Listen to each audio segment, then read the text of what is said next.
Pokemon is old. Really old. You just won't believe how vastly, hugely, mind-bogglingly old it is. With the main series alone that spans 38 games in less than 30 years, it's unbelievably massive in scope. I mean, people say Kingdom Hearts has been going on a long time, but not counting remakes, that series only has 13 games, and when you really think about it, only 7 are required. Pokemon has been around longer than some of you have been alive. It's a more common household name than Mickey Mouse. I've grown up with Pokemon just as much as I've grown up with other game franchises.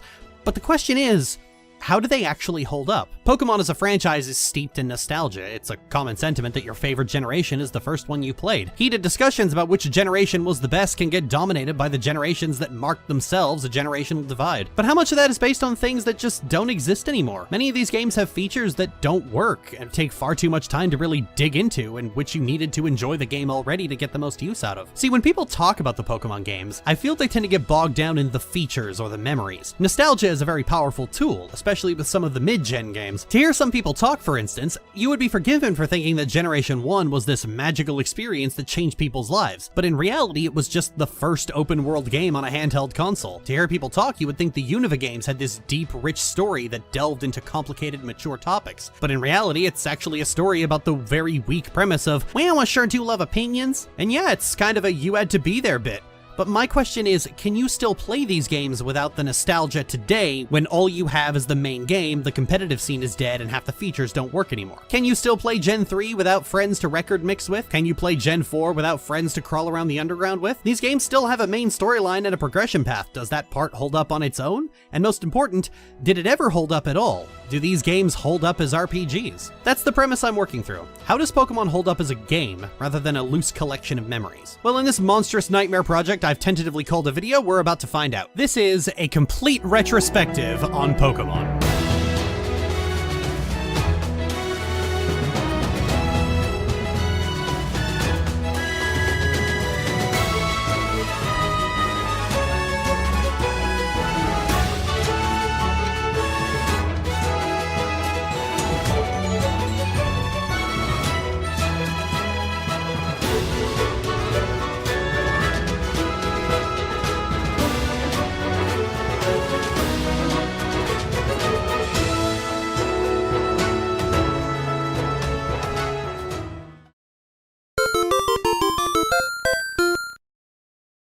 Gen 1, the OG, the retro, the... God, what are some other flowery words for old? The vintage, there we go. It's in vogue these days to kind of trash on Gen 1 for its glitches and lack of content and oversaturation of modern Pokemon and terrible artwork and messed up approach to game balance and excuse plot and simplistic antagonists and the fact that it's not on the DS. Oh fuck, I wasn't supposed to say that one out loud. But I found that the trashing is done without merit, or at least from a very wrong-headed place. Most arguments against Gen 1 cite the lack of tertiary features, the lack of a story, and the bugs. But personally, most of those are a positive, not a negative. It might not have a story, but having played the games that have one, honestly, I'm glad it doesn't. I'm glad there's still a Pokemon game out there, as flawed as it is, that just lets you go on your own adventure. It's something I feel Pokemon has gotten too far away from as the years go on. It's hard to introduce Gen 1 because its main selling point is that it was the first. Nothing in the games has remained only in those games. All of its mechanics are just the baseline mechanics of every Pokemon game. So let's just jump right into it and get this ball rolling. So in Gen 1, we start off getting to name our rival because his grandfather can't remember his grandson's name. Actually, wait, I can't believe I'm already making a tangent, but isn't it weird that between this and him asking you your gender in the Gen 3 remake, the latter became more memed on? Gen 3 adds gender select and the weird parody webcomics come out in full force. Honestly, Professor Oak was ahead of his time. He doesn't assume. Trans ally Professor Oak. Can't say the same for the manual though. Oh yeah, I named my rival Sketchy. My mom tells me to look for Professor Oak, and when I go to check the grass, because naturally that is the first place anyone would look, he comes out of my house, so I guess he was hiding in the closet. Are you my dad? He takes me to his lab where Sketchy's waiting for the both of us and lets me choose a Pokemon. I chose Bulbasaur.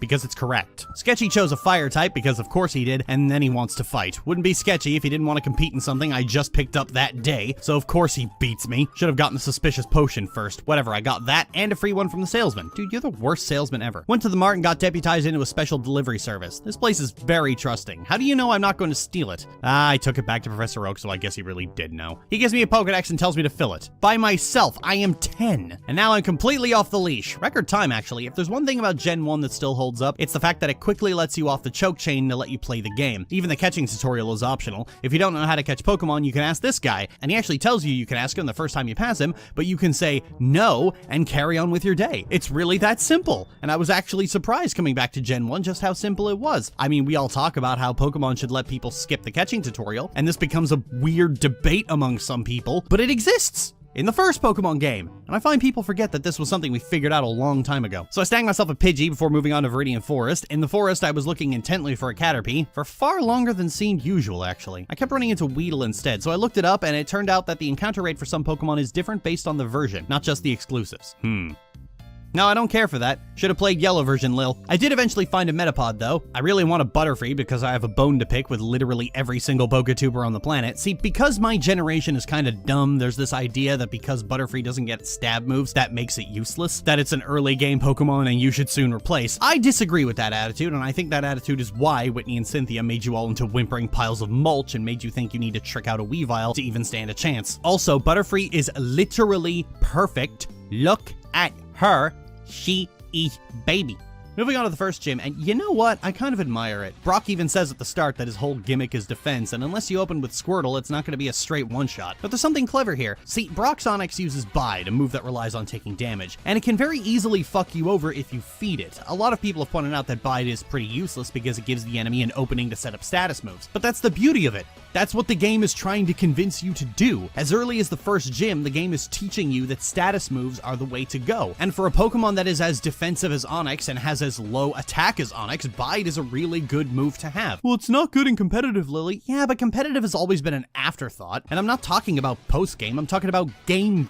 That's why I'm doing it this way. Anyway, that aside was to cover the fact that all I really did was chip them down with Leech Seed. First badge acquired. And Metapod was just a little bit from evolving, so I had to go take out another Weedle, which felt a little anticlimactic, honestly, but whatever. The important part is I have a Goral, who knows 0 new moves. Oh, god damn it! Mount Moon is the second dungeon in the game, and the first point of no return. After you clear it, it's impossible to get back to Pewter City until you unlock access to Diglett's Cave in Vermilion. Mount Moon is your first introduction to Team Rocket, a group of Pokemon thieves that are plundering the mountain for Clefairy and fossils. They're all over the dungeon, but in truth, you only have to fight maybe 3 or 4 to get through, as they are actively blocking your path. This is an interesting decision, because it means you get to decide how much you want to care about Team Rocket. Are you going to go through the process of stopping every grunt for the XP, or just take the ones that actively get in your way? That sounds like a weird thing to praise, but later games don't let you show this level of indifference to their evil teams. Toward the end, I picked up the Helix fossil because I'm a cringy bitch who thinks internet memes are funny. Coming into Cerulean is where you find your first mandatory rival battle. You know, there's an awful lot of debate about the whole mean rival v friendly rival dichotomy, but if I could take a moment to have a hot take, I don't think Blue is a mean rival. I know much of Pokemon fandom is on the internet and people on the internet think making friends is hard, but Blue and Red always seem to me like really close friends. Blue can come off like a smarmy asshole, but I mean, is 10. His dialogue always comes off more like good-natured slagging, like the two are always competing with each other, but in a fun way. I mean, his establishing character moment is effectively him saying, last one to complete the Pokedex is a rotten egg, and his catchphrase, smell ya later, is just see ya later with a different sense. And when you're 10, you think that's the height of comedy. And he's right, that is the height of comedy. Look at his actual dialogue in the game itself. He slags you off quite a bit, but never too much that it becomes unreasonable. He's a sore loser, but he talks to the player and gives them information like a kid going, hey, guess what I found? You should go check it out. I have no problem believing these two are friends. In fact, this is the most believable rival friendship in the entire series because the two of you are in competition,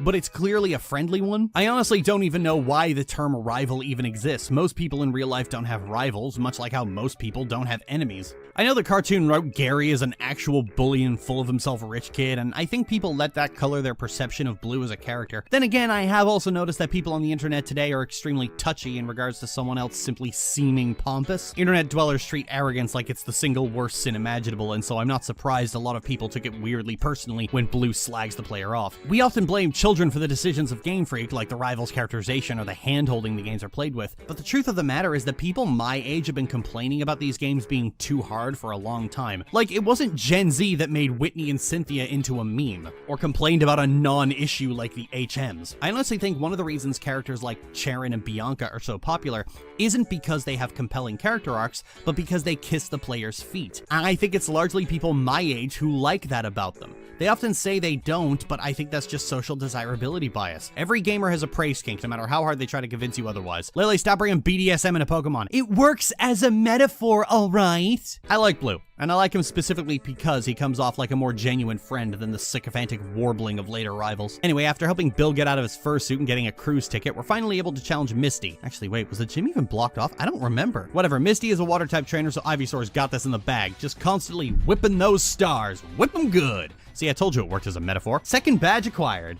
Vermilion City has only 2 things of note, the gym and the SSN.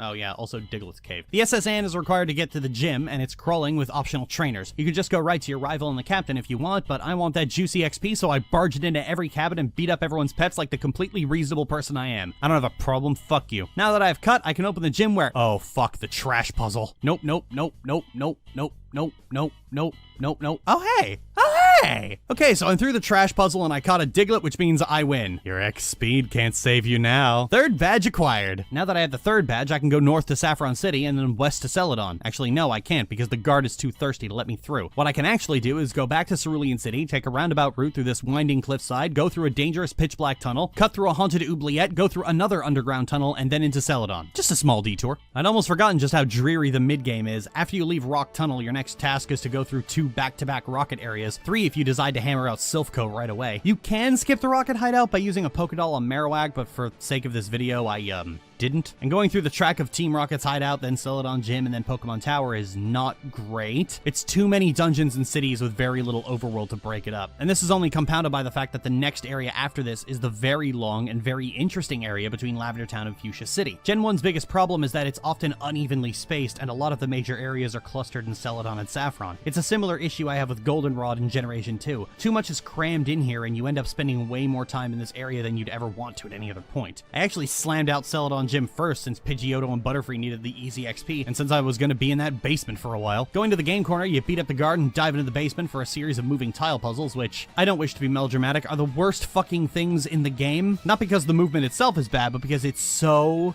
painfully slow.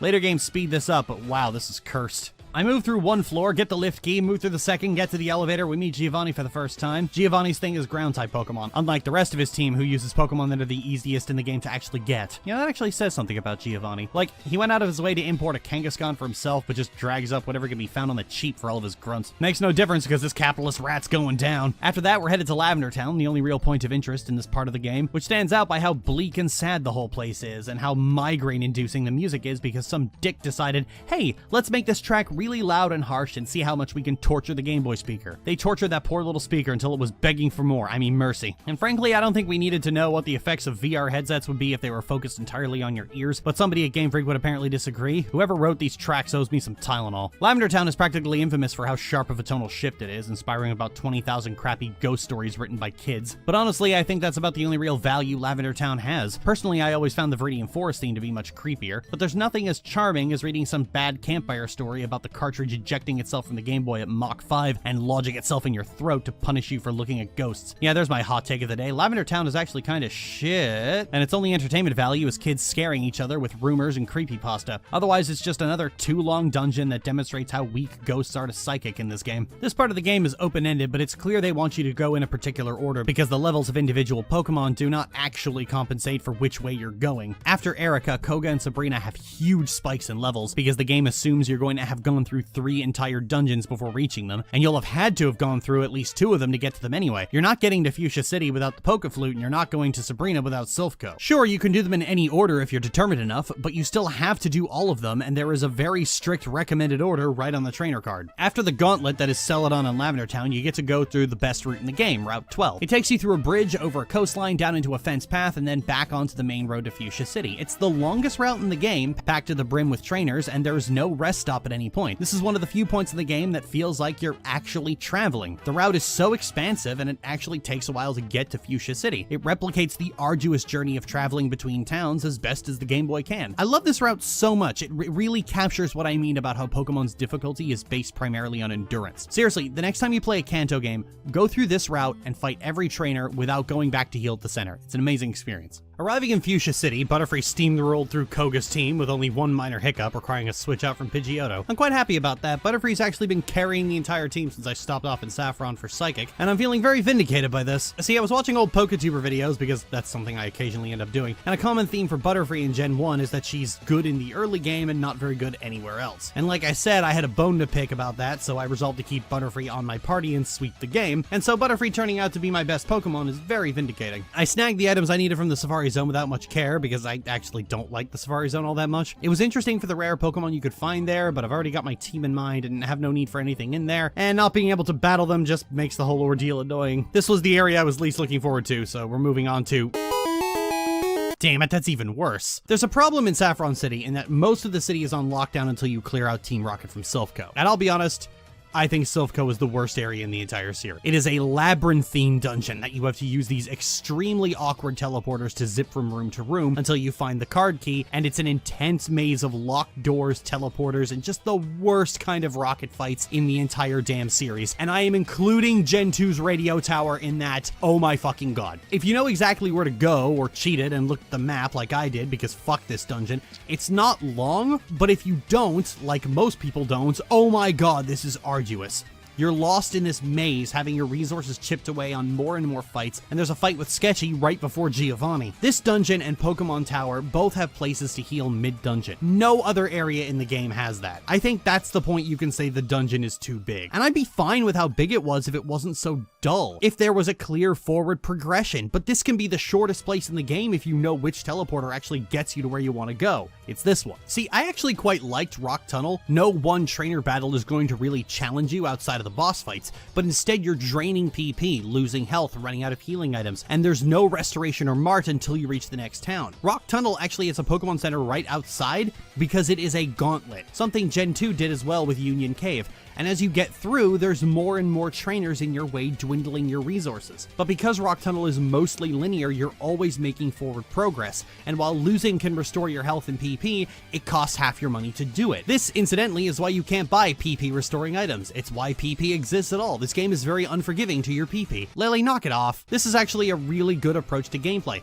Most trainers don't have more than one or two Pokemon, but you're not just up against one trainer, you're up against all of this. But Silph.Co has more trainers than Rock Tunnel. It's got a layout designed to confuse you, and it's right in the middle of a city, so nothing is stopping you from taking the elevators to the lobby and going to the Pokemon Center and healing up. It's just the worst dungeon in the entire game. I fucking despise it. People complained about Rock Tunnel because you needed to use Flash or wander around blindly, and we'll get into HMs in a little bit because I actually like them, but it's actually very well designed, a very meaty challenge for where it is in the game, and very satisfying to get through, especially since it's a transitory period of the second act of the game. There's no cheating through it. You have to go through it in this one direction, which means this one direction is very interesting. Oh fuck, that was another H-bomb quote, wasn't it? Silph.Co is just obtuse for the sake of obtuse, and can be effectively skipped over if you're crafty enough. So it's either unbearably grueling or terminally short and easy with no middle ground. And the gym afterward also features a teleporter pad puzzle that, again, you either try every pad and get lucky, or know exactly where to go. It's no surprise they didn't do this kind of gym puzzle a second time. Now this is the part where I'm supposed to talk about how powerful the psychic type is and how broken and overwhelming it is. Everyone talks about it and how obscenely powerful the psychic types are. Here's the thing though,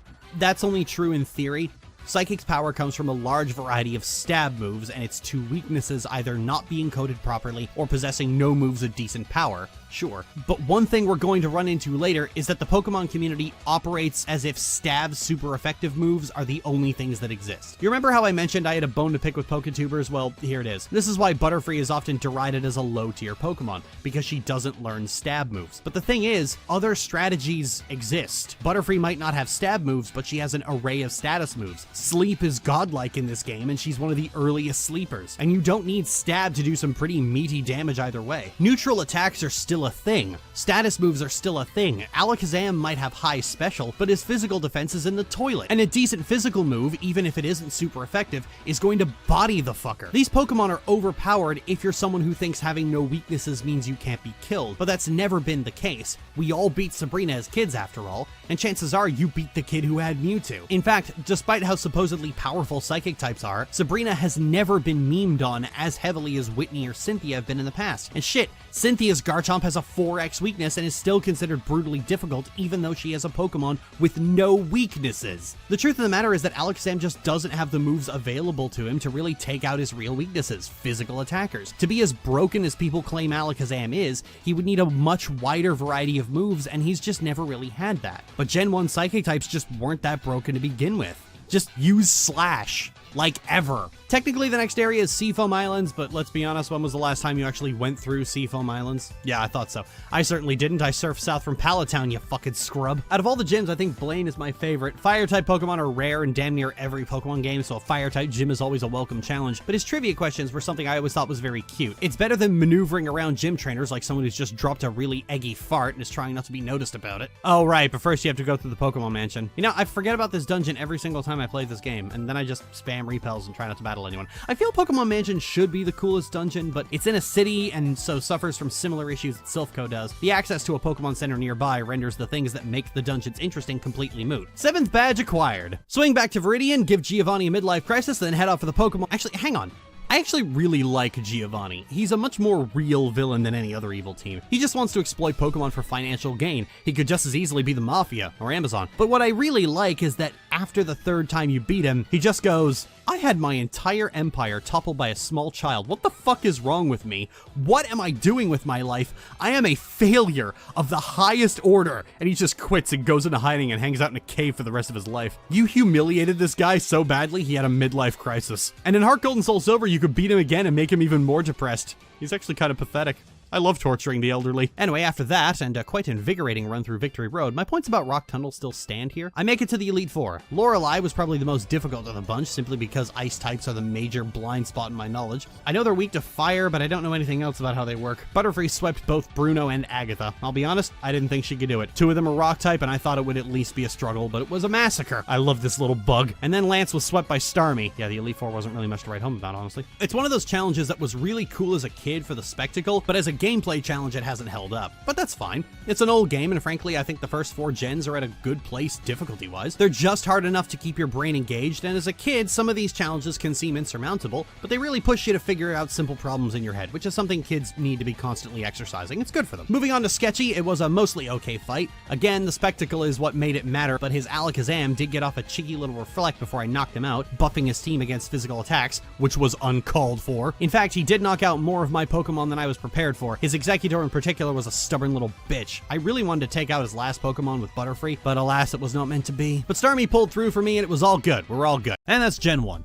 All in all, I think it still holds up. Any ranking of the generations, and I am going to rank them at the end, really ought to have Gen 1 play smack dab in the middle. All the usual obligatory praises about being the trendsetter are one thing, but the real thing that keeps me coming back to it is freedom. Generation 1 is in this weird position with Gen 2 because they're both very freeform games. Starting from Gen 3, but really picking up speed in Gen 4, Pokemon became more linear, more JRPG. Game Freak started to get very pushy. They wanted to start telling you how to play instead of letting you play on your own. The games were more railroaded, more insistent on directing you. Mechanics would be removed for seemingly no reason. Some people claim this started in Gen 6, but it really picked up steam in the DS games. Generation 1 doesn't have this problem. Because the cartridge wouldn't hold enough data, there's no story getting in your way, no pushy attitudes from the devs getting in your way, and just no annoyances. The annoyances in this game mostly just come from roadblocks. I'd forgotten just how padded the mid-game truly is, something I never hear anyone talk about because everyone just focuses on the features, which is what I find is the problem. This is why I wanted to do it this way. I want to focus on the gameplay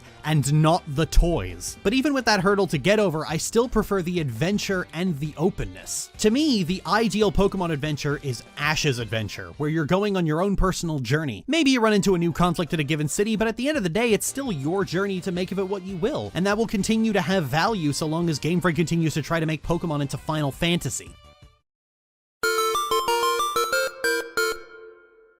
So moving on to Generation 2. This was a big deal. Game Freak managed to take a game that was already big by Game Boy standards and make it even bigger. More Pokemon, an entirely second region, an update on what had happened since you'd last been there. How did Game Freak manage to pull off something so spectacular? Well, I'll tell you how. They got someone else to do it. President of HAL Laboratory Satoru Iwata came in and fixed their Frankenstein's monster of code. Code that was so bad Nintendo's entire team of programmers couldn't decipher it, let alone fix it. But thankfully, someone competent was in the office, and so we got to experience the best pair of Game Boy games to ever exist. Or are they? Let's dive right in. Right from the start, the forced tutorials are slowly creeping their ways in, because when you tell your mother you already know what the Pokegear is, she just explains it to you anyway, but in a way that suggests she's asking you to show her how to use it. She's sneaky, that mother of mine. Anyway, I chose Chikorita because it's correct. Bulky Pokemon do really well in these early games, and Chikorita gets early access to Reflect and Synthesis, two very potent moves. Reflect especially because 3 out of 5 grass weaknesses are physical, and so Reflect neutralizes their damage.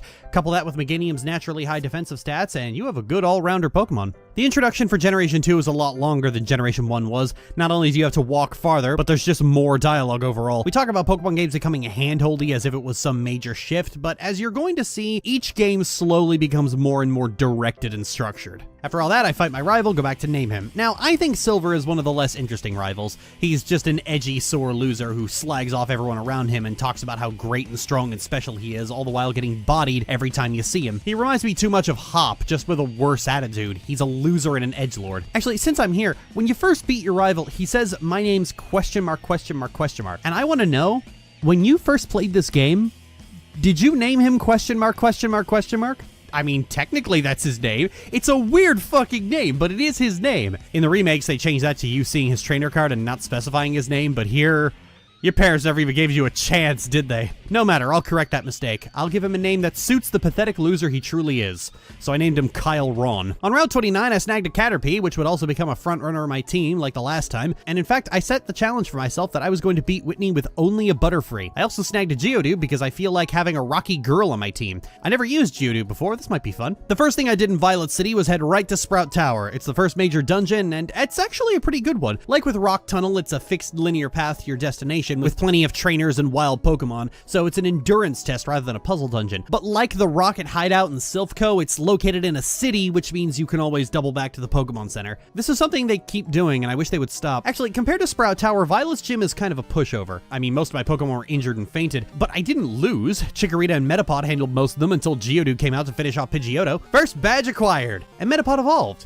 And now I have a murder bug, who I will feed the souls of my victims. Heading out to Union Cave, Butterfree's bloodlust proved unquenchable as she slaughtered every last Pokemon and trainer who got in my way. Geodude, on the other hand, she wasn't having as good of a time, but I needed to level her up because the next gym was a bug gym, and bugs don't like rocks. I would know, I tested this theory very thoroughly as a child. This is where the railroading gets a little ridiculous. The process for Azalea Town is talk to Kurt, clear out the well, beat the gym, do the Farfetch quest, then move on.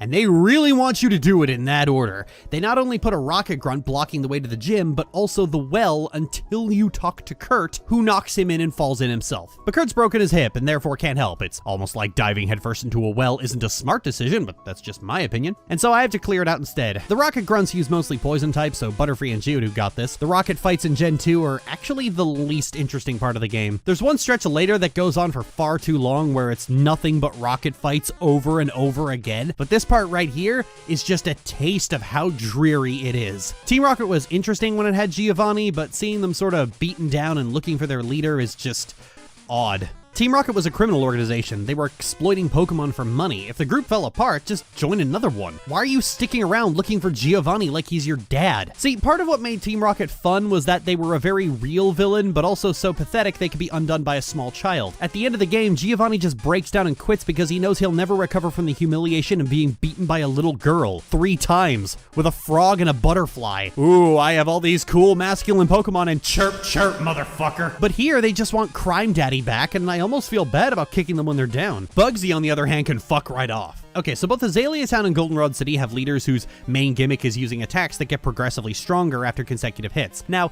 this kind of fight is basically screaming, use sleeper accuracy moves, because there's no tanking 5 hits from Fury Cutter or Rollout. And it took me just a little longer than I'd like to admit that Scyther was a flying type, and so Mud Slap wasn't actually going to work. But then I remembered that means he's 4 times weak to Rock Throw, and I almost realized that just a little bit too late. So between the 2 bad Mud Slaps and the missed Rock Throw, he got up to 4 stacks of Fury Cutter. If I hadn't hit that last one, he would have one-shot everyone on my team. This has been a certified Lily Orchard bimbo moment, because I'm 30 and somehow a game for children is getting one over on me. Second badge acquired. Anyway, then you have your first real fight with your rival, and I crushed him with Butterfree, whose bloodlust was sated. For now. And I take back what I said before. Kyle Ron isn't one of the less interesting rivals. He's the worst fucking rival in the entire damn series. I fucking hate this kid. See, in Gen 1, you and your boyfriend have a good dynamic. You playfully slag each other off, but there's affection and competitive spirit there.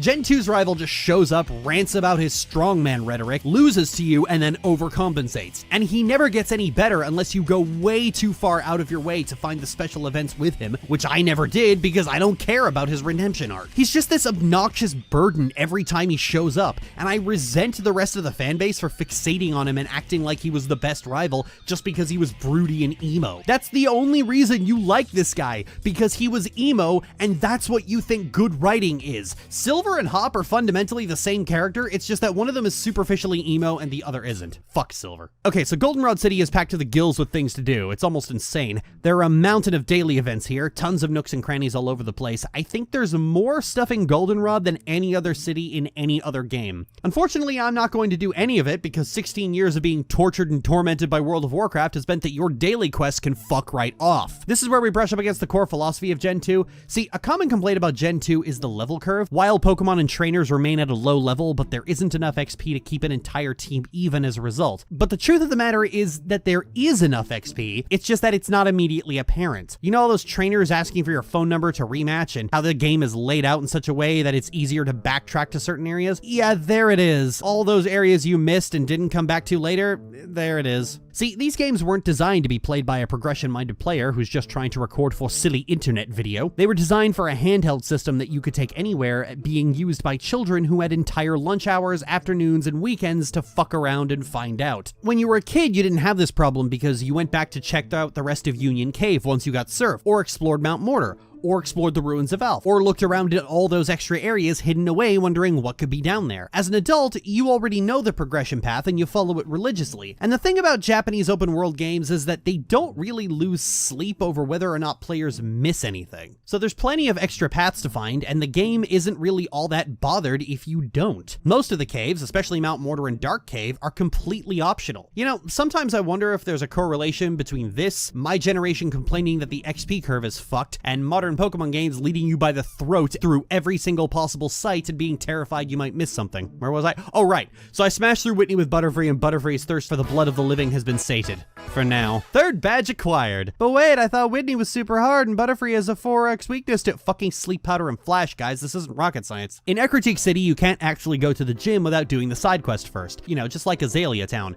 Like, fucking half the gyms in this game have some side quest you have to do before you get the badge. Good lord. The side quest this time is to go through the Burn Tower where I found Kyle Ron, who is looking for a legendary Pokemon, but decides to take it out on you when he can't find one. Dude, come on, take a chill pill. Anyway, of course you crush him because he's a wuss, and then you fall down a pit. Worse even, he mocks you for it, but the Pokemon he was looking for was right down here. Kyle, quit being a little bitch, your dogs are down here. Anyway, now that the dogs are gone, the gym leader will finally go back to his post and do his fucking job like he was supposed to. Great concept, huh? Anyway, I opened battle with Togepi. That was a false start. I switched to Butterfree and mowed through his first few Pokemon because some world-class intellect at Game Freak decided to make most of the ghost types weak to Psychic, and most of them have the move that cuts their health in half at the start anyway. Good job, Morty. It's even better because you don't take damage from Curse on the turn you knock the opponent out, so I got 2 free nukes on them without taking a scratch. And Curse is a volatile status effect, which means it's removed if you switch out. It sure would suck if I switched out into a normal type who was immune to Shadow Ball, wouldn't it? Fucking ghost types, I swear. Gengar's main strategy is to use Hypnosis and then Dream Eater. He will always use Dream Eater if the opponent is asleep, meaning you can switch out to a Pokemon that isn't to make it fail. And with Hypnosis having a less than perfect accuracy, you can effectively dance into a miss as much as you like. This actually makes Gengar something of a pushover. An even better approach is to use a normal type that's paralyzed, meaning they can't be put to sleep and can't be damaged by any other move, making Gengar a sitting duck. This is what I love about Gen 2. You can just bend the game over your knee and beat it until it cries. 4th badge acquired. Coming into Olivine, we have another fucking side quest. Jasmine is up at the lighthouse taking care of a sick Ampharos, and I need to go across the ocean to get the medicine because apparently Olivine City doesn't have a single runner or ferry going to an island-locked town just 10 minutes across the sea, despite the fact that it's Johto's main harbor with a ship going to fucking Kanto. Fine, whatever. Sail across the ocean, pick up your damn medicine. Hey, I might as well get the badge while I'm... Stupid me. You need strength in this gym, and I didn't get it. This is what I mean. The HMs are all just lying in random places in cities, except for Waterfall, which you just find randomly in Ice Path. They really wanted you to explore. You get to a new town, and they're like, crawl over every single building. And you know what? I didn't. And now I have to do the fucking walk of shame all the way back to Olivine. Whatever, I got it, and now we're back properly this time. Most of Chuck's Pokemon are fighting type, which means Butterfree gets to sweep again. Oh, that's not good. It's alright, Togepi's got it, and Primeape is down. I sent out Bayleaf against Poliwrath, but I kept getting stuck in a loop of sleep, Mind Reader, and sleep again. Wake up, you damn plant dog! Switching out wasn't good either because Poliwrath was faster and would just keep doing the loop of Mind Reader and Hypnosis. In better games, you can loop AI to your advantage. Here it just fucks you over, and he keeps using Hypnosis! Whatever, I decided to take the coward's way out, and that was to keep healing until he ran out of power points. By some miracle, bringing out Bayleaf again got him to miss twice with Hypnosis. Nice! But then he hit me with the third one. Aww. But eventually I won the stalling war because Bayleaf is bulky as shit, and definitely not because I had him hooked up to an IV full of potions. 5th badge acquired. So I got the medicine to Amphi and convinced Jasmine to do her job, and so we're right back into another gym battle. This is where the game falls apart a bit. You see, once you finish Ecruteak City, you have the choice of where to go next. You can do the Olivine, Cianwood, and Mahogany Town storylines and their respective gyms in any order you want, but you have to do all of them. Because you can do them in any order, they're all relatively the same power-wise. This is that infamous level curve people talk about, because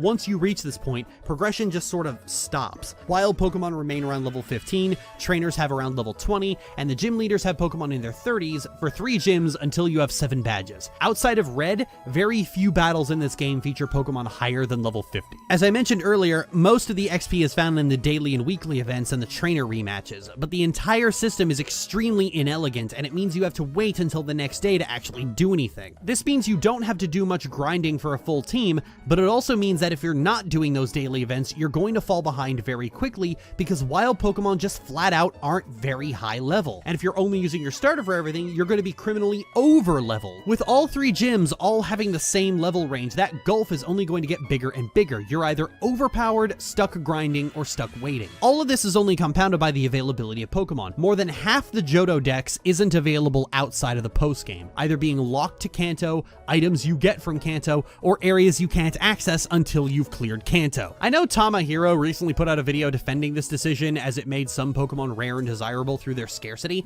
but here's a big problem with that. Johto's actually good Pokemon not being available until well into the post-game turns them into trophies rather than actual Pokemon. Once you get a Misdreavus, there is nothing left to do. Once you get a Houndour, you're 95% of the way through the post-game with only Red in your way. Same with Larvitar. So many actually good Pokemon stuck in a part of the game where once you get them, there is nothing left to actually do with them other than erase them by starting a new game. This might sound fine for trophy hunters out there, but if you're someone for whom, say, Houndoom is your favorite Pokemon, this is actually garbage design. Sure, it might make Houndoom more special and exclusive and give it more value to make it so rare, but is that fun? No, it's not. And value can fuck off if it makes the game less fun. This is why only pathetic sacks of shit think shiny Pokemon have any actual value. They're such a pain in the ass to get that most people just won't bother, and not bothering is the smart decision. Value is entirely subjective, and while you might need scarcity to make Tyranitar more valuable, people for whom Tyranitar is their favorite Pokemon aren't so capitalist in mindset, and artificially depriving them of their favorite Pokemon is actually the worst decision a Pokemon game could ever make. I know I would hate it if a Pokemon game withheld Gardevoir from me until the post-game,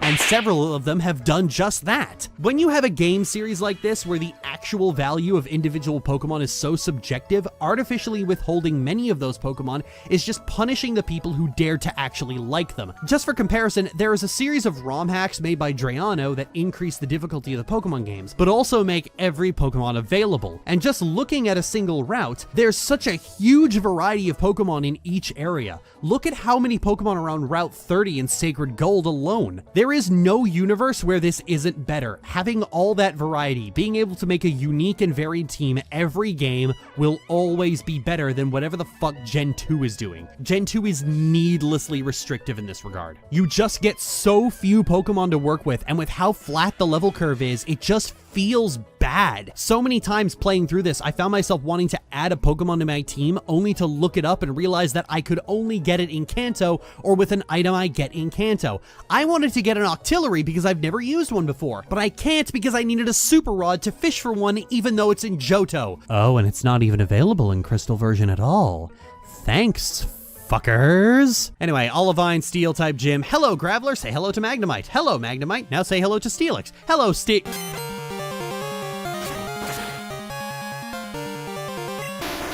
Oh, that's not good. It's all right. Bayleaf's got this with Reflectant.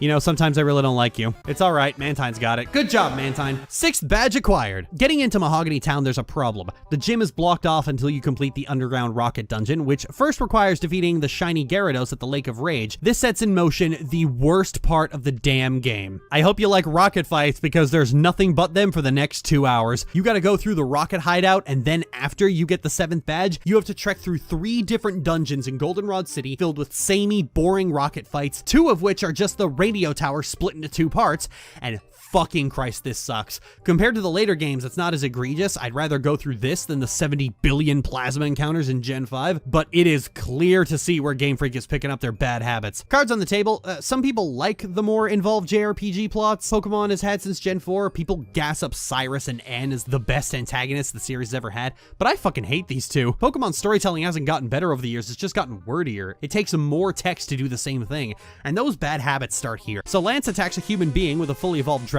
Are we the baddies? And we descend into the rocket hideout.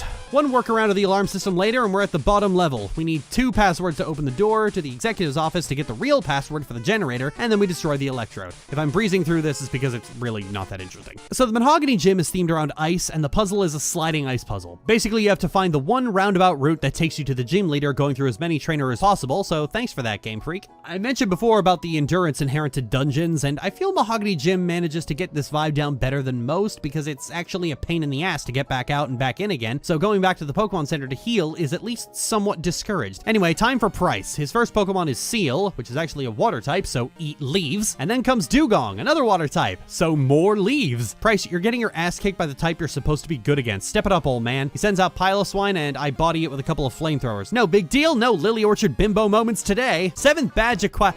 Oh shit. Oh, that means I have to. So Team Rocket is broadcasting a message on public radio demanding that Giovanni come back. Come on, baby, it'll be different this time. So I arrived at the Rocket Tower to find that it was infested with Team Rocket. Oh no! And they've taken the boss of the radio tower hostage. Oh no! And hid him in the basement of the mall behind a locked door and a button puzzle. Oh no! Wait, the mall has that? Why?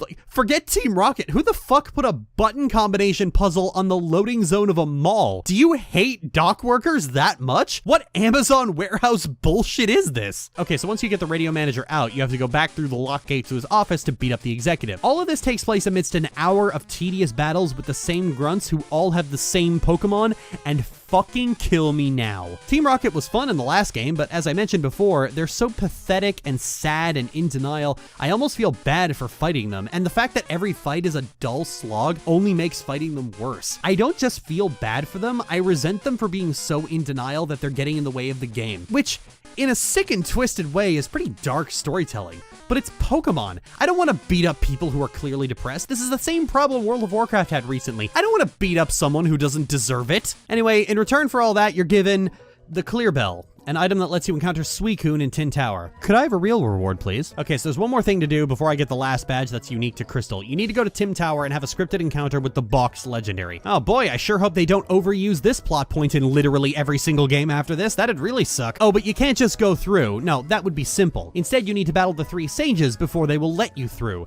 Anyway, I crushed them and shattered their faith and went on to the dogs. 2 of them ran away and Suicune challenged me. And I killed it because Legos are boring. No, really, I don't think I've actually caught a non-mandatory legendary in a long time. You seen, or however you pronounce it, yammers at me about how great and special Suicune is, and now we can go. Between Mahogany Town and Blackthorn City is Ice Path, a dungeon filled with movement puzzles. I actually think Ice Path is one of the more interesting dungeons, and not just because it has a unique tile set in Crystal, but because the strength and movement puzzles are a lot more interesting than just push boulder onto button. Furthermore, it follows my thing about good dungeon design. Because there's so much movement and puzzle solving, there are virtually no trainers here harassing you and getting in your way, and while Pokemon encounters don't happen on the ice tiles, this means 100% 100% of your focus is spent on navigating the terrain. It really does feel like a dangerous cave you need to be careful in. Making it to Blackthorn City, I made a beeline straight for the gym. Blackthorn uses dragon types, of which there are only about 4 in the game: Dratini, Dragonair, Dragonite, and Kingdra. They're also supplemented with Horsey and Seadra as well. As you can see, not many Gen 2 Pokemon. This is a complaint of Gen 2 as a whole, in that half the new roster has to take a back seat, especially where gyms are concerned. The fight with Claire starts with Dragonair, but she paralyzes Butterfree and then gets in a crit slam. What the hell? Fine, Golem's got this. Don't worry, Butterfree, I still love you. But then she pulls out a second Dragonair who freezes my Golem. You're just being mean at this point. So I brought out Mantine, and looking at his moveset, can you guess which move I decided to use against the Dragon-type Pokemon?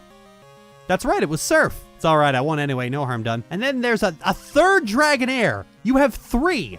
Why do you have 3? Fine, Ice Beam this one too.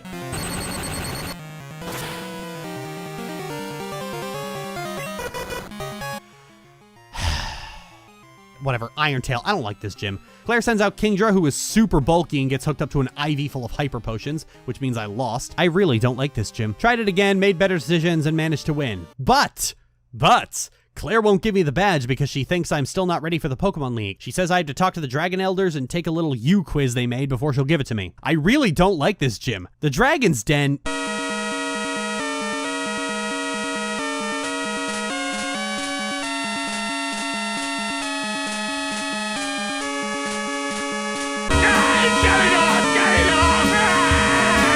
Oh, this music's gonna be the end of me. The Game Boy speaker really struggles with some tracks, and this...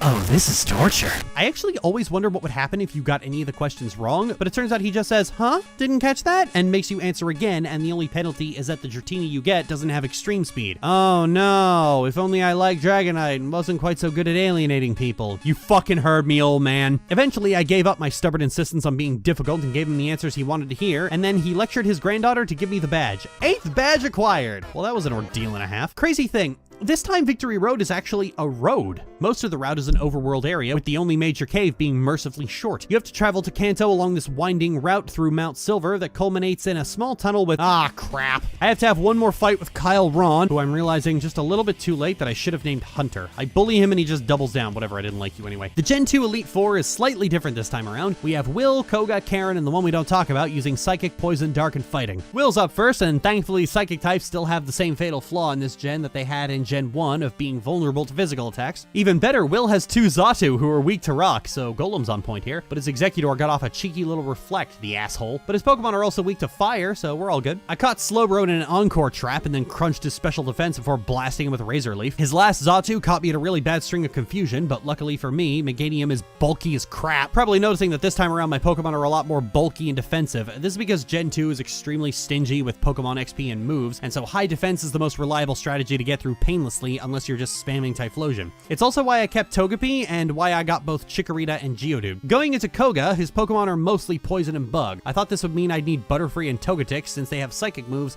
but Golem just swept the competition. So now I'm going into Silenzio Bruno. Namely, Butterfree's on point to humiliate him the same way I did last time. Psychic and Solar Beam. I may have hit a Solar Beam where I meant to Psychic, but it's all good. At least until Machamp got off that cheeky little rock slide. Butterfree will have her vengeance. It's okay, I have an extra. Moving on to Karen, I have a fighting type, so I tried just spamming Submission to come out on top, but sadly the reality of what Submission means meant that wasn't going to work. But it's fine, Togetic and Golem picked up the slack. On to Lance, my second least favorite champion. This fight can either be really hard or really easy depending on how you've played so far. The thing is that Lance is a Dragon Master, but his Pokemon are more Dragon in vibe than in type. He has 3 Dragonite who all have different elemental moves for coverage, a Gyarados, an Aerodactyl, and a Charizard. This obviously means you can't ice your way to victory, it doesn't work. Pause for effect. Instead, you have to rock your way to victory because all of his Pokemon are weak to rock type attacks. I'm serious. All of them. And your only threat is Blizzard from 1 Dragonite. Once it's out of the picture, you're in the clear. A little bit anticlimactic now that I think about it. Yeah, so, I'm gonna be honest here, I'm not a fan. While it is ultimately Gen 1 but with more stuff, Gen 2 is completely hamstrung by its extremely stingy offerings of Pokemon. All the fun Pokemon are locked away in the post-game. That's not where they should be. They should be here in the main game. That's how the last one worked. That's how every gen works. It makes absolutely no sense to make 100 new Pokemon and then take all the cool ones and seal them off in the post-game. Follow me on this. In Generation 1, how many Pokemon are in Cerulean Cave that you can't acquire anywhere else in the game? 1. Mewtwo. That's it. That's the only one. Arguably, more Kanto Pokemon should have been locked to Kanto, with more Johto Pokemon being in Johto. In all 3 Gen 2 games, Houndour can only be found on Route 7 in Kanto. That's it. This is a Johto Pokemon. Why isn't he in Johto? This is also the case for Larvitar, Murkrow, and Misdreavus. It wouldn't be until the remakes where this was alleviated with the return of the Safari Zone, but in the original games, you get this very stingy amount of Pokemon to play with for arguably no reason other than making them into trophy mons. This is a problem that no Pokemon game has ever repeated. You can still catch the really cool and interesting Pokemon of each generation before the midpoint of the game. Gen 3 does not arbitrarily withhold Slacking, Breloom, or Gardevoir from you. If you want them, they're right there. This is an objective problem with Generation 2, and it's kind of wholly the problem. The whole appeal of a new gen is getting to play with new Pokemon. Why would you try to stop us from doing that? The appeal of Kanto should be reacquiring older favorites, not finding half the new Pokemon you've hidden away. The end result is that some Pokemon will never be on someone's team because you just can't get them. This is a problem in every generation, but Gen 2 is the worst offender here, and I think that's significant enough to warrant a very harsh criticism. It is because of that, Gen 2 does not even come close to eclipsing its predecessor. It might be the only flaw with the generation, but it is a big one, and it's telling that this was not something they would ever repeat.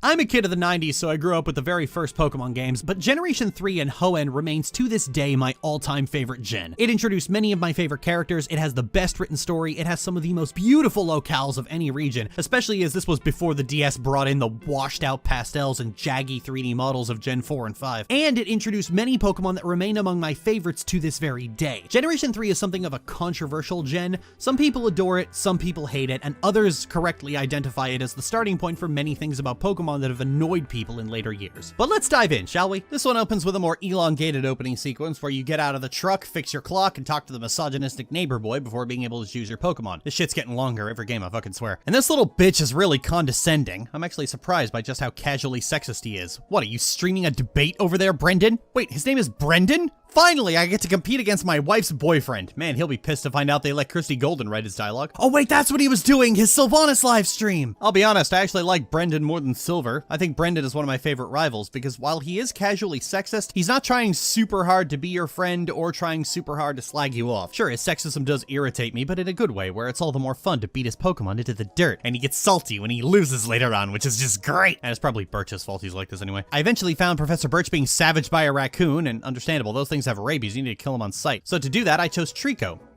because it's correct. And then Birch says that I pulled it off with aplomb. Aplomb? Well, that's just charming dialogue. Anyway, he tells me I should go meet my Metamor, and I already have. He's a much nicer guy than Nintendo seems to think he is. Seriously, Poet, you don't deserve this shit you're getting from me. So he challenges me to a fight, and it's no contest because I went and bought 5 potions before the fight because honor means nothing to a corpse. And so Birch gave me a Pokedex and tells me to go fill it, and so far so stand. Come on, Trico, we're going on an adventure. As soon as I catch myself a baby, if you thought I wasn't going to, you don't know me very well, I named her G. Okay, so one problem with the Gen 3 games is that the routes are either really, really long or really, really short. The next town is always either 5 steps over or way off in Russia. The older games had this problem too, but it's a while until you reach the properly long routes. 3 badges in, actually. The other games had Mount Moon, Union Cave, Viridian, and Ilex Forest all before your 3rd badge. The most Gen 3 has is a bridge. It's a nice bridge, I'll give you that. Anyway, I get to Petalburg and talk to my dad. Hey dad, been a while. As you can see, I changed my entire gender. He gives me this small, sickly boy named Wally and asks me to teach him how to catch Pokemon. I think this might be the most elegant implementation of the catching tutorial. Now you're the more experienced trainer helping the kid. That's very wholesome. I love Wally. Also, he catches a Ralts. The boy has good taste. That is the friend Pokemon. So I took G out for some training and some world-class intellect, decided that Ralts doesn't learn confusion until level 6, so I have to switch train the way there. It's alright, I have a Gecko. Also, those rich kids can fuck off. It's here we meet our first Team Aqua Grunt, who's trying to mug a businessman. And let me tell you, I was conflicted here. I mean, he's a capitalist. I have to let him suffer. But I can't progress until I help him. I see what you're about, Nintendo. So the first thing to do in Rustboro is actually run right past Rustboro to the Rusturf Tunnel, where another Aqua Grunt has mugged an old man and fled into an incomplete tunnel. That was a very bad mistake, and I'm about to carve the lesson into his flesh. Except I'm not, because I fucked up the sequence and he wasn't here. So I had to go back and do everything else first. Let's just cut this part out. So Roxanne is a Rock-type gym leader. Is there something about Rock that makes it an ideal first gym? Fucking 3 games use it. Anyway, the thing is that Rock is weak to grass, so... Oh fuck, I just remembered. Roxanne's a school teacher. This joke was in terrible taste. Hey, Lance, it's off. It's off. It's off. It's off. Throw this phone away, Lois. So anyway, that guy from earlier got robbed again and wants me to get his stuff back. You want another bailout? What am I, the federal government? Anyway, I find Mr. Briny there, who also lost his Wingull. Finally, a cause I can get behind. So I crush the Aqua Grunt and move on. I take a visit to Devon Corp and he gives me a free smartphone, but as soon as I leave, a scientist stops me and insists on installing the phone feature because he didn't before. How the fuck do you still have a job? And forces me to call the Devon Corp president. You don't need to do this, Game Freak. I'm glad you've got it. Stop forcing it on me. Actually, this time around, the phone is awful. Before, you could just refuse everyone's number and not be pestered by their inane calls. This time around, everyone is forcibly added to match call, and they bother you all the fucking time. Oh, this is fucking cancerous. Why would you do this? Game Freak can never have a normal, good idea. They have to pile it under layers of bullshit. So the president of Devon Corp has decided that deputizing a small child is better than paying a $5 shipping fee and wants me to deliver a letter to Duford Town and a package to Slateport. I did not sign up to work in the Amazon Fulfillment Center. Slateport? More like Slaveport. Got him! So because he owes me for saving his bird/possible lover, Mr. Briny gives me a ride. Because I'm a sensible person and also G is underleveled, I go through the cave to find Steven Stone first, and you'll be surprised to know what Mr. Stone's specialty is. That's right, it's Steel-type Pokemon. Anyway, I gave Steven his letter. He gives me his favorite TM, which is one that only one of his Pokemon can use, and it's not even his ace. Good job, Steven! And he leaves me there in a hole.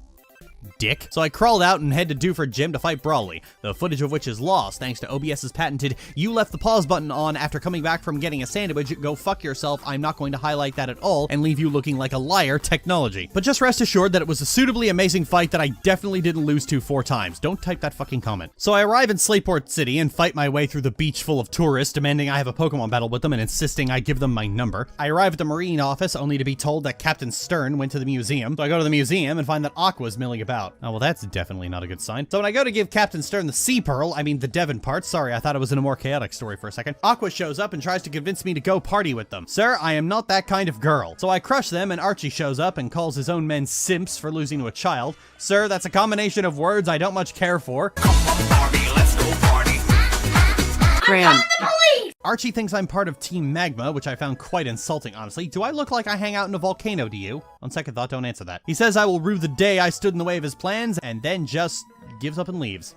What a good sport. I find the Aqua Grunt I beat up in the forest in Rusturf Tunnel, and he's apparently so traumatized he gives me a free TM and begs me not to hurt him. Did I just mug that guy? I run into Birch on the next route, who asks where Brendan is. Well, in my experience, he's either with my wife or writing Supercorp fanfiction. Love you, poet. Please don't fuck with me. I will cry. Actually, I found him further along the route, so apparently Birch wasn't even looking very hard. Anyway, I crushed him. Okay, he crushed me. But I crushed him the second time, and G evolved into a slightly bigger child. So I spent some time training my Pokemon in the road between Mauville and Verdanturf, because between all the trainers, there's like 30 Pokemon with trainer XP, and you're a fool if you don't soak it up like the gluttonous hog you are. But after that, my only thing to do is snag the bike and rush right for the gym. In the remake, they made Mauville a real crossroads town that you keep coming back to for story reasons as part of the general padding the game with dialogue that goes into most of these remakes. Actually, fuck, I forgot Wally's here and he wants to battle with just a level 16 Rolls. Aw.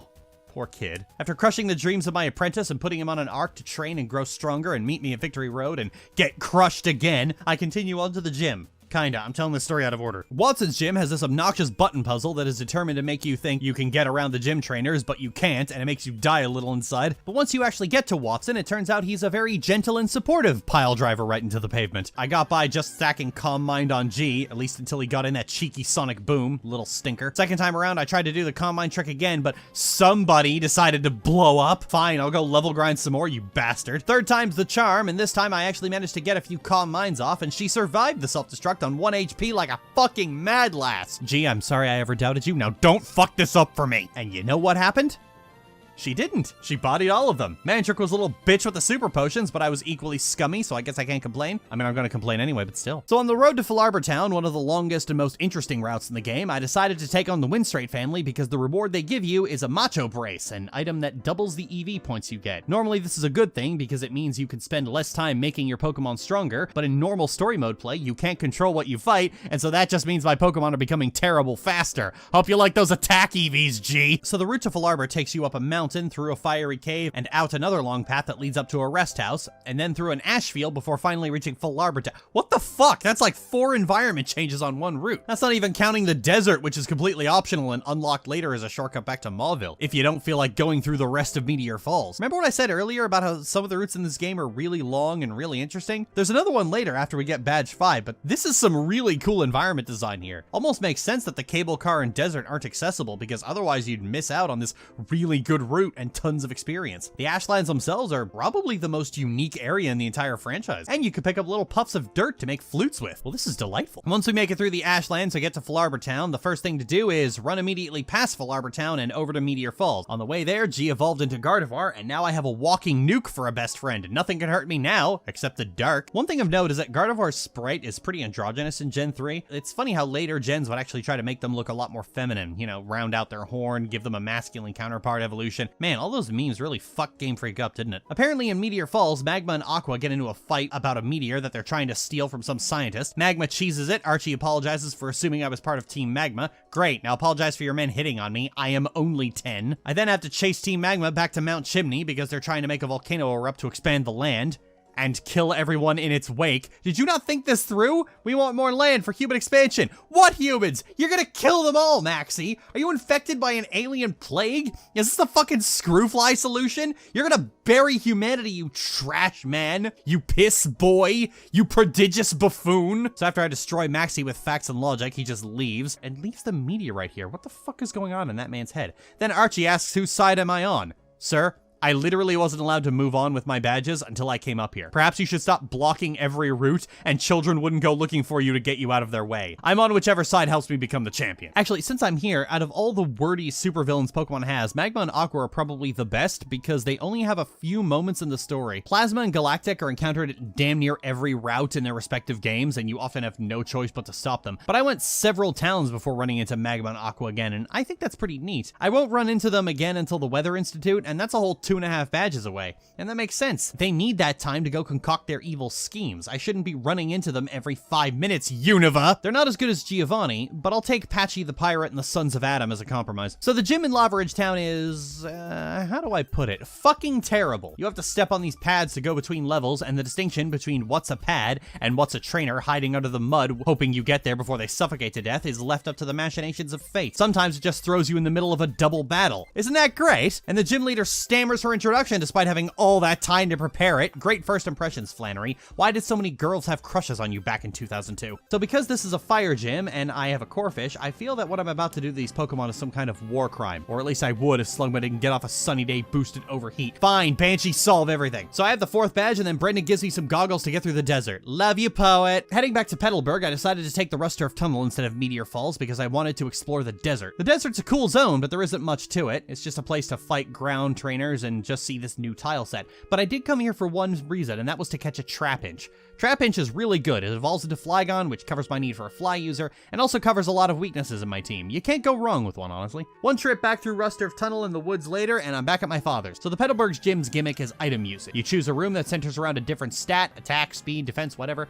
and not only are the Pokemon geared toward that stat, they use items to boost those stats. It is kind of interesting because that necessitates different counterplay. Do you want to go for the bulky ones and melt them, or take your bulky Pokemon against Sweeper? When you reach Norman, he's using everything. His main Pokemon is a Slacking, which hits like a truck and can tank a lot of damage, but moves very slowly. I fought like a dirty coward, spamming Calm Mind on Spinda, because spamming Calm Mind is literally the best decision you can ever make, and with G being a lot faster than any of his other Pokemon, it was just a straight sweep. You see how broken this Pokemon is? People think I'm joking when I say Gardevoir needs some serious nerfs because they aren't very good and competitive, but in the main game, they just slaughter by virtue of having good moves. A big problem with Psychic types in Gen 1 was that they had very high Spatak and Spadoof by virtue of how the special stat worked, and their big weakness was physical attacks. A lot of them were reconfigured to just one of those in Gen 2, but Gardevoir, again, has very high Spatak and Spadoof, and the ability to pad those stats with an early game Calm Mind. Calm Mind makes you stronger and bulkier, and it really should only do one of those things. This isn't helped by the fact that Dark, the type added to rein Psychic types in, is special. So even without Calm Mind, they can still take a crunch to the face, and with it, it's even worse. You'd think Gen 4 fixed this with the physical special split, but it didn't. Gardevoir just got even more moves, and they could already learn Reflect to curb physical attackers. You give Gardevoir Reflect and Calm Mind, and they're basically unkillable. How bad is it? It's this bad.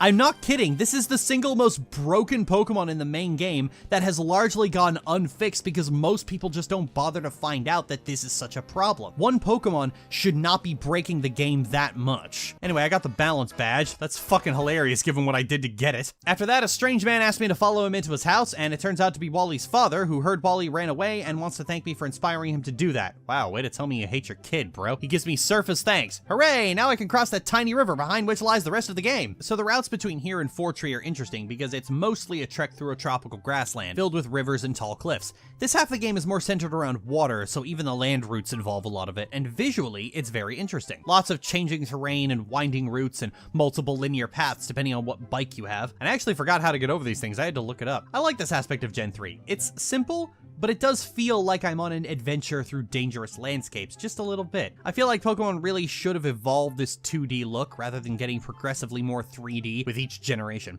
I then found Team Aqua at the Weather Institute, who are looking for... Actually, what are they looking for? I can't remember. I crushed them because it's just tradition at this point. A little while later, I ran into Brendan, and he challenged me to a fight, which I won, naturally, and he gave me the HM for Fly. Well, that's nice. Tell McKay I said hi. Arriving in Fortree City, I bothered some of the locals. Why are you living in a treehouse? Are you 8? Give me a TM or I'm going to bully you. Woo! Mugging people works! Anyway, the gym is blocked off because something is in the way and I have to go out of the city and onto the route to find Steven, who will tell me, oh yeah, that's a Kecleon. Nasty little bastards. Use this scope to find them. Hooray! The gym is open. Fortree Gym is a flying type gym that uses these rotating walls as its puzzle. You need to maneuver yourself in a way so that you can move the walls the way you want them to open the way to Winona. It's not bad. It requires a little bit of thinking. Really good for the kids, honestly. The fight with Winona was really no big deal. Her team is all flying, so Shockwave handles most of them. And Psychic took care of both Tropius and Altaria. Like I said, G is pretty busted. The next stop on our journey is Mount Pyre, because we overheard Team Aqua saying that they were chasing Team Magma there. Now, Mount Pyre is weird. It's another Ghost and Psychic dungeon, and at the end you can get a Shadow Ball TM, which is neat. But it's a completely optional dungeon that you don't actually have to do. There's a hallway to the left that takes you right to the peak of Mount Pyre where you actually need to go, which is a shame because I feel like Mount Pyre could have been a really cool dungeon. But since it was made optional, it no longer matters and is just a few floors with trainers to fight. So instead we take the shortcut to the peak, run along the cliffs, and then reach a gauntlet of Aqua Grunts that is definitely not the same gauntlet from Generation 1. This is completely different because at the end they challenge you to a double battle. Ooh. And at the end, Archie goes, now I can bring my plans to fruition. What are your plans? Wouldn't you like to know? And he vanishes. Sometimes I sit there and stare at that spot, wondering where he went. Where did you go, gay pirate man? Then the old lady tells me that the blue orb and red orb belong together and can't be separated, and tells me to go please bring them back so they can be orb wives in peace, and gives me a key to the magma hideout to do it. And honestly, reuniting a pair of inanimate lesbians is the single greatest mission a child could be given. Don't worry, old lady, I'll bring them back, I swear. Right after I do some shopping. So I run into Brendan in front of the Lily Cove Mall, who insists he's not buying any dolls, and honestly, I didn't suspect he was buying dolls at first, but now that he went out of his way to deny it, he's definitely buying dolls. Make sure you buy one for your girlfriend, and one for your girlfriend's wife. Give me a plushie, Brendan. Okay, he decided to fight me instead, and when he loses, he can't take it and says he's going home to Little Root. I just humiliated him so badly that he gave up. Seriously, Poet, you don't deserve this shit you're getting from me. Getting back to my mission to reunite the Orb Wives takes me to Mount Chimney, where Team Magma is hiding, which is a much more fitting hideout than the one they have in Ruby and Submissive Ruby. They are hidden deep inside a volcano that's almost maze-like. It's actually pretty cool. But it seems there's no air conditioning in there because several of the grunts complain about being hot, and even one regrets not joining Team Aqua. But as you get closer to Maxie, oh boy, are the magma grunts just tucked into every little nook and cranny. I fucking love it, she said sarcastically. Yes, I do want to fight your 50th Zubat, sir. I make it to Maxie and he uses the blue orb to control Groudon, only for Groudon to rocket into the sky. As you do. And Maxie's just completely flummoxed, like he's genuinely confused as to what just happened. Not only did the blue orb not work, but this creature of the land just took off into the sky as if repelled from the orb, and then he blames me for it. Like, sir, I am a 10-year-old girl. I cannot lift that dinosaur. Please calm your fabulous tits. Well, he wants to fight, and I slap him down because that's just how this goes at this point. And then he's willing to listen when I say there's a reason that Groudon left and then leaves to go chase after it. Very productive conversation, Maxie. Returning to Slateport, it turns out that Captain Stern is finished with his submarine project that he intends to use to explore the ocean. So it's a good thing we brought those Devon goods to him. Good job, Stern. I'm very proud of, and Team Aqua stole it. I don't even know how they got in there. I'm almost impressed. But unfortunately for them, I know exactly where their hideout is. It's in the city that's crawling with aqua grunts. Seriously, you could not be any less conspicuous if you tried. Where the magma hideout was a mess of navigating tunnels, the aqua hideout is more high-tech, with teleporter pads all over the place. So I'm getting Silphco flashbacks, and I don't like it. No wonder people hate working for you. One gang works in a sweltering volcano base, the other gang just turned their base into a maze for sheer sadistic thrill. Because Team Aqua's Pokemon are all water, dark, and flying, Sceptile and G can wreck this place like nobody's business. I actually taught G Thunderbolt just for this. I eventually make it to the bay and have to fight Matt, who's just rocking the shirtless look today. Good for you, Matt. Mastectomy scars are nothing to be ashamed of. Be yourself. I'm gonna crush you, though, so, like, square the fuck up. But it turns out that he was just stalling for time so Archie could finish preparing the submarine. Clever boy, Matt. With myself thoroughly humbled, I left the Aqua Base in search of Archie, and here starts the dreaded sea routes. Okay, so the entire latter half of the game's story takes place on the ocean. Given the importance placed on the balance of land and sea, half the game taking place on the sea isn't necessarily a bad idea. Exploring the ocean is cool. People like doing it. Wind Waker is nothing but that, and it's fucking great. The problem is the fact that the gameplay of the sea routes is unchanged. Sea routes are, in my opinion, the most underutilized aspect of the Pokemon games. There's so many cool things you could do with it if you wanted to for comparatively little effort. Make wayfinding a mechanic to figure out where you're going, give you interesting places to explore, little islands and coral reefs, have interesting things in the ocean to find. But in Pokemon, sea routes are just roads filled with wild Pokemon and trainers, and they're places where the wild Pokemon infest every tile. On land routes, wild Pokemon are only found in tall grass, and the tall grass is used to detail the environments as well. But the rest of the route is relatively safe. But sea routes are like caves where you get harassed on every single damn tile. They're also visually very boring. There's water, there's rocks, sometimes there's dirt, that's it. The only thing Hoenn added was the ability to dive, which should be really cool, but in practice, diving just takes you to a canyon that is just more rock. Sometimes there's a little foliage, but otherwise it's just another path that you find a few other Pokemon in. Can you imagine being a dev on this game, having the entire theme of land and sea drilled into your head, and not making the sea routes anything close to as interesting as the land routes? And what's even worse is that despite the entire Pokemon fanbase complaining about this from the moment these games came out, when IGN made the same complaint about the remakes, people got mad at them for bringing it up. Like, they were the target of mockery for too much water. Like, assholes, you were complaining about this shit for a decade and they still haven't fucking fixed it. Instead, they wasted their time making an entire post-game story where you get ranted to about ham-fisted philosophy by crappy characters and then catch another few useless legendary. It's so fucking ridiculous that they can't get half their gameplay loop right, even after oh hey, we're here. So before I could chase after Aqua, I need the badge from Moss Deep's gym before I'm allowed to dive underwater. Kinda like how I needed to beat the instructor at a game of Hearthstone to get my firearms license. Tate and Liza's gym is filled with rotational puzzles. You have to hit the right pads to make things rotate to make a path to the next objective.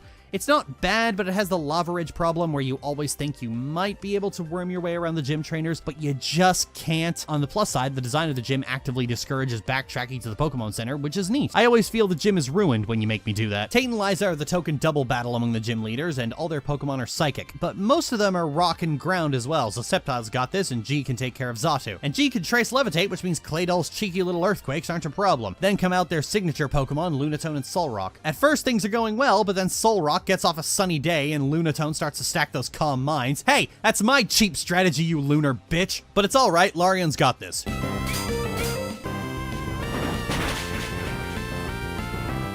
See? Oh crap. Oh crap! Well, I don't have any physical attackers left, so I guess we're stuck chipping away at Lunatone's health and maybe confusing them. Okay, you are officially on my shit list. I just decided to fight fire with fire and start raising my own stats to put us on equal footing, praying Lunatone didn't knock me out in the process. See what I mean? Calm Mind is broken as fuck. You know, I'm starting to think this is personal. It's okay, I got them eventually. Our combination was shattered. All your Pokemon went down like chumps. It was just Lunatone that survived. What kind of trainer relies on one single Pokemon to carry the entire... Anyway, we're off to chase Team Aqua to the bottom of the ocean. We're off to the Space Center to stop Team Magma from robbing the place of its rocket. What? You're on this again?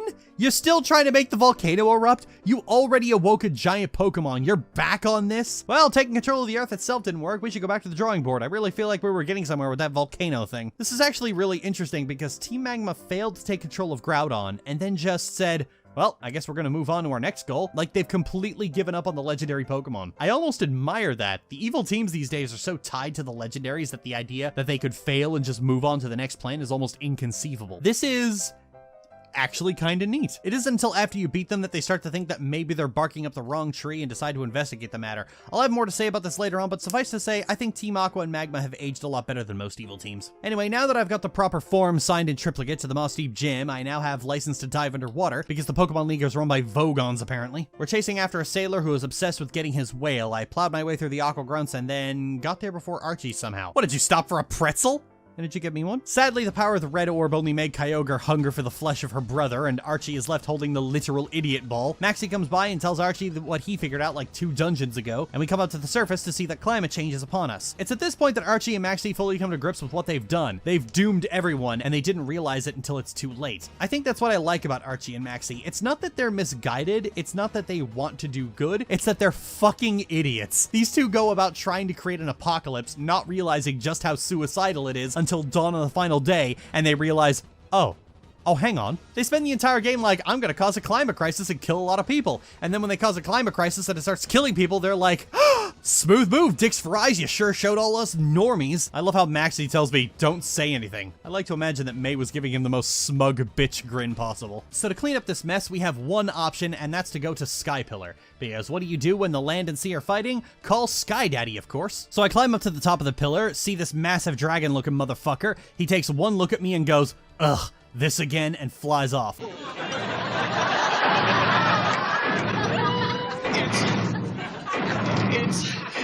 It's him!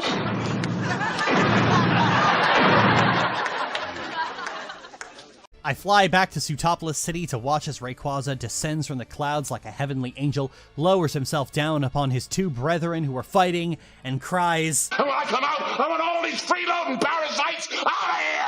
and then they slink back to their caves like frightened little children, and Rayquaza goes back to his perch. This whole sequence is just me telling on them to their dad. It's awesome. Even Archie and Maxie comment on the fact that he just zipped down and Uncle filled them back to sleep, like, wow, we really went through all that trouble and it was fixed that quickly. Compared to Ruby and Sapphire, the calamity that Aqua and Magma unleash is far less intense in Pokemon Emerald. The weather changes rapidly, and you can fix it by rushing to Rayquaza. Even the music it plays is a lot less serious, it's just a slowed down version of heavy rainfall. In Sapphire, all of Hoenn is plagued by intense rain, with the sound of rainfall just pummeling into your ears with lightning flashing and while panicked, hasty music plays.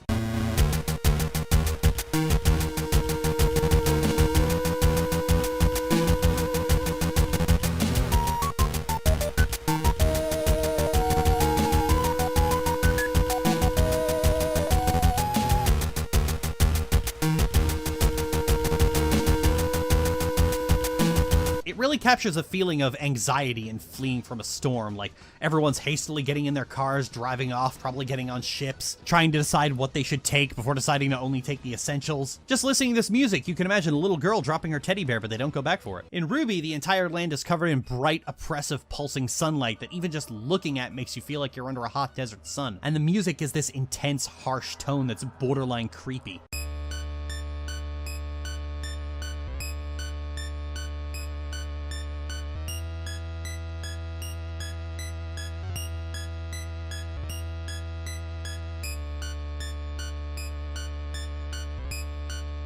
This just feels like you're living in a drought. This is the one thing Ruby and Sapphire have above Emerald, in that they make the weather calamity feel like a calamity. Even the response from Team Aqua and Magma respectively carries more horror behind it as they realize the full extent of what they've done. Now, the remakes are the worst of these because while the story hasn't changed much, it's been made much more verbose and lathers the player in grandiose importance the entire time. Even the music is worse. The heavy rainfall music sounds more like the underwater stage of a Sonic game.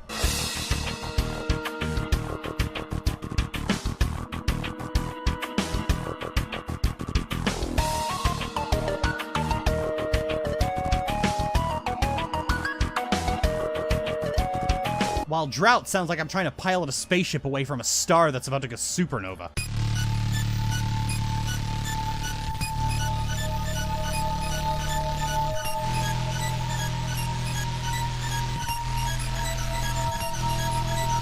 I'm not a fan. I think the heavy rainfall and drought themes of the original Ruby and Sapphire are some of the best music the series has ever had, both for how well composed they are, but also how they each capture a very different kind of terror that their respective weather is supposed to bring. When people talk about good music in Pokemon, they don't really think about where it's used. The music in a video game is all about the atmosphere it sets. Sure, maybe some songs in Pokemon are creepier or more intense, like the theme to N's Room and Zinnia's battle theme comes to mind, but the difference is that Ruby and Sapphire are setting the mood for something that's actually good and creepy and unsettling. N's Room is a creepy theme, but N is the single most obnoxiously verbose waste of effort, value, money, space, and time the series has ever had. Zinnia's battle theme is intense, but the actual fight with Zinnia is not. I did come here expecting to really kick Team Aqua and Magma in the teeth, but I really think they've both aged surprisingly well in the original versions. Their dialogue is succinct and their characters are a lot more charming than later villains. They really captured the vibe of an eco-terrorist in that they're fucking idiots who will only hasten ecological collapse. I know people like the later villains for spouting ham-fisted philosophy and pretending to be deep and complex, but there's only so much complex you could get when your end goal is the same as the bad guy from Kingdom Hearts. Aqua and Magma are good. You two get to live. Anyway, now that I'm free of the plot, I'm allowed to get the last gym badge to prove I'm worthy of challenging the Elite Four, because neither rain nor drought nor big kaiju fight is going to halt the bureaucracy for even a second. Sutopolis Gym is great because you can bypass every trainer fight and go right to the gym leader if you're capable of doing second-grade puzzles. The gym leader is Hoenn, who looks like if James Bond was a Tumblr sexy man and uses water Pokemon. His first Pokemon is a Love Disc.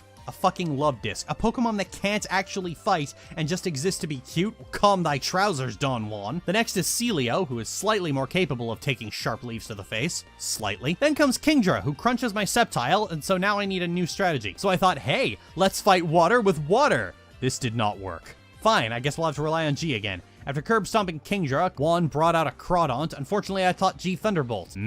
Love the smell of cooking lobster. Then comes out a Wishcash, a ground type. Well played, Juan. But sadly, Psychic will always beat the sheer raw sexual energy of that mustache. So now I have the final badge. That was anticlimactic. So now I'm moving on to Victory Road, which unlike the last game, wasn't cut and replaced with an outdoor gauntlet. Damn it. But very early in the dungeon, I run into Wally, who is determined not to lose to me again. He's trained. He's gotten stronger. He's at the end of his character arc, and now just has to beat his rival. Come on, Wally, you could do it. He opens with Altaria, who is just about as fast as the truck it hits like. I'm going into this quite under-leveled, in fact, and I did this deliberately so Wally would out-level my Pokemon in this battle. He takes down Sceptile and G comes out. Altaria falls to a Thunderbolt, and out comes Delcatty, who falls to a single Psychic. Come on, Wally, you can do it. His next Pokemon is a Magneton, who bodies my Larion. Like, holy shit, he's so powerful. He even confuses my Vibrava. Oh no! It's okay, I got off that cheeky little crunch. Out comes Roselia, who crunches my poor little bug with a Giga Drain. G comes out and slays Roselia with a Psychic. Murderer! Wally's last Pokemon is his Gardevoir, who's already at a disadvantage because Thunderbolt isn't resisted. Monster! And then another crit takes him out for good. Butcher! I'm sorry, Wally, but it had to be this way. Wally's fight is actually fun in this version. In the remake, it's certainly presented better, where Wally challenges you in a field of flowers, set with his own rock track as a battle theme, feeling like it was ripped right out of those 90s tournament cartoons. I love it. But unfortunately, they made it easier. His Pokemon team is exactly the same despite the mechanical changes between Gen 3 and Gen 6, and for some reason, Wally's Gardevoir is replaced with a Gallade. Okay, like, but why though?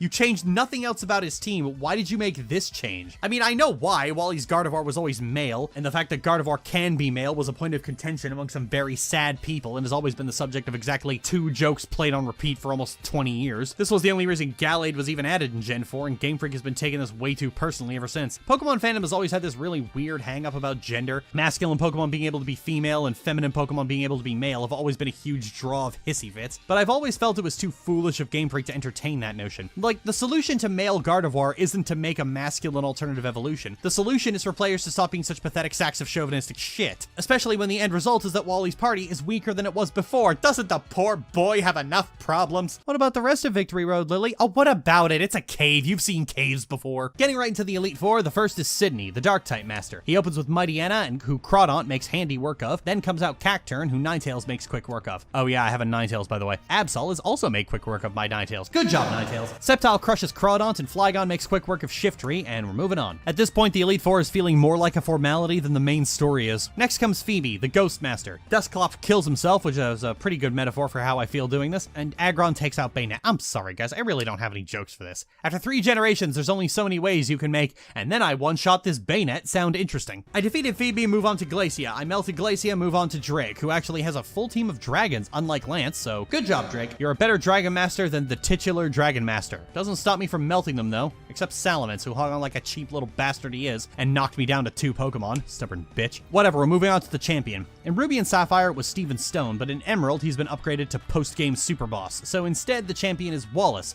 who is perhaps the sluttiest man in Pokemon. And that's including the remakes where everyone got sluttier. Game Freak was horny making this game. Anyway, Wallace's specialty is water Pokemon, and I promise I won't make a joke about being wet. Most of his Pokemon fell because G's still rocking Sith Lightning and won't hesitate. Ludicolo hung on by virtue of having more full restores than common sense. Wishcash was a little smarter, raising his special defense, but then he misses his Hyper Beam. Fucking scrub. But then he got off an Earthquake. See, this is what I get for mocking people. But he's 4 times weak to grass, so neener. Next comes Milotic, who is notorious for being able to take a pounding and recover quickly. This boy is a certified power bottom. But it's okay, because I have crabs. Wait. Whatever, I revived G and proceeded to electrocute Milotic's nipples off. Then he sends out a Gyarados. That just feels anticlimactic. Wallace can't stop gushing about how elegant our Pokemon were when they were fighting. I like this guy. And Brendan comes in surprised that I won. Poet, please, why do you hurt me this way? And then I go into a special empty room with an old DOS computer to be registered into the Hall of Fame. And that's Pokemon Emerald. I was pleasantly surprised by how well Gen 3 held up. The writing is as bad as Pokemon games always are, but the terrible writing is complemented by the fact that the main villains are cartoonishly stupid. And yeah, they should be. Pokemon trying to have a deep story always falters in 2 places. 1, it's fucking Pokemon, their best written villains are 2 chaotic bisexuals and a talking cat. And 2, Junichi Masuda, the writer of most of these games, can't actually fucking write to save his life. Dude's one of the worst writers I have ever seen, and I have seen Steven Universe in its entirety. So the main story being about 2 brainless jackasses both competing to see who can cause an ecological calamity the fastest, only to be completely and utterly blindsided by the fact that an ecological calamity is an ecological calamity, is fucking perfect. Some people deride Archie and Maxie as Saturday morning cartoon villains, but like... Guys, Pokemon is a Saturday morning cartoon. There's also the delightful fact that the game engine is buttery smooth. Character movement is super responsive, battle animations are so fast, dialogue boxes are fast. This is something we lost in later gens. The game's just slowed to a crawl. I miss the day of Gen 3 where we could move without having to sign forms in triplicate with the processor. This is also the last game where the story is spaced out. From this point onward, the games are going to badger you on every single route and city, either with your rivals, your adult supervision, the evil team, or any combination of the 3. And this is truly the last game that lets you off the leash at all. It's a melancholy feeling to say the least, but I truly feel that Generation 3's design philosophy was the best. One where a story fits in a way that isn't so intrusive. It also had the best legendary hunt in the entire series. Tell me you didn't feel like Evie O'Connell deciphering runes. This was fucking great. All in all, I think Generation 3 holds up extremely well. I'd go as far as to say that it remains the best generation of Pokemon.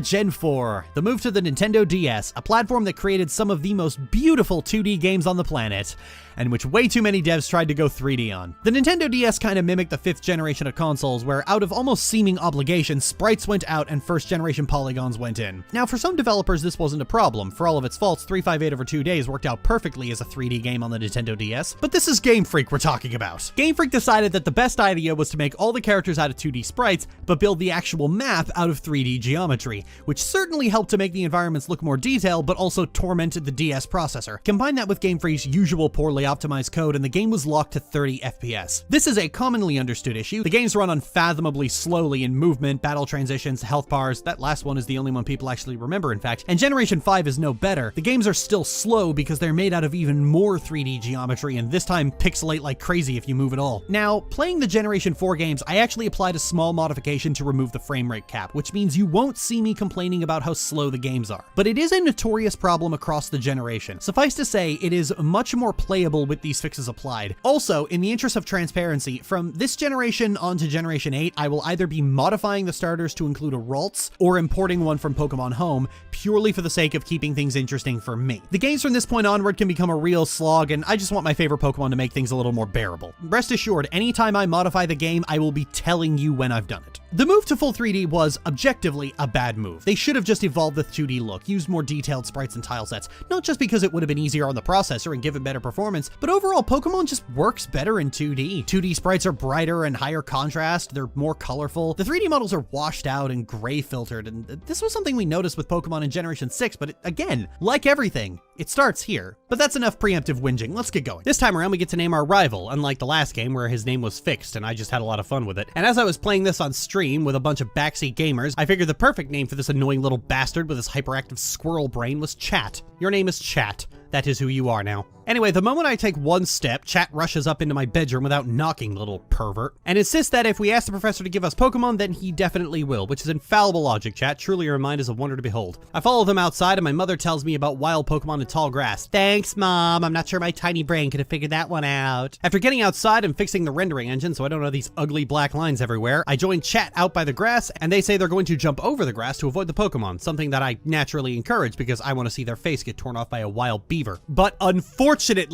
Rowan has to be a sensible adult and stop them. I'm trying to murder my audience, Rowan. Do you mind? Rowan waffles about how our world would change if we met Pokemon, which I gotta say is a huge departure from Professor Oak. Happy birthday, here's a dragon! Then after 3 pages of dialogue, he gives us a Pokemon. I picked the Ralts I hacked into the game, and chat immediately decided they wanted to battle. Unfortunately, Ralts only knows Growl, so I kind of had to run out the clock on this one, and Growl reduces attack power, so oh god, this took a while. Anyway, after I threw the match, we went home. The next day, my mom gives me some running shoes, and chat demands we go to the lake. There we find a strange man waxing poetic about time and space. No doubt a small boy with a duck and a dog will be around shortly to take care of him, and then we immediately leave because the area is tainted with his stink. I take the path to Sandgem Town, where Lucas forces me to talk to the professor, and he asks me to name my Ralts, so I named her G. Rowan asked me to record all the Pokemon in Sinnoh, but because I'm just a child, I say no, to which Rowan stares at me uncomfortably for 30 seconds and tells me he's a very patient man and can wait all day. And now I'm suddenly aware of just how close the two of them are. He asks me again, and I say yes because I want to leave without getting mauled. As I leave, Rowan screams my name and gives me a TM for return. It's okay, he's an old man, his memory is going. After Lucas tells me what a store is, I'm now free to adventure on my own. At least until I get 20 feet north, where Lucas refuses to let me go further until I tell my family where I'm going. So I go and tell my mother that I've been conscripted into taxonomy, and then finally I can move on. Nope! Lucas insists that he show me how to catch Pokemon. Are you done? Are you through? Will you leave me alone now? I feel like a small child in a brony convention. He eventually lets me through and I make it to Jubilife where— Hello there. Oh, come on! The bastards scrutinize the fact that I haven't caught any Pokemon yet, and then we run into someone from Interpol, because it's not enough that we have cops as the lowest form of human scum, now they've gone global. I'm pretty sure this qualifies as a pandemic. Anyway, the cop tells me his name is Looker and gives me a device to record my Pokemon battles with. I'm pretty sure I'm being GPS tracked. When I try to leave Jubilife, Looker stops me and won't let me leave until I visit the trainer school. I'm going to kill this cop. I get there, I give chat their map while they're standing there, spellbound by the chalkboard, and then I leave. So now I can move on to— oh, for the love of— this man tells me to find 3 clowns so he'll give me a watch. I don't want the watch, but I have no choice. After finding the clowns and playing their games, I get the Poketch. This game's answer to the Pokegear and Pokenav. It's terrible and takes up the entire bottom screen, which I did not record. Anyway, now the way is clear and I can move on to— oh, come on! He's just standing there, menacingly. Chat wants to fight again, and this time I'm going to beat their damn face into the dirt because I have confusion now. Now, will you please go away, chat? Making it to Oreburgh City, it turns out the gym leader is away because they're always away. Chat tells me to go to the mine, so I restrain myself from strangling them, for now. It's weird that in Sinnoh, gym leaders have to take day jobs. Is this all just volunteer? Is the Pokemon League just Cub Scouts, but for dogfighting? Anyway, Rourke tells me that if I get the badge from him, I can break rocks. Great name, by the way. The rock-type gym leader is Rourke. Stellar performance, Game Freak. Not since putting a B in front of rock have I seen such creativity. So I get back to the gym and challenge Rourke Balboa, and this is a piece of cake. Rock gyms are always simple and— oh, that's not good. Not only did they finally give the Rock Gym a stab move, but I completely forgot that before level 30, this line has worse stats than a Magikarp. Oh, I'm in danger. Unsurprisingly, G goes down, but it's okay because I have my own stony boy. A stony boy with fists of rage. And then out comes a fucking Cranidos! You never see fossil Pokemon until the end of the game! Oh fuck, I'm in trouble. I'm in deep shit. I'm in so much— oh hey, I won. Almost lost my cool there. And then comes Onix, who crunches my Geodude and then one-hits my Zubat and Starly. How did I not lose to Cranidos, but I did lose to Onix? Whatever, we healed and went right back to it. This time, G got a critical hit on the Geodude, but got one-shot by a Pursuit. And Geodude punched a hole right through Cranidos' bussy and proceeded to punch a hole right through Onix. People who say Rock Smash is a bad move haven't had the joy of 4 defense drops in a row. Geodude is not a gentle lover. So I headed north onto Route 204, only to realize that I needed a bike to move on, so I guess I had to go all the way back through Oreburgh Gate. Getting back to Jubilife City, I found Rowan and Lucas being harassed by Team Galactic, who wants his research. Rowan says it's a surprise that I already have a badge, tells Galactic they're bad people, we battle, and they run off. Now that sounds simple. I complain about these things a lot, but it sounds brief when I summarize it like that. However, it is one of the most needlessly long pieces of dialogue in the entire damn game. Like, it goes on for quite a while, and all it amounts to is, hey, Team Galactic, you're ne'er-do-wells who don't follow the rules. Also, wow, Lily, you sure are a good trainer. You should take the gym challenge that you were already doing, and also complete the Pokedex. Also, here's a fashion case. That's all they really say, and yet the dialogue itself is so fucking long. Just look at this played in real time, where I'm mashing the A button as fast as possible.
Is this necessary? Is this really fucking necessary? They just go on for so fucking long. I can't imagine trying to read this inane crap in real time. This isn't fucking pathologic. Why do you need pages of text to tell me the most simple goddamn things? This is why a skip cutscene feature is needed in these games.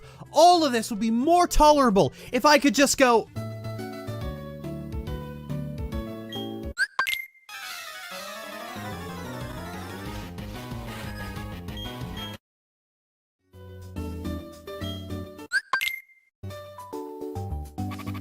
This is what I mean when I say Pokemon's story hasn't improved. They still use very one-dimensional characters all the time. They're just more verbose about it. They talk forever about nothing. And it's not like they also have voice actors you could enjoy in spite of that. Instead, it's like watching subtitled anime. Just a whole lot of reading the most inane, terrible bullshit and wondering why the fuck people think this is good. I made it to Floroma Town and then ran right past Floroma Town to continue on to the next motherfucker. Alright, I went back to the power plant, but I need the key, which is in the flower patch. Thanks, random grunt, for being terrible at your job. Back into the town we go. In the flower garden, I found 2 more grunts harassing this old man, and after destroying them completely and utterly, I got the key to a power plant. This is definitely something you should give to a 12-year-old girl. Inside the power plant, I found Galactic Commander Mars. No, seriously, what's your real name?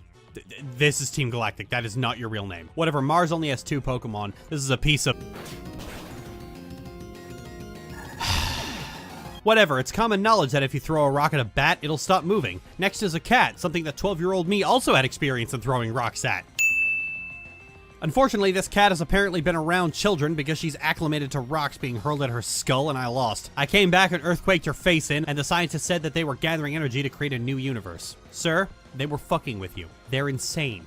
Don't take the right-wing death cults at their word. They're not gonna make a new universe with 2 windmills. Outside, I run into Looker, who keeps up the stellar reputation of the police by being fucking useless and arriving 20 minutes too late. He thanks me for doing his job for him and runs off for goals I'm not entirely certain of, but given historical precedent, I wouldn't want to live in Nakreen City right now. Anyway, the good part is that those damn grunts aren't blocking the bridge anymore and I can move on. And I have to say, Sinnoh's fucking ugly. The colors are muted, half the roots are covered in mud, the entire game looks washed out and gray, and even the forests look damp and depressing. Everything about Sinnoh is just gross and miserable. Even the music. Twinleaf Town sounds like the theme to Coronation Street, a musical score that is determined to evoke suicidal urges.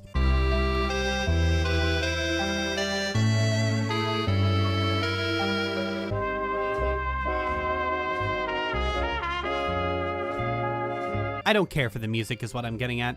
If it's not putting me to sleep, it's filling me with an intense existential dread. Like, I'm 30. Why am I marathoning the Pokemon games? What am I doing with my life? What have I amounted to? I spent my entire 20s grinding out videos for the internet to pay my rent. What is this hell I have sealed myself in? Why am I pissing away what little time I have on this planet seeking coins to trade for— oh hey, the exit. Lucky we didn't panic. So in Eterna City, I ran into Chat again, who drags me to the statue of one of the mascot Pokemon, where Cyrus is monologuing about creating a new universe, and then immediately fucks off. Good talk, Cyrus. I head to the Eterna City gym, and Gardenia's outside to tell me that I have to fight the gym trainers for— what? Like, I get it, Pokemon games from Gen 4 onward hold your hand like a creepy uncle with a My Little Pony collection, but this is the second gym. This isn't the first gym. I've already got the first gym badge at this point. I've already done this. I know how this works already. In this particular game, too. This only puts more confusion on the fact that Rowan is surprised that I have a gym badge already. Did I sequence break? I had to look it up. I genuinely thought I broke a sequence here or something. It turns out I didn't. The game's just like this. In fact, this is a problem the games have had for quite some time. Here's an example. After finishing the gym and getting ready to move on, I'm stopped by Cynthia, who offers me an egg. Now, at first I legit thought this egg contained a Riolet. My memory of this game isn't very good. This is the first time I've played it in 15 years. So naturally, since Lucario is one of my least favorite Pokemon, I chose no. And then Cynthia refuses to let me leave until I initiate dialogue with her again to accept the egg. I finally accepted it and tried to leave again, only for a lady blocking the way to refuse to let me through until I have an Explorer's Kit, which is used to access the optional underground area. And since I'm playing on an emulator, is virtually useless and is actually useless on actual hardware in 2022, and the feature wasn't that great when the game was new anyway. But I can't move on until I get this one key item. A cyclist blocking another exit out of the city did the same thing. Have I not made it clear that I want to move on? When I relented and went to get it, the Explorer Kit man wanted to give me a tutorial for the underground. I was given another yes or no choice and picked no, obviously, and you know what happened? He actually took no for an answer. Sure, he was guilt-trippy and sad about my refusal, saying that he's very lonely, which is actually the only time in this game the dialogue has ever been charming, but I was allowed to leave without going through the tutorial. What a novel concept. Out of any single thing Game Freak does poorly with the Pokemon games, it's this failure to take no for an answer from the player that's the most glaring. Frankly, I don't understand why they put so many of these meaningless yes or no questions in the game at all. Like, I understand why tutorials aren't optional. Junichi Masuda is a boomer who has nothing but contempt for children. What I don't understand is why there are so many instances in the series where the game asks you if you want to do something and then ignores you if you say no. Time had to be dedicated to making the decision and writing the twee refusal dialogue, so the question is, why? This is further compounded by the fact that the Explorer's Kit man and a man who offers to show you the contest hall in Hearthome City both actually take no for an answer. So pick a lane. Either I can't say no, in which case stop asking, or I can say no, in which case listen when I do. Children get enough of adults railroading them and disrespecting their wishes in real life. They don't need it in their video games. And yet Pokemon, the most popular kids game of all time,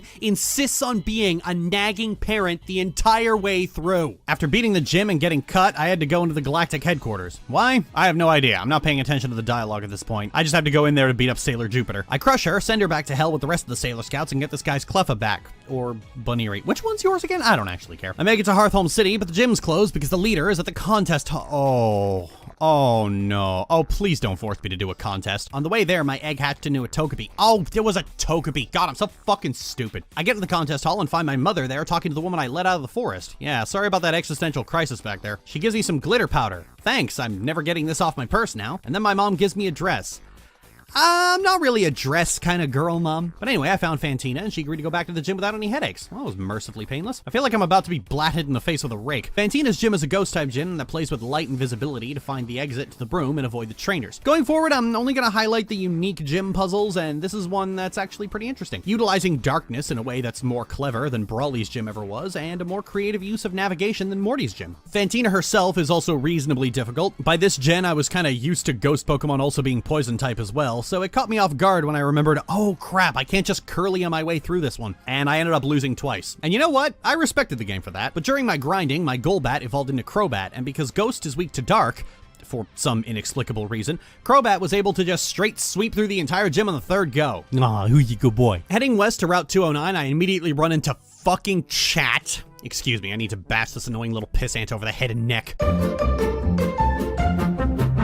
I came across across this tower, which turned out to be a graveyard. On the 3rd floor, it got a lot of fog, which reduces accuracy by 40%. But thankfully, G knows Magical Leaf, which never misses. There's a lot of places in this game that have fog, which means if you carry moves that have guaranteed accuracy, like Magical Leaf or Shockwave, it means you can turn the fog from a Kiss Curse weather effect into just a bonus. Defog is an option and is an HM in this game, but personally, I prefer having 40% extra evasion as a baseline. As I enter Salacion Town, who should I run into but the living embodiment of every nightmare I've ever had. He brags about having seals, but forgot to put them on. Ha! Dumbass. In Veilstone City, I head to the gym to see Lucas out front. He mentions something about the Pokedex. I don't remember, I wasn't paying attention. And then Crasher Wake comes out of the gym and introduces himself before running off. Lucas wishes me good luck, and I head in. Veilstone Gym is an actual gym? What the fuck? I mean, makes sense, it's a fighting type gym, but it's in serious disrepair, holy shit. Puzzle here is basically a block pushing puzzle using heavy bags to clear obstacles and open pathways. It's a little intricate, you have to double back a few times to get through the entire thing. I like this one, it's pretty neat. As Maylands Pokemon are fighting type, G's the go-to here. I get off one Calm Mind and then proceed to sweep both Meditite and Machoke. Then out comes Lucario, who takes a few more hits to get down, but he still ultimately goes down. Then I run into Lucas, who claims Galactic took his Pokedex and asks if I want to help him beat them up. Assault under dubious circumstances? Count me in! After G mugs them and steals their wallets, we get Lucas's Pokedex back. Then Looker shows up and says he heard about children feuding with Team Galactic. He then deputizes me to form an illegal search of Team Galactic's warehouse. Do you even have a warrant? Are you allowed to just force a child to help you?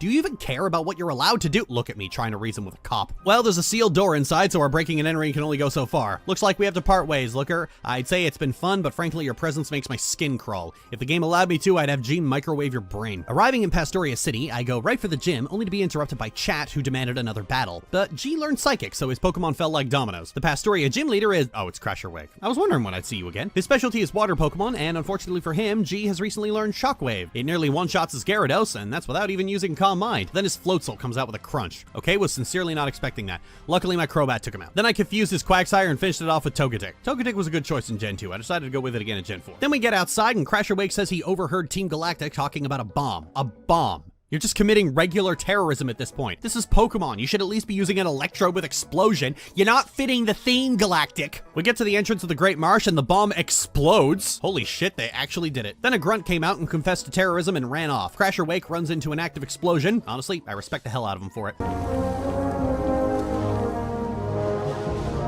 I was deputized to chase after someone who just set off a bomb. I chased him around a mountain and through a resort before finally cornering him on the road. And he sends out a single Krogunk. Krogunk are 4 times weak to Psychic. So I crush him and he just walks off and I just let him, apparently. Kind of beats the purpose of chasing after him, but whatever, Game Freak, just want to make sure I get my cardio, huh? Then Cynthia gives me some medicine to get rid of a group of Psyduck blocking Route 210, which remains the most ridiculous roadblock the game has implemented. She then asked me to deliver a charm to her grandmother. Ma'am, I'm not a free courier service. Just go spend time with your grandmother. Stop avoiding your family. So I find the Psyduck and use the medicine to clear their headache. All right, now shoo. Go on, find some frozen peas to steal. As I progress further through the route, the fog gets really thick. As I mentioned before, I opted not to get defog because G and Togetic have moves with guaranteed accuracy, meaning that I get to benefit from the 40% accuracy loss from fog. This makes fog a benefit rather than a hindrance, and it means I don't have to waste move slots on an HM with only one real application. Not that I dislike HMs. Personally, I love the idea of field moves. It's more fun using my Pokemon to clear obstacles than items or special ride Pokemon, and managing HMs has never really been an issue for me because I know the kind of move spread I need. HMs are a bugbear in the community. I guess it's part of the problem of people thinking they need full type coverage on every Pokemon. But honestly, I never really had that problem. Just on Gardevoir alone, I need only 3 move slots, Psychic or Psyshock, depending on the gen, a non-Psychic type damaging move, and Calm Mind. Everything else is optional after that, and that's the approach I take with the rest of my Pokemon, so working in a few HMs isn't a problem. Besides, the fact that I have 24 move slots and have to manage them between moves for battle and moves for the field is an interesting bit of resource management. And I think Pokemon removing it just because some Poketubers complained that they couldn't be 100% optimized in this children's game was a bad move. As I mentioned before, I think my generation's refusal to think and adapt to roadblocks is part of why the Pokemon games turned into such a boring snorefest. We did this to ourselves, honestly. Arriving in Celestic Town, a galactic grunt is blocking the entrance to a shrine, so I bully him and make him leave. Inside is a mural of the 3 lake spirits, and Cyrus bursts in and says he wants to put an end to pointless strife and conflict in the world. What pointless strife and conflict? This is a socialist paradise. What are you talking about? You're the only one causing any conflict. You set off a bomb, for crying out loud. You know, Archie and Maxie were like charmingly stupid, but you're just completely out of your mind. I beat the crap out of them, but the Elder already gave him all the information he needed, so he took off to go capture the lake spirits. I'm gonna have to go after him, aren't I? So I head to Canalave City, where I'm immediately beset upon by Chat, who demands yet another battle. I'm really starting to get sick of this kid, you know? After that, I headed to the gym. It's a steel-type gym, whose puzzle is based entirely around guessing which elevator lets you progress. I'm guessing the dev who designed the Hearthhome City gym was homesick that day, and the job of making this gym fell to the guy who writes the dialogue. The leader is Byron, who is apparently Rourke's father. You know, there's a joke in here about steel being a more refined rock. Anyway, his Magneton and Steelix went down with one flamethrower each from Houndoom. Oh, who's a good girl? Who's a good girl? Bastiodon took a little more teamwork from Lopunny, Houndoom, Crobat, and G to take down, but we got there in the end. Once I get outside, I'm harassed by Chat again, demanding I come to the library. I swear, if you demand another battle, I'm going to stab you. So I join Chat, Lucas, and Rowan in the library, where Rowan is giving us a lecture on Pokemon evolution. He decides we should split up to go to the 3 lakes, and right on cue, there's another explosion. We turn to the news to hear Team Galactic has set off a bomb at one of the lakes. Naturally, since it's an active site of an attack, we decide not to go to the lakes and wait for the situation to be all clear before. So I arrive at Lake Valor to find that it's been drained by Team Galactic's bomb, and there are Magikarp flopping around, and they say they're heading to Lake Verity next. Well, that's fine. Lucas is already on his way there, so I arrive at Lake Verity to find that Lucas is being bullied by Galactic members, so I have to do fucking everything around here, apparently. Alright, that's 2 out of 3 lakes cleared. Where's the 3rd? It's on top of a mountain, Lily. Fuck. The route to Snow Point City leads through Mount Coronet and up a snowy mountain path filled with trainers and environment hazards. It's not bad, it's the first snowy environment in these games, but they just had to go and mess up the ambience by adding deep snow to impede you at every possible point in the journey, and it's crawling with trainers who keep getting crits way more often than they should be, I fucking swear. It's worth pointing out that in Platinum, the female character model is wearing a winter coat but no pants, and I'm walking through waist-high snow in a blizzard. So that was certainly a decision we made. I've got frostbite on my... somewhere you really don't want to get frostbite. I found a house in the middle of the blizzard where a guy is complaining that he's trapped here because he dropped his HM for rock climb. Luckily, I found it just ahead. When I went back to return it, however, he said I could just keep it. Sir, don't you need this to get out of the snow? What? Nah, forget about it. I reached the mountain to the lake, and Chad is at the top mocking me for being slow and being unable to climb rocks, and then rushes off to go take on Galactic alone. Wait, Chad, no, don't, you're a complete fuck up at everything you do. Fine, I gotta go get my rock climbing license, I guess. Fucking Vogon, seriously. Snow Point City Gym is just like the Mahogany Town Gym, where you have to slide into obstacles to navigate your way to the leader. It's alright, the Scourge is running back to the Pokemon Center, so it's okay by me. Candace starts with a Sneasel, who dies to a single flamethrower. Then Piloswine, who proved to be a lot more hardy than I thought he'd be and knocked out 3 of my Pokemon before G finally put him in the dirt. I sent G back out against Frostlass, and when she started spamming Double Team, I was like, alright, fine, let me spam Calm Mind, make myself a beast and a tank, and then I'll just sit here praying for a lucky hit. Once I got there, I started trying to hit with Psychic, but it, wasn't going well. But then something occurred to me. Wait a minute. I have Shockwave, which never misses, and hits for neutral damage. And I have like 5 special attack boosts. What the fuck am I doing? One Shockwave and she went down, and one Psychic took out Abomasnow. Can't believe that slipped my mind, honestly. I just got done talking about how the fog wasn't a problem, and then I forget about why it wasn't a problem when I need it the most. I swear, something's wrong with me. Once I had the badge, I can go after Chat, who it turned out got beaten like the little baby bitch he is. Hey, maybe next time you'll throw down a rope. Like, this guy taunts you for not being able to climb rocks, necessitating a detour, and now he's completely failed at what he came here to do. Like, honestly, Chat, you deserve this. At the Galactic HQ, I found one of the grunts I defeated earlier in the game. I bet you don't remember me. You're all white people with the same bowl cut. Of course I don't remember you. Anyway, this grunt is grounded for losing, and he throws a tantrum, mentions a storage key, and then runs off. Then Looker, oh god damn it. Looker shows up and says he has the key and we can go attack the warehouse. Okay, if you shoot anyone, I'm gonna have G powderize your bones. So we break in without a warrant and look around, and I find the key to the Galactic base. Great, I can use this to raid the Galactic HQ. What are you looking at me like that for? I'm not a cop. It's not unethical for me to go rampaging around like a lunatic. I fought my way through the headquarters until I reached the main chamber where Cyrus is giving a speech to his grunts. Is this a cult? It feels like a cult. But wait, that doesn't work, because cult leaders have to be the kind of charismatic person that dumb sheep want to follow in the first place. And Cyrus has no personality, no motivations, we don't even know what he's doing. Quite the performance. No. Shut the fuck up, Looker. So I corner Cyrus in his brooding room, and he confesses that Team Galactic are just pawns. You yourself must know that they are uniformly useless. Well, I mean, yeah, they are the bottom 10% of our graduating class. The problem is you think you're any more useful than they are. You want to create a new world only for yourself. How far have you shoved your head up your ass, Xehanort? He then challenges me to a fight. I win, Natch, and he gives me a free Master Ball and runs off to Mount Coronet. So we're chasing Galactic through Mount Coronet, which is something of a maze that at the very least the game lets you handle yourself. Oh, come on, Looker! As you're nearing the last door before Spear Pillar, you come across this cracked piece of stone in front of a cave. Looker has to walk you through the basics of the fact that Team Galactic probably dug into a wall. Observe, if you will, that hole. There was once a cave painting that had blocked the way to the summit, but the wall, it is no longer there. It lies in pieces. Do you see? Ever since the 3 Pokemon of the lake had been captured, something terrible has happened. But what exactly? I do not know.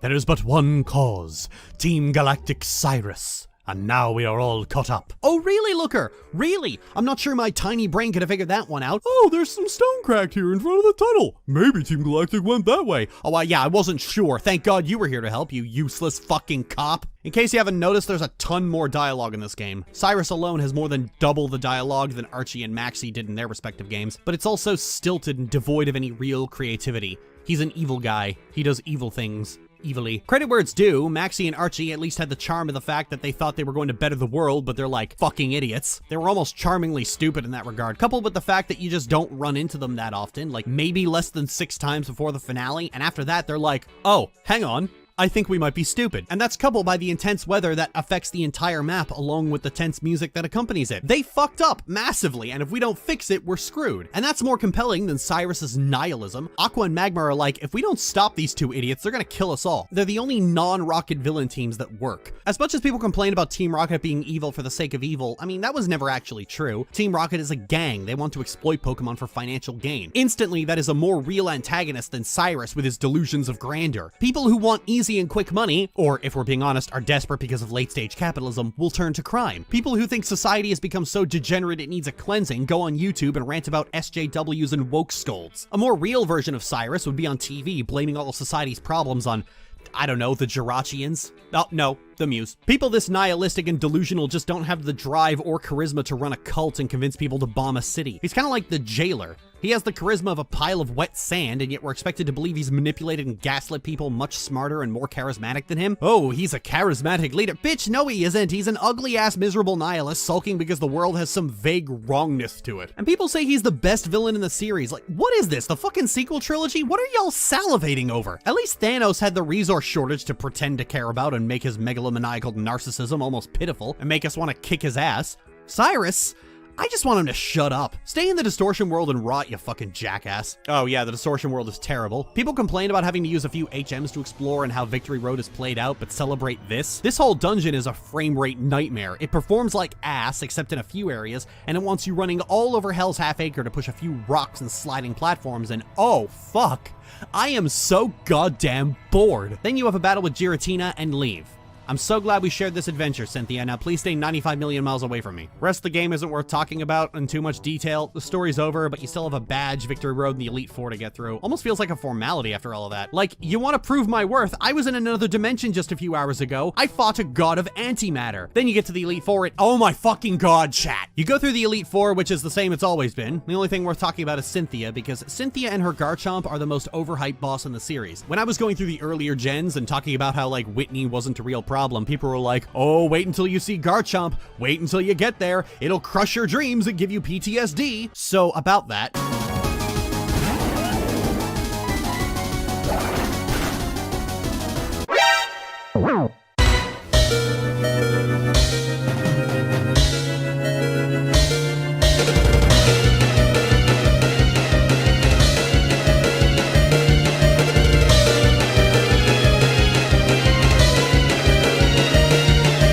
Here's the thing about memed on trainers. The solution to Whitney and Cynthia is use defense. Like any of it. I think Cynthia is the fault of people just not growing up. When we were kids, same type moves and maybe weaknesses were all we would do. We would spam Earthquake for days, and as we got older, we didn't stop doing that. People would take their starter into Cynthia and try and brute force it like they always do, and what a shock. It doesn't work, because when your opponent has this, it's pretty much designed so that you can't just blitz through it. Her first Pokemon is one without any weaknesses, guys, come on, and her ace is fast and hits like a semi-truck. The counter to a sweeper is bulk. So I came in with Reflect and set it up on Milotic, and then Garchomp couldn't touch me. That's the thing about Garchomp. If it doesn't one-hit kill you, it's dead. Flat out dead. Its defenses are not that great, and combined its middling special defense with a Pokemon with high special attack, it's just dead. These trainers aren't even asking much of you. You can sweep Cynthia with Reflect and like 1 or 2 Calm Minds if you're not confident. Spiritomb was a bigger threat than Garchomp because it was immune to both Psychic and Focus Blast, which were the only attacking moves G had. The rest fell like dominoes because just a little bit of setup pushes the damn game over. I saw people planning for BDSP like, okay, I'll need a Weavile to outspeed and quad weakness it. And by the way, in the remakes, Garchomp has the Ice Nullifying Berry, so good luck with that. When it's so much easier than that. Reflect, and literally any special attack boost will do. Hell, just rock up with a fucking Focus Sash or something. There's so many ways around it that turns this fight into mulch, but it requires remembering that neutral damage exists. I've seen so many Poketubers discount Pokemon in the early gens because they don't have stab moves. Need I remind you, I swept 2 of the Kanto Elite Four with the weakest fully evolved Pokemon in the game. Perhaps you want to stop acting like wild dogs chasing their tails and think for a moment. Generation 4 isn't terrible, but it's not as good as Generation 3. The issues that have been creeping in since Crystal have metastasized into a game that does not believe you can go 5 seconds without being supervised. It has fully gotten away from what makes Pokemon fun, the adventure. Instead, you're being forced onto a path by a story, and I wouldn't object to that if the story was good, or at the very least, sparse. But all that's really changed is the sheer amount of dialogue. Characters talk way too much, and they say way too little. The dialogue is in desperate need of an editor, or someone who knows what the hell they're doing. And the thing is, the dialogue is pretty much the only problem with these games from this point onward. Like, the gameplay is competently made, and you can fix the performance issues easily, but there's no fixing the dialogue without tediously going through every text box and manually editing it, which takes time and skill a lot of people don't have. And all the good post-game features, and Gen 4 and 5 have a very robust post-game, is all held hostage by the story. You have to endure this part, and you shouldn't have to. The main game shouldn't have to be this burden you have to endure to get to the things that are fun. Oh, here we go. Generation 5 is the definition of controversial. To some people, it's where Pokemon peaked with imaginative designs, a beautiful region, and a story that took Pokemon in a deeper and more mature direction than ever before. To others, it's the worst generation to ever exist with mediocre Pokemon, forced linearity, and a mediocre story with pretensions toward being something deep while having all the emotional maturity of a conservative Twitter ghoul. Full bias up front, I am very much in the latter category, so if you want to look down at the chapters and skip ahead to Generation 6, no one would blame you. First things first, they removed the options from the main menu. The main menu and the start menu had the same options where you could change the battle style, the text speed, what have you. But for whatever reason, it's not here, meaning that you can't change the text speed to fast from the get-go. I don't understand why they did this except to purposefully annoy me. What next, Game Freak? You gonna remove set mode? So I phase into existence in my bedroom where Charon is standing beside me. Why'd I black out? Charon, why are you here? What have you done? He says he's heard from Professor Juniper that we can have a Pokemon. Oh really, Charon? I'm not sure my tiny brain could have figured that one out. You know, what with the wrapped gift on the table. I mean, it could have been anything. Bianca arrives and we get to pick our Pokemon between a Snivy, a Tepig, and a Ralts. Well, goodness, how on earth did that get there? Guess I'd better take it. Then Charon and Bianca take the other 2 starters and are determined to have a battle indoors. I don't know, Bianca, this seems dangerous. Oh, see, I told you. Look what you done to my room. They just run off. Excuse me, I'm not cleaning this up. Get back here. Oh, I hate these 2. My mother gives me my watch phone because this was a simpler time when stuff like that existed. And then I go outside and a flock of P-Dove fly away. Hope you like that effect. It's literally never appearing again. Whatever, I'm going for an agonizingly slow walk out. Oh, there will be no escape from this torment. You know, I was on the fence about whether Sinnoh or Unova was the worst games. I'm not on the fence so much anymore. Sheridan wants me to thank Professor Juniper before I leave, but when I go to Juniper's, he tells me to go get Bianca. Make up your mind, dude. I find Bianca in her house being told by her father that she can't go on an adventure with Pokemon, which is an apt metaphor for how the game treats you. We go thank Juniper, she over-explains the Pokedex and then gives it to us and asks us to meet her at Accumula Town. Lily, it's this way! Oh, thanks, Bianca. I wasn't sure, given it's the only way out of the town. Let's take our first steps onto Route 1 together. 1, 2...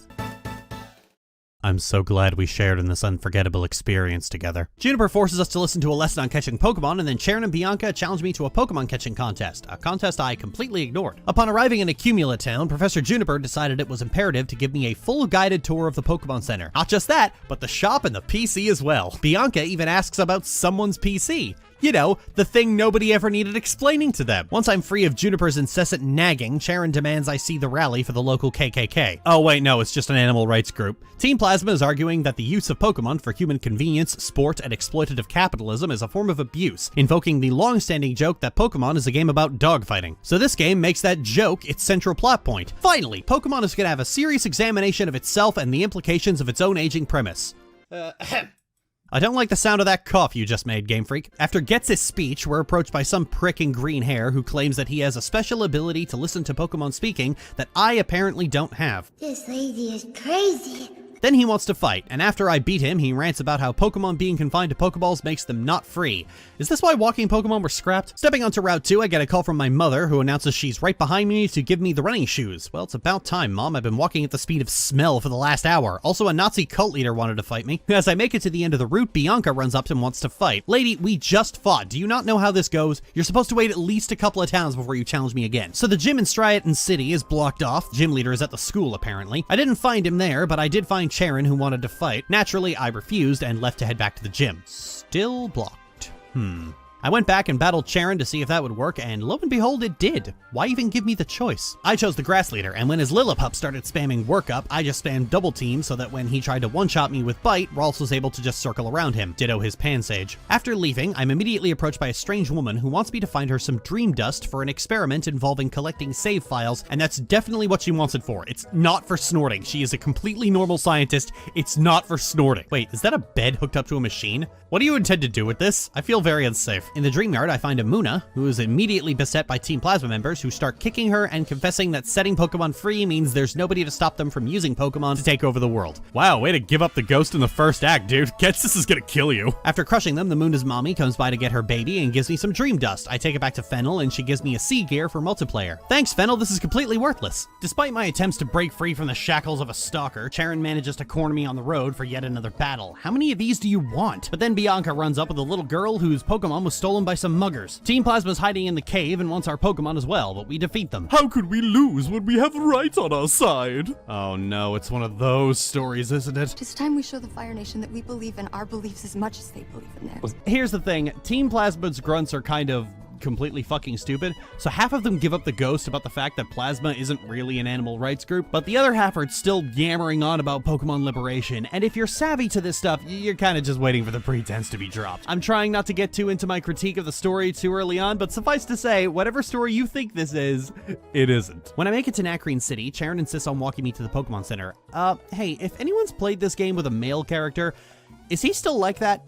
You know, just for my own peace of mind, let me know. Side note, I'm hating the 3D overworld. It's an ocean of jaggy, aliased hell that just looks ugly. Character sprites pixelate like crazy if you're so much as 5 steps away from another character. It is butt fucking hideous. This should have never gone 3D like this. They should have stuck with the pixel art and it would have looked absolutely gorgeous. This entire time I've been playing the DS games on Melon DS with the intention of looking as accurate as possible, but I can't handle the warping and jagginess and whatnot of Gen 5 any longer, so I'm gonna switch to the OpenGL renderer from this point onward with the intention that this is the game's natural look on a DS, and it's fucking hideous. The DS barely handles 3D, especially when we're talking about Game Freak's programming here. So, with that said, oh, that's so much better. So with Nakreen City, we're given only one real task, and that's to go after the gym. So I head to the gym to... Hi there! Oh, fuck no. I want to see things no one can see. Are you on drugs? Do you want to be on drugs? The ideals of Pokemon inside Pokeballs. The truth of how trainers should be.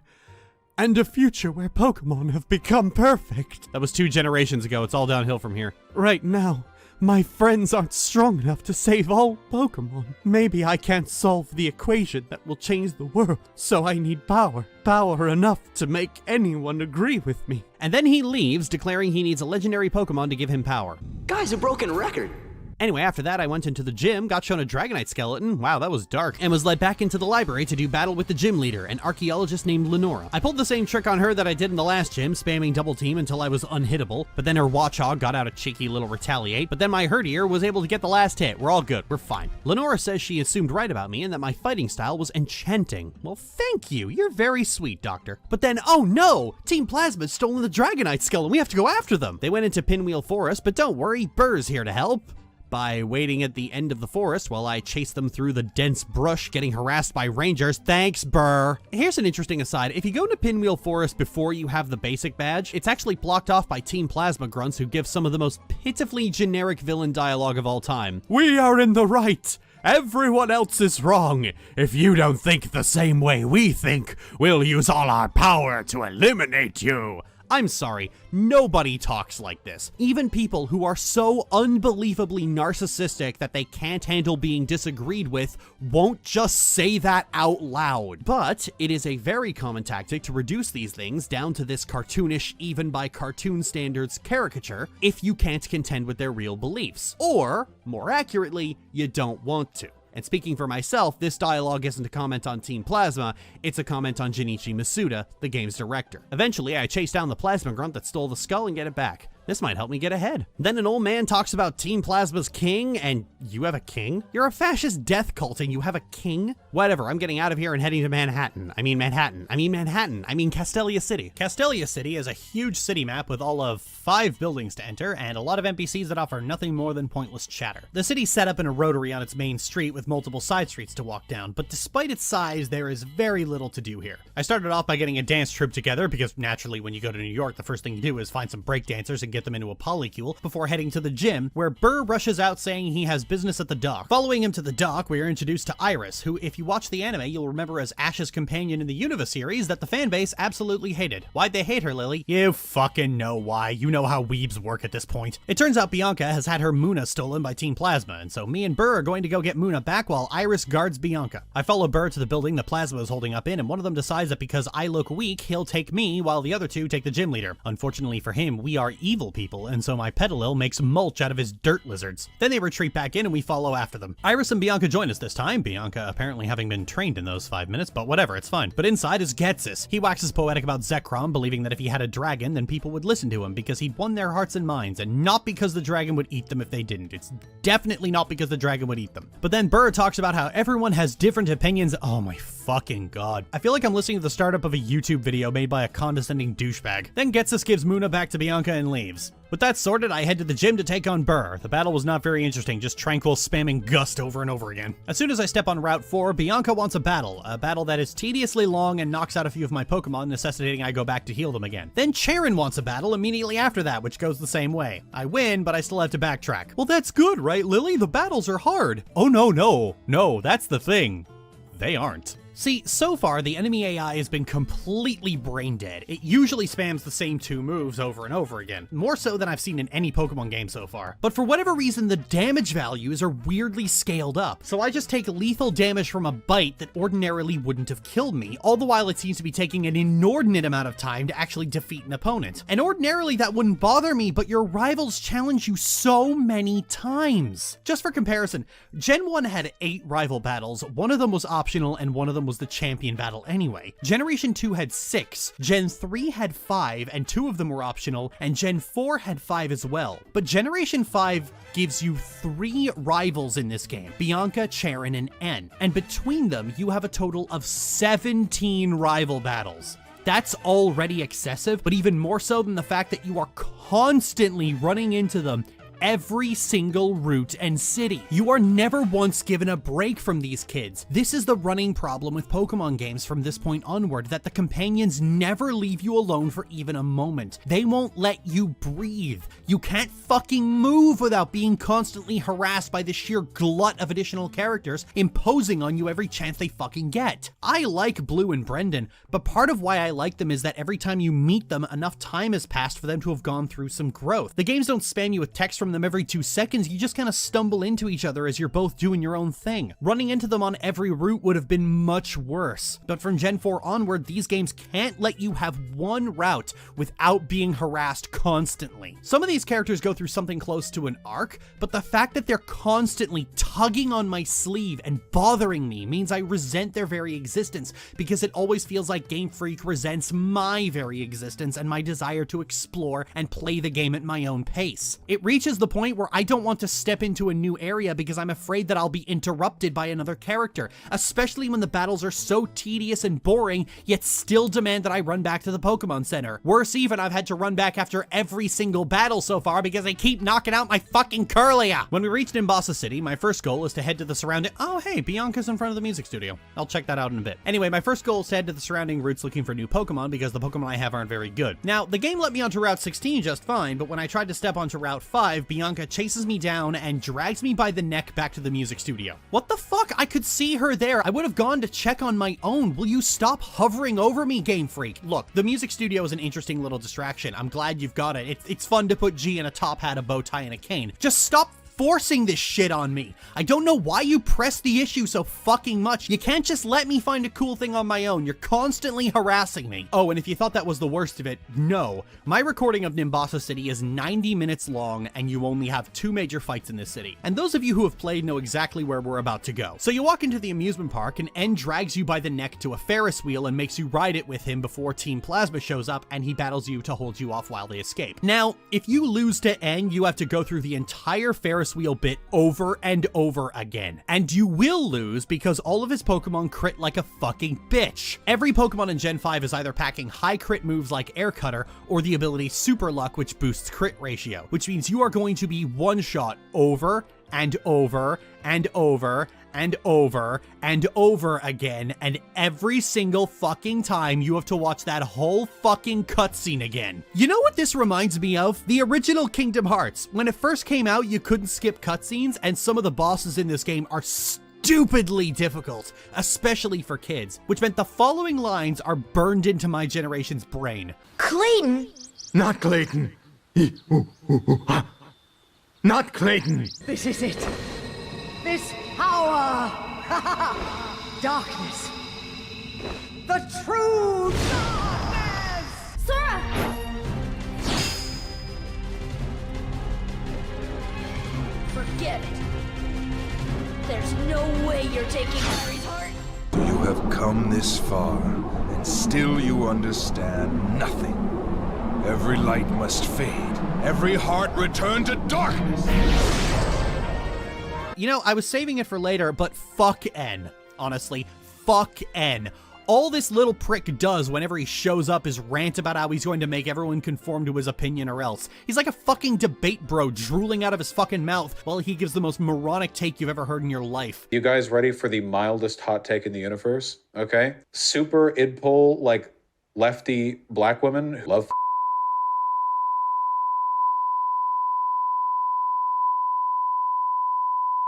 Every time he shows up, I just want to hit this fucking kid with a rock. He says the same goddamn thing every time. I am in the right and my opinion is the correct one. That's what everyone thinks, you fucking dickhead. You're literally a straw man that fandom makes of critics when they're too dumb to contend with them. What the fuck are you even supposed— oh, wait a fucking minute.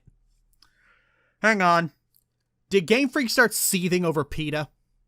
That's fucking it, isn't it? PETA said something stupid about Pokemon and Junichi Masuda just couldn't let it go. God fucking damn it. I step onto Route 5 and immediately Charon follows me demanding a battle. Dude, leave me alone. You never win these things. Stop stalking me. After that, we get into a double battle with a couple of preschoolers, and the champion gives us a lecture about how everyone has different perspectives because every character in this fucking game has the same philosophy. Aren't opinions great? Isn't it great to have opinions? Isn't it great that we can all have different opinions? This is one of those baseline concepts that's so universal that it's really weird when you keep banging on about it. Making it to Driftvale City, and Clay, the gym leader, complains about how Team Plasma was able to escape when we lowered the bridge and tasks us with catching them again to test us. And Clay is such a fucking cowboy, I'm not sure if he's a traditionalist conservative or his husband just really likes the saddle. Anyway, we rush down into cold storage and navigate the workers complaining about how cold it is. They're wearing full winter gear while I'm wearing a t-shirt, vest, and booty shorts. What is it with girls in these games being impervious to the cold? I find Plasma in a shipping container guarding one of the sages. Once we defeat enough of them, Clay comes back in to arrest them all with shipping workers. Okay, this proves to me that Clay is definitely gay. There are no cops in Driftvale. But later when I show up at the gym, gym, Getsus waxes poetic with clay before taking the sage and plasma members and leaves. Okay, question, why do we keep letting them go? That's 2 gym leaders now that have just let Getsus walk away. Anyway, I head into the gym, which is deep in a quarry where Clay challenges me with ground types. Unfortunately, G is now tricked out with Reflect, Calm Mind, and Magical Leaf,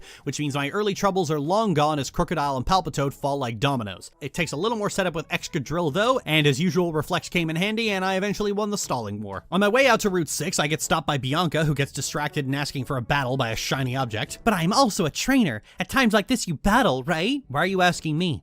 You've been doing this for as long as I have. We've both been trainers for 11 hours. I don't have some secret here, but she just gives me the HM for Fly, which is great for when I need to run back to Driftvale for more Moo Moo Milk. When I reach Chargestone Cave, Clay unblocks the web.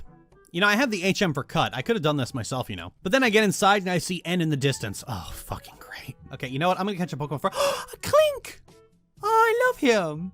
Okay, Gen 5's Pokemon are kind of hit and miss. Like, one problem is that Game Freak decided this time around that no old Pokemon were going to be returning. You couldn't use old Pokemon until the post-game. You had to use all new ones, which is a respectable design philosophy that I took as only being a suggestion. But it reveals a crack in Game Freak's design of Pokemon. Game Freak tends to rely on older Pokemon to fill in the gaps in the decks. This is why Johto only had 100 new Pokemon, Hoenn had 135, and Sinnoh had 107.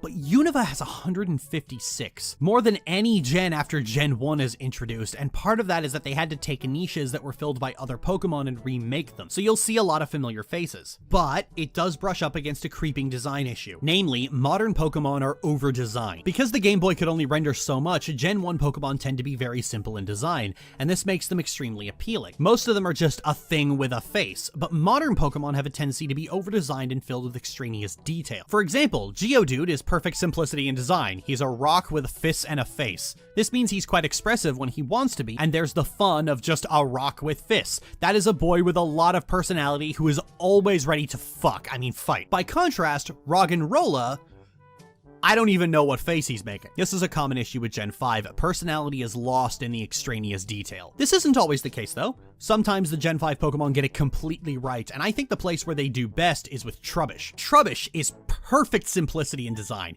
He's just a trash bag with a face and some feet, but they really make use of it. Garbage leaking out serves as his arms, the part where the bag is tied off makes these little ears, and he's got these little feet. This is a Pokemon a child could easily draw. Plus, look at his face! He is such a goofy little boy! He's perfect! I love him! I feel like this is completely superior to Grimer in every way, who, being a pile of sludge, lacked a lot of charm, and really he should have been sillier. And this is the case with every gen, but because Gen 5 was setting out to make new versions of older Pokemon that had dedicated fan bases, the parts where they miss stand out a lot more. Trubbish, Clink, and Dwebble look really, really good, but Roggenrola, Timber, and Woobat do not. So after I'm done gushing over a bag of garbage, 2 ninjas materialize around me and escort me 5 blocks north to N.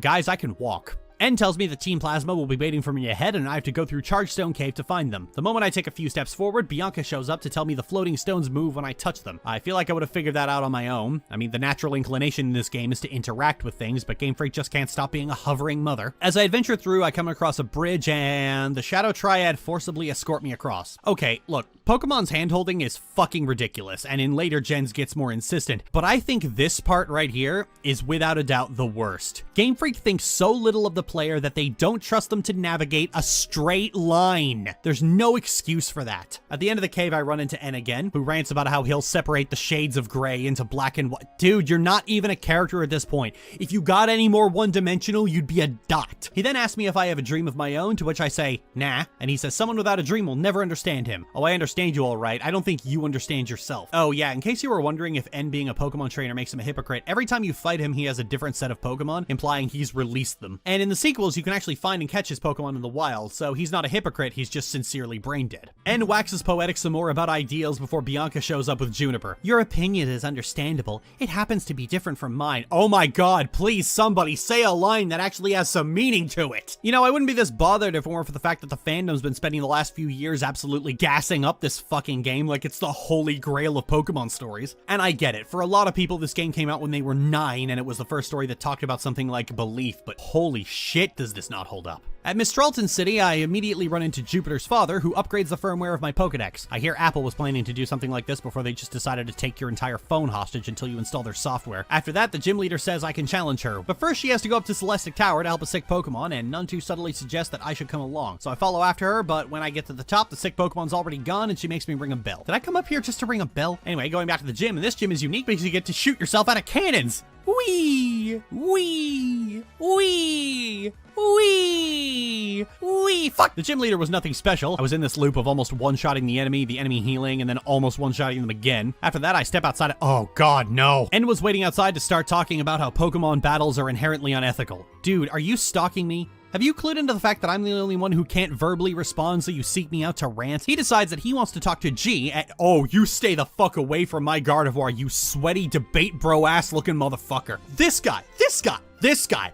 guy, who hates humans, lives all his life around Pokemon, talks about the erasure of humanity like it's a good thing, wants to talk to this Pokemon in particular? I've had to Google Gardevoir like 17 times making this video. I know exactly what you're up to. Stay back! I've got Kiwi! Run, Joey, run! He then continues to rant about how having a dragon will make everyone agree with him and fucks off. Guy's a broken record, I fucking swear. Have you tried knitting? It's very soothing. Making it to Itsira City, I made a beeline straight for the gym. It's another sliding ice puzzle like Sinnoh and Johto had, but it really evolves the concept with a rotating block that helps you navigate. Good puzzle. Gym battle was nothing special, just calm-minded psychic. Upon making it outside, Charon asked me if something has changed, if he's become stronger, or if only his Pokemon have. I don't know anymore. Dude, will you calm down? You're really overthinking this. You think I'm out here with a guiding philosophy of strength? No, I'm just on a road trip with my angry celery friend. Maybe if you relaxed and enjoyed the trip, you'd be a lot more emotionally fulfilled, and maybe it'd stop bothering me. Then the gym leader comes out and spots the Shadow Triad, who tells me to go meet N at Dragon Spiral Tower, a trip that everyone decides to go on as well. Oh, there's gonna be dialogue spam there, I just know it. Arriving at Dragon Spiral Tower, is something going wild at the top of the tower? Weird, that almost sounded like dialogue instead of narration, but there's nobody... Wait. No. No, she... Did the player character... speak? Holy shit! I made my way through the ocean of plasma fights, and one problem I'm having is that because the fight with N on the Ferris wheel was so difficult and took so many attempts, G ended up advancing 7 levels on that fight alone, which means she's now completely overleveled for the rest of the entire game. I'm almost 10 levels above most of Team Plasma at this point. I make it past them, and oh my god, she spoke again! That's really cool! The player never speaks in these games! That's so cool! Anyway, I make it to the top, and N has managed to summon Deathwing the Destroyer and insists that with his help, he'll defeat the champion and Pokemon will be separated from their trainers. Somehow. He talks about not achieving this by force, but instead persuasion, but I don't know how he intends to do that. People aren't going to think you're right because you shut up with a dragon. That's a classic argument from authority. He then insists that if I want to stop him, I'll have to get the other dragon to do battle with him. And I don't need the other dragon. I could kick your ass right here, dickweed. But he runs away and the rest of the Scooby gang meet me at the bottom and insist I should go to Relic Castle to find the stone to summon Reshiram. Guys, I don't need Reshiram. Let's just go curb stomp this bitch already. Or we could just not and let him completely fail to change people's minds. Like, this place was built off of America. You can't get Americans to admit there's an impending climate crisis while half their states are on fire, let alone give up their pets. So I make it to Relic Castle, where Charon runs up and tells me that it's Relic Castle. Thanks, Charon, you're very helpful. At the bottom, we find Getsus, who announces that the Light Stone isn't here, and then offers me congratulations for being chosen by the king. Chosen to kick his ass, maybe. He says if I fail, Team Plasma will steal Pokemon from people and release them. Then Alder asks if the Pokemon really want that. Hey, what's this? You're actually engaging with the conversation. What happened to the last 12 cutscenes where you waxed poetic about opinions and did nothing else? That actually raises an interesting notion. If they steal Pokemon from people and release them, what's stopping the Pokemon from just going back? The reason why this is such a false lead is because Pokemon has pretty much always reinforced that Pokemon like their trainers and their relationship is consensual. Oh, that almost stepped into bad territory. Their relationship is symbiotic. Pokemon agree to be trained, and that's evident just by what Pokemon are. Humans aren't special. G doesn't follow me around because I abuse her into complacency. That's impossible. This thing is a walking nightmare of psychic powers and teeth, and it's very evidently intelligent. It's not going to submit to anything, no matter what the internet might tell you. How do you know whether the Pokemon or the human has control? Simple. Which one can cast Hyper Beam?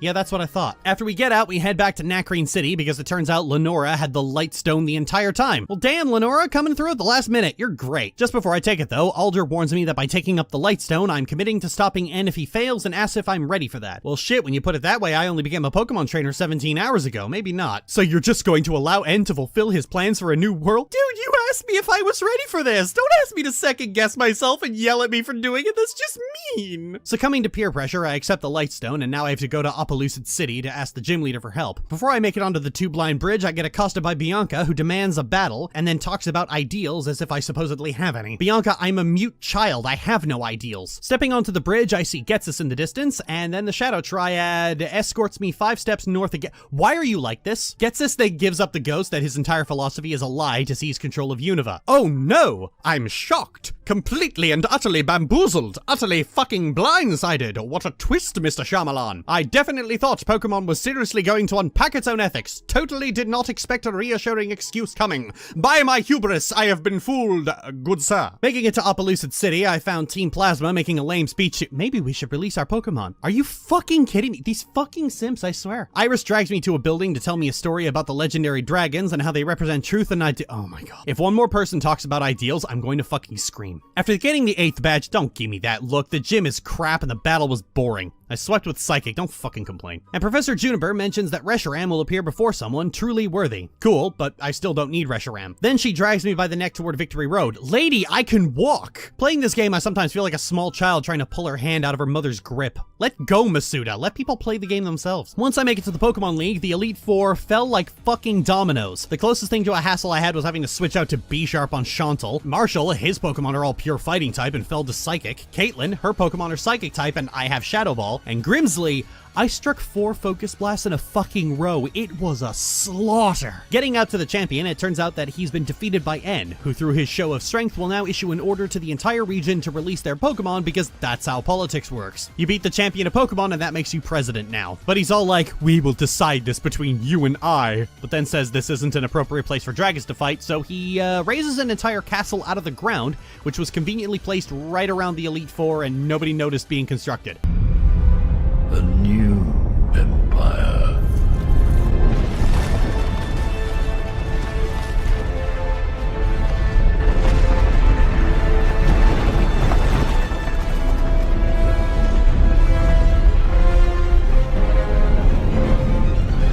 Somehow returned. So I head up into the castle where I encounter the 7 sages. Those in accordance with fate are preserved, and those who rebel against fate perish. When the way is forgotten, duty and justice appear. One can lose the forest for the trees. Are you guys just gonna spew cliches? If you make a mistake and do not correct it, that is a second mistake.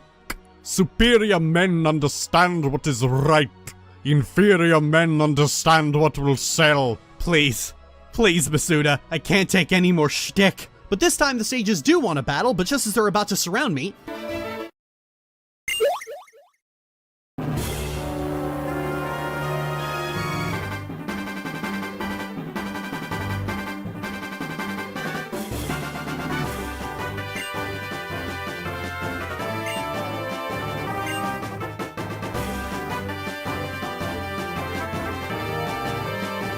Clay walks in with all the gym leaders. Okay, no hyperbole, no irony, no sarcasm. As awful as this game's writing has been, this bit's fucking cool. Seeing Clay, Lenora, Iris, and the other gym leaders I care significantly less about show up is fucking cool. Plus it means instead of spamming Psychic, I get to run through a creepy castle. I reach N's throne and he yammers on about ideals and truth and then summons Zekrom to help him. But then the Lightstone pops out of my bag and summons Reshiram in response. And then I'm forced to catch it, which is what the Master Ball was for, I assume. Unless this Pokemon had a really high catch rate and I wasted it. But if I did, I don't care, we're at the end of the game anyway. Then Reshiram gets put into the PC and the game asks if I want to add Reshiram to my party. No, I won't need that. Fuck your prophecy, fuck your themes, you already know what the fuck it is.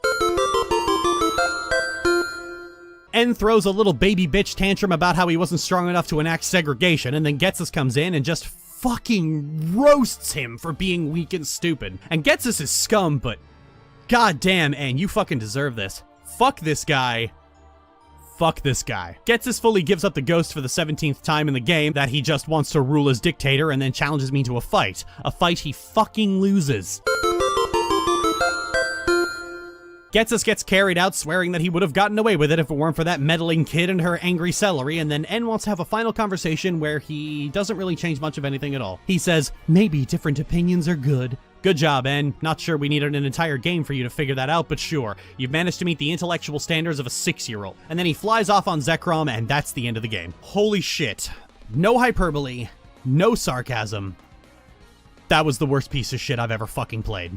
This game is so fucking boring. It's your typical Pokemon game, but laden with interruptions from annoying fucking characters who only exist to harass you with the most mind-numbing fucking take in the goddamn world. Every line in this game is just about how great it is to have opinions. Not about the opinions we have, but how great it is to just fucking have them. That is the most basic bitch fucking theme in the goddamn world. I have been under duress this entire fucking time, especially when these characters talk about what great friends we are. Fuck you, fuck you, fuck you. You're cool. And fuck you, I'm out. Look, I don't care about the story, sure, but it's not because story in games doesn't interest me. It's because Pokemon's story is simultaneously bad in the most boring way possible and obscenely omnipresent and intrusive. Over the years, Game Freak has gotten it into their head that Pokemon has to be a typical JRPG with a typical JRPG story. And so the story has commanded a lot more attention and imposes on the player every chance it gets. And like every incompetent writer in video games, Game Freak has simultaneously not changed how they write stories, nor have they dared bruise their ego by offering proper cutscene skip. Black and White are often praised for having the best story in a Pokemon game, and having listened to so many people say this, I genuinely did wonder if I'd missed something about it all those years ago. Even people who say the story is weak qualify it by saying it's still the best story a Pokemon game has ever had, but no, quite the opposite. They actually have the very worst. At the start, the story positions the idea that Pokemon training is unethical, but the player is actively discouraged from thinking about that at every point in the game. The player cannot speak, cannot interact with any of the characters outside of being ranted to, cannot make decisions about how they raise their Pokemon. Keeping a Pokemon at 0 happiness is still the most difficult task in the entire franchise. The usual token character who treats Pokemon like tools is literally in Team Plasma, and furthermore, the game reassures the player very quickly that Team Plasma is completely full of shit. And those that are true believers are often given dialogue about how right they are and how dumb it is to disagree with them, and like, oh my god, don't they just sound like so arrogant? Despite being the plot of the game, the player is never once asked or even empowered to think about Pokemon battling and how you treat your Pokemon. Not once. The game doesn't even give you the chance to be a bad trainer. You can reduce your Pokemon's happiness all the way to 0 and make it hate you, but N's dialogue when he talks to your Pokemon is literally unable to take this into account. It's not like the game checks your friendship level, it's just hard-coded dialogue. So even if you try to be a bad trainer, the game just ignores it. And that's because, for obvious reasons, Game Freak doesn't want you thinking about the ethics of Pokemon battling. They write like J.K. Rowling, literally screaming in someone's ear, "Hermione, open your ears, they like being enslaved." Even N, the character the fandom falls over to praise, largely only talks about beliefs in the most vague, esoteric way possible. How he needs to confirm his beliefs, make people agree with him, yada yada yada. This isn't a game about ideas. It's about the idea of having ideas, which is weak. There's a point in the game where the main characters encounter Team Plasma, and in response to their rhetoric state that everyone has their own opinion and it's wrong to try and force others to conform to your opinion. Sorry, did I say a point? I meant every time Team Plasma shows their fucking face. It's about the only point the game has. It doesn't even ask you to consider Pokemon abuse, like, not once. Despite having an entire mechanic for it, it's never once put on the table. It answers that moral question for you very quickly, and the answer is, you're already doing the right thing. Don't think. Don't reconsider consuming our product. Please keep consuming product. It honestly felt weird playing through this. Like, am I in the fucking Twilight Zone? What am I missing? But then I had to pull back and remember this isn't a majority opinion. I'm not saying anything controversial. A lot of Pokemon fans bounced right the fuck off the Unova games. Gen 5 has a dedicated cult following that's like really aggy and defensive, but the games themselves are just not very good. And it's easy to see why. For all the features and all the bold new directions, the actual main game The thing you have no choice but to do because everything else is locked behind it is terrible. It's a constant sequence of being dragged by the neck by every single character in the map, not being left to your own devices for a moment while characters all spout the exact same thing at you every single time, and a villain for whom his main philosophy is message board spam. And then there's the issue of the Pokemon themselves. Generation 5 had no returning Pokemon, and it was all new Pokemon, which is a bold decision, but it's also a big reason a lot of people bounced right off. A lot of people want to play with their favorites. This isn't a problem I have, honestly. I don't need a full team of my favorites, just the one will do. But this refusal to accept new Pokemon isn't a problem that any other generation has had. People find new favorites in the new generations all the time. Every gen births new fan favorites. So why did Gen 5 suffer? Well, because in the other gens, you get to experiment at your own desire. Generation 5 forces you to only use new Pokemon, and it's not immediately apparent where the fun ones are. You don't have any choice but to play the game their way, and nobody likes that attitude from any developer. The problem with Pokemon, like just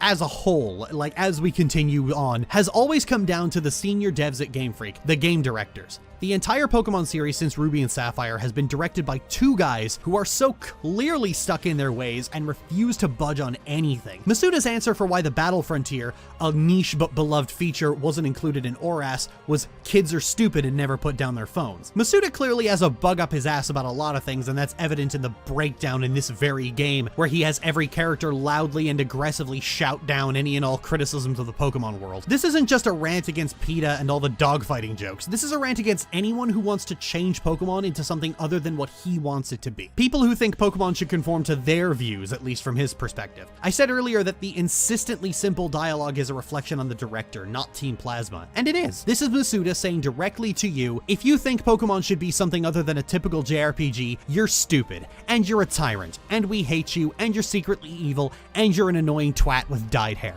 Okay, boomer.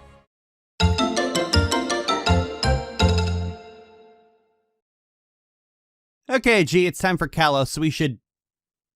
what are you doing? Gee, I have bad news on that front. Well, your Megastone isn't available until the post-game. Yeah, you get it from trading with Diantha, who gives you a Ralts holding the stone, so we won't be using Mega Evolution. Look, I'm sorry, nothing I can do about that. Don't take this out on me! Right, fine. If I hack the Megastone, will you calm down? Fine. McKay's right, I am whipped. Gen 6, the true meaning of Christmas. When it was announced, people went absolutely ballistic. A fully 3D Pokemon game on a system that could actually handle 3D models without having an aneurysm. On paper, it was everything the fanbase wanted. But as a wise man once said, a lot of people don't actually know what they want. And a full 3D approach is the opposite of what Game Freak should have been doing, because Game Freak's senior staff is averse to any meaningful change. A 2D game can work on a 3-year development cycle, but a 3D game doesn't unless it already has most of its infrastructure in place. And as we're about to find out, Game Freak has zero incentive to change that development approach. So this is the turning point for Pokemon. It's the point where the creative side is going to brush up against the senior staff and their desire to own 57 yachts. So let's dive right in. We're introduced to Professor Sycamore, the resident Tumblr sexy man, and this time we get to customize our character. But there's just one little snag. Skin and hair colors are locked together at the start. You can change your hair and eyes later, but your skin you can't change, which means you have to wait a little while before being able to actually customize your character at all, which isn't great. I mean, I'm relatively light-skinned, but I have dark brown hair and dark brown eyes, and now I have to choose between them. But it's ultimately a minor inconvenience. Ultimately, Gen 6's character customization is not very good. A fledgling wakes me up with a violent tackle, I get dressed, and Mom tells me to say hi to the neighbors. I head into the next town and meet all my friends who will definitely not annoy me into thoughts of murder. Caleb, the opposite protagonist, Shauna, one of my primary rivals, and Tierno and Trevor, who aren't as important. Tierno suggests we all use nicknames, which I don't really care for. He wants to call me Lady L. What the hell's wrong with you? Shauna wants to call me Lil L. Well, that just doesn't even roll off the tongue very well. And Trevor is uncomfortable at nicknaming someone he just met. You know what? Trevor's got a good head on his shoulders. I like Trevor. But he caves to peer pressure and suggests Elkins. Oh god, that's the worst one. Then Caleb remembers that I'm a thinking, breathing human being and that I should be the one to decide. Good job, Caleb. And I can choose one of these three or pick my own. To show my contempt for this entire rigmarole, I chose bitch. You want us to call you bitch? Yes, I do. Okay, bitch fits you perfectly. Okay, this is great. I wonder why they took out the nickname feature in Gen 7. Oh wait, I'm probably the reason why. Then we get to choose our Pokemon between a Chespin, a Fennekin, and Ralts. Well, how did you get in here, little one? I better take this before the universe explodes. Then Trevor gives me a Pokedex. You know, on reflection, I kind of like this intro. It's really getting everything over and done with right away. Like I just sat down and filled out all the paperwork. Okay, these are your buddies. What's your nickname? What star did you want? How did you alter reality to put a Ralts in there? And here's your Pokedex. They give me a letter from my mother, so I head back home, but Shauna stops me for a Pokemon battle. Bitch, wait! It's never gonna get old. I'm such a child. I beat Shauna thanks to a clutch confusion. She's still a thrashing beast. Getting back home, my mother reads the letter and gives me a change of clothes and a town map. You remember how to use the town map, right? Yes, mother, I'm not stupid. That's my girl. Select a town map from your Hey, stop tutorializing me. I already said I know. Calum forces us to watch a catching tutorial, but it's over mercifully quickly. I found out the game is programmed so that on this route, Pokemon can't break out of balls, which I'm cool with. Shauna is surprised at how Pokeballs work despite already seeing it with her own eyes. Calum even roasts her for it. Okay, so the game's not condescending. Shauna's just an idiot. I started looking for a Caterpie and training on the other wild Pokemon I found. In the process, I ran into a shiny Bunnelby. Now, I made a point to not discuss shiny Pokemon until I actually found one in the wild. Shiny Pokemon are Pokemon that have a small chance to be a slightly different color from the normal Pokemon. So a regular Charmander is orange, while a shiny Charmander is yellow. Okay, well that's cool, Lily. What are the odds? 10%? No. 5%? No. 1%? No. Try 0.012%. Shiny Pokemon are odd. They are so unbelievably rare that there is a good chance that just casually playing through all the games you will never run into a shiny Pokemon. Generation 2 had to have a static shiny encounter just to tell you they were in the game. And I'll tell you this, most of us didn't know Red Gyarados was a shiny. We didn't know shiny was a thing. We thought he was just a unique Pokemon for that storyline. Now, shiny Pokemon are treated with a great deal of value by the shiny hunting community, and that value is entirely based on the fact that they're so rare, not a lot of people have them. In fact, the shiny hunting community complains about shinies becoming less valuable whenever the chance to encounter one goes up. This is called extrinsic value, value determined by a market, also known as fake value. The intrinsic value of a shiny, the actual value of that Pokemon as it exists, is pretty much down to how much you like the Pokemon and the color scheme. For example, my favorite Pokemon is Gardevoir, but I hate its shiny form. The blue and orange, while still as complementary a color scheme as the green and pink, just doesn't look as good, and the black dress on its Mega Evolution isn't all that appealing either. It's just the old adage of slap black on something and instantly it becomes edgy and better, like shiny Charizard. If you gave shiny Pokemon a flat 15% rate to appear, their intrinsic value would not change. People would still want the shiny Pokemon they like, and then they would get them. Their extrinsic value, the value assigned to them by shiny hunters, based on rarity and therefore bragging rights, would plummet. But extrinsic value is fake, like NFTs, or currency conversion, or inflation. It's all fake, none of it's real. The current real value of a shiny Pokemon is fucking zero. Even if you like a particular shiny Pokemon, it's just too much effort and too much time to hunt for one of those things. I've seen shiny hunters go into 20,000 soft resets. If you want a shiny that badly, hack it in. Nobody who values themselves as a person will judge you for it. Oh, I knocked out that Bunnelby, by the way. I eventually gave up looking for a Caterpie and decided to check in Santaloon Forest, where Shauna decided she wanted to follow me because something interesting might happen. And I went through the forest and nothing interesting happened. Sorry, Shauna. In front of the gym in Santaloon City, I'm challenged by a roller skater, and for beating her, I get rollerblades, which lets me move off the grid.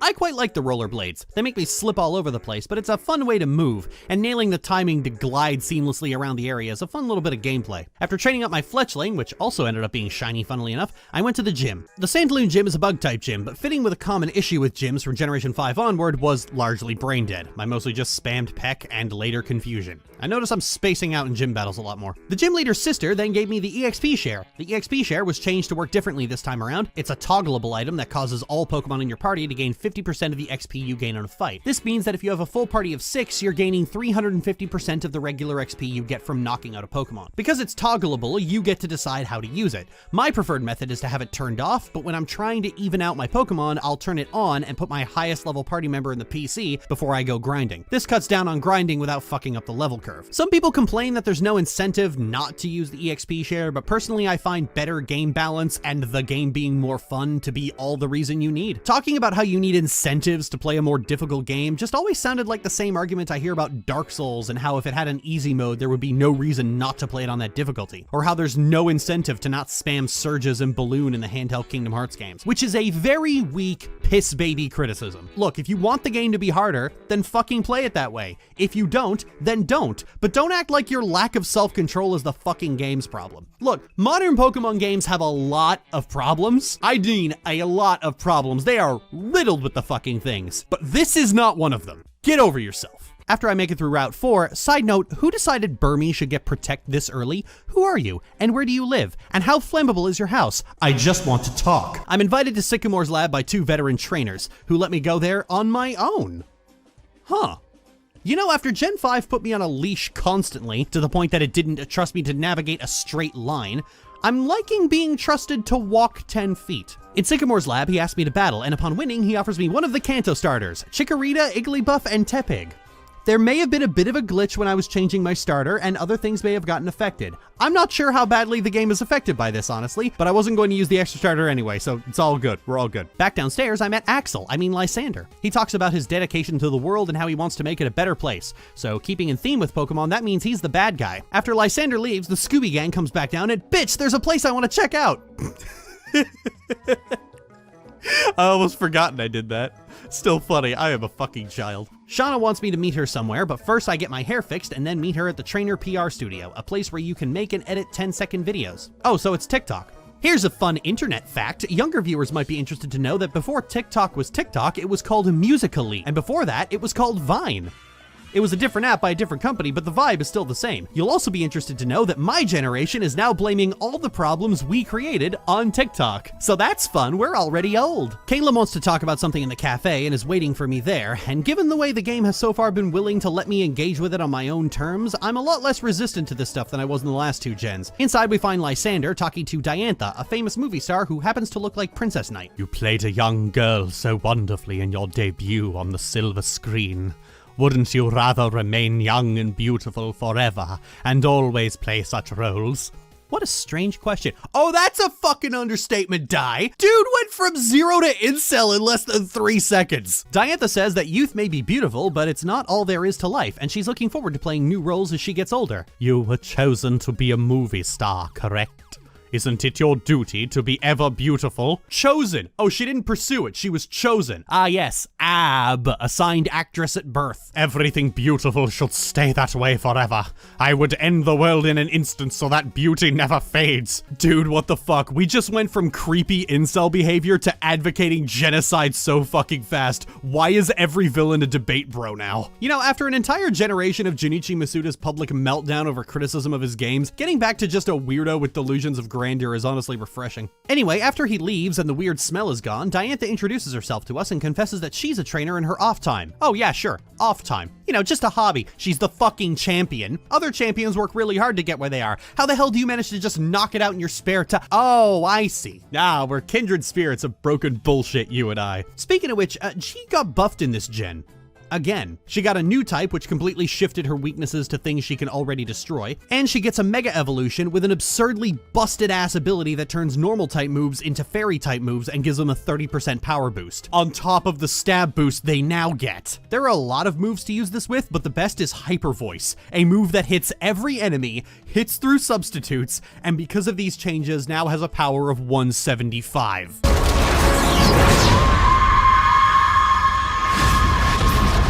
This was the last Pokemon that needed buffs, but it got them in spades. But it makes sense that she got them. In case you haven't noticed, there are 3 Pokemon that Game Freak will always trot out for the spotlight and new gimmicks. And those Pokemon are Charizard, Lucario, and Gardevoir. All 3 of them got Mega Evolutions in Generation 6. All 3 of them are frontrunners in Pokken. All 3 of them are frontrunners in Pokemon Unite. Lucario got his own movie. Charizard got a Gigantamax form and got to be the out-of-region Champions Ace in Generation 8. Gardevoir got a Paradox form in Generation 9 and got to be the out-of-region Champions Ace in Generation 6. One of them is Furry Bait, and Game Freak knows this. One of them is Teratophile Bait, and Game Freak knows this. It's a trackable point of behavior at this point. When something happens, it is always these 3. Anyway, heading out to the Route 5 gate, Tierno calls me to tell me about the weird wild Pokemon he found there. As I step onto the route, a Lucario walks right up and starts sniffing me. Go away. Go away, you. His trainer runs up and explains that this Lucario is very antsy, but doesn't usually like strangers, and that he must be able to sense something in my aura. This is a very weird conversation, man. Please take your dogs and leave. Later, I run into Tierno, who talks about running into a horde battle and then challenges me to a regular battle. After I win, good to see you, Lily. Excuse me, I meant bitch. Game Freak, bring back the nickname feature, it's fun! In Camphrier Town, the only place to go is the castle. He tells us the history of the castle, and then Shauna asks if they know anything about Mega Evolution, to which the nice old karate man says, "The fuck's Mega Evolution?" Then someone comes in to tell him some fuck shit is going on, and he leaves us to explore the manor. Why don't we go to Route 7 too? I don't know, can't I look around first? I can! There wasn't much to see, but I'm appreciating the fact that I'm not being dragged around by the neck this time around. Maybe they just hadn't figured out how to do that in 3D space. Turns out that on Route 7, a Snorlax has fallen asleep and is blocking the road with his big fat lovable ass, and we have to go up to another palace to find the Pokeflute. I get to the palace and they want $1,000 to get in. The proceeds for the entrance fee goes toward repairing and maintaining the palace. Probably. Wow, everyone here's just so done with everything. This is the palate cleanser I needed. Inside is a hapless man whose Pokemon is missing. Instead of looking for it, he's opted to stay by the solid gold Milotic statue. So Shauna suggests we go look for it instead, and by we, she means me. So I crawl all over the mansion and find nothing. Then I head out into the courtyard, and that's when Shauna decides that she wants to help. Oh, thanks, Shauna. Could have used your help earlier. Then I found him in the hedges, and it was a frou-frou. We've got to corner him in a puzzle by using Shauna to block off certain paths of escape, which would be an interesting puzzle if Shauna didn't bold-facedly tell you the answer every time. Once we corner him, his owner asks us to rendezvous on the balcony of the palace. Sir, I don't like the vibes you're giving off. I get to the balcony and Shauna has beaten me there despite me dashing off and leaving her in the dirt. You know, I really hope we get to be great friends, Lily. I know I haven't seen them yet, but I know I'll never forget these fireworks, because I watched them with you, Lily. You okay, Shauna? I never want to forget this, so I'll keep this memory in an album in my heart. Well, this got gay really fucking fast. Like, holy shit. I think this is the first time a rival has been implied to have a crush on you, which is weird because it would certainly explain the very exuberant, almost weirdly boundary-pushing behavior of most companions. Looking at you, Barry, and Bianca, and N, and How, and Lily, and Hop, and Nimona. Then the owner of the castle gives us the Pokeflute and is extremely classist in the process. Hey, this is France. Can't we put him in the guillotine? I want to make lots of memories on my journey, but I think I'll try and forget about him. Okay, Shauna's all right. I like Shauna. She's a good rival. We're vibing, me and Shauna. I bring the Pokeflute back to the karate man and he wakes up Snorlax only for it to attack. But after we put it back down, the rich bastard from earlier comes back and says that karate man plays the flute beautifully and we are all very awkward. Was that supposed to be an attempt to patch things up? I don't know, Shauna. I don't understand the wealthy. Past Snorlax is the Pokemon daycare where Trevor and Tierno catch up to us to insist we check it out. No thanks, guys. I'm good. Okay, I guess I don't get a choice. I seem to remember something good could happen if you leave 2 Pokemon here. They fuck. They fuck, Trevor. Pokemon fuck. After I'm done destroying Trevor's innocence and getting myself blacklisted by Game Freak, he wants to show me the Battle Chateau. I've destroyed his childhood so badly that he's now interested in competitive Pokemon. I should feel guilty, but I am an evil person. Then we run into Caleb further down the road and he wants to have a double battle with Trevor and Tierno. After it's over, they just shuffle me on my way. You know, so far I'm appreciating the approach the game has taken so far. Your rivals pop up a lot to chat with you, but unlike the previous 2 gens, it's mostly just to say hi and move on. And at least the rival you spend the most time with, Shauna, actually has some charming dialogue to her. You know, they're just kids trying to have fun with their Pokemon, which is much better than having to listen to Charon have an existential crisis about strength, or having to listen to N wax poetic about belief. Upon getting out of the cave, I'm immediately stopped by these 2 rich kids. Have you ever wondered how a single Pokedex could possibly cover a region as big as Kalos? Storage larger than 1 gigabyte, I assume. Well, it can't. That's why we're here to power up your Pokedex.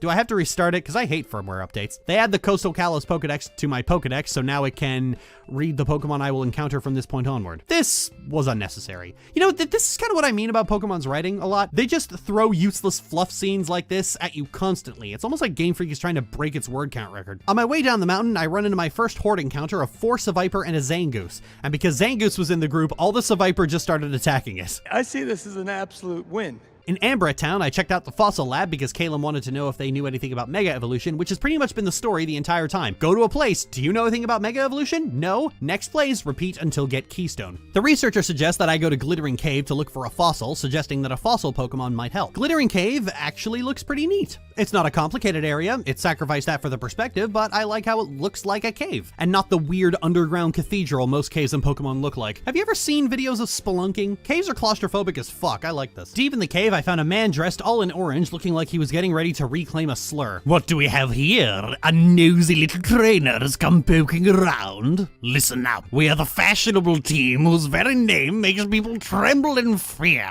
Team Flare. You just reminded me of Unforgotten Realms, sir. I don't think you're as terrifying as you think you are. He challenges me to a fight, but this is my 6th rodeo and he loses. You're a pretty tough Pokemon trainer for a kid. Sir, all Pokemon trainers are kids. The only adults are the people running the league. You are very pathetic. At the back of the cave, we find a researcher who is so absorbed with fossils he didn't notice the muggers closing in on him. Luckily, he already has the fossils he found and offers us each one. I chose the sail fossil. I brought the fossil back to the lab and was given an Amara. Now it's onward to the next city. Moving out towards Sillage City, I'm running into a similar problem that I had in Black and White. See, I need to get G up to level 30 before she's actually useful because Ralts and Curlia have pitifully low stats. But Ralts is in the slow leveling bracket, and that's compounded by the fact that she gets one-shot by damn near fucking everything in the game, leading to a cycle where I do one battle, run back to the center, do another, run back to the center, repeat until 3DS is thrown across the room. At Sillage City, I changed my wardrobe to look like an absolute tool that just walked out of 1994 before heading to the game. In case you're wondering why I'm not touching on the character customization all that much, the truth is the offerings are pretty thin on the ground. There's only about 4 boutiques in the entire region, one you can't access right away, and they only sell a small number of items to start with. Actually getting anything is a pain in the ass, and that's not counting how much of a money sink most of it is. So unless you cheat, like I did, or are really dedicated on backtracking through most of the routes, you're not going to find much worth putting on. Can't even take off your hat.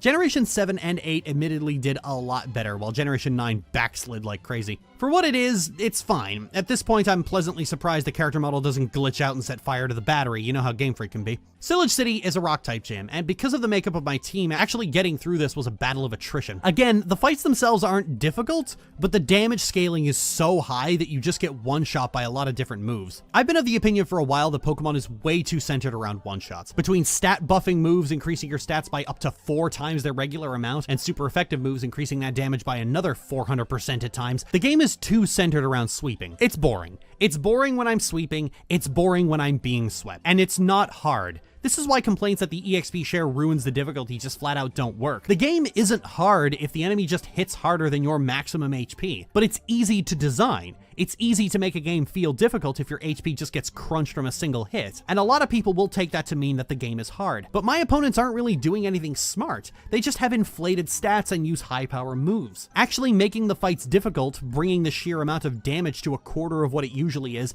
and making enemies play smarter takes more development time. And we all know how pathologically lazy Game Freak can be. That would take time, and they want their money now. Delaying the game would make it better, but it would mean Satoshi Tajiri can't buy his 8th yacht, so one-shots it is. Fundamentally, Pokemon needs a math change. If you ask me to change one thing about Pokemon, I would change super effective moves so that instead of doing 200 or 400% regular damage, they do 125 to 150% of regular damage. That would fix so many problems and make so many strategies more viable. I'd also change crits so that they don't ignore stat changes. That was always dumb. I head out of the city and into this weirdly ominous arrangement of stones and run into another member of Team Flare. And honestly, I find Team Flare kind of goofy. They're kind of like Team Plasma, but without the pretentiousness. I've got a scram with style. Absolute legend. I make it to Geosenge Town and immediately met with another member of Team Flare who rushes off into the distance. There he is! Let's get him! He ran off into a dead end and damn it, I want to beat up a twink. Whatever, I decided to move on, but I was immediately harassed by Skater Lady and her weird-ass Lucario, and she wants to battle. Once I beat her, she tells me to stop by her gym and say hello. What a weird running gag. Funnily enough, Geosenge Town is the second town I have completely run past and done nothing in. En route to the next town, which included the longest battle with a Solosis I have ever seen, I was called by Professor Sycamore. He tells me about a Mega Evolution guru in the next town. I'm starting to think maybe he's making this whole thing up. Nobody knows what Mega Evolution is, Sycamore. I proceed into Reflection Cave, which has these mirrored walls that means trainers can see you if you're behind them. Well, that's pretty cute. I like that. That's a fun dungeon gimmick. The dungeon is rather long, though, and I'm running into the same problem of just getting one-shot by everything. Making it to Shallor City, I ran into Trevor and Tierno, who are talking about the Mega Evolution guru. Guys, there is no guru. I'm telling you, they're a fraud. They suggest going to the Tower of Mastery, and when I try to walk off, Tierno gives me an intriguing stone. Is this a keystone? Inside the Tower of Mastery is a big statue of a Mega Lucario. Oh, I can already see where this is going. Inside the statue is the Mega Evolution guru. Oh, but Mega Evolution Guru isn't my real name, of course. I'm shocked and appalled, sir, but I think I'll learn to trust again. Tierno and Trevor join me, and it turns out the intriguing stone is just a rock. Thanks for just giving me junk, Tierno. Outside, the guru explains that Mega Evolution allows Pokemon to harness all kinds of energy to grow even stronger past their final evolution form. It's a lot of drama for what is effectively warp digivolving, but whatever. He only has one Megastone to offer, so only one of us can get the cool new battle gimmick. I'll pass. Pokemon battling isn't really my scene. Tierno's got a good head on his shoulders. I like Tierno. Shauna and Trevor also pass, leaving just me and Caleb to fight for it. I win the fight, which was just another fight where the enemy takes too little damage and you take too much. I'm finding I'm drifting out a lot more playing this game.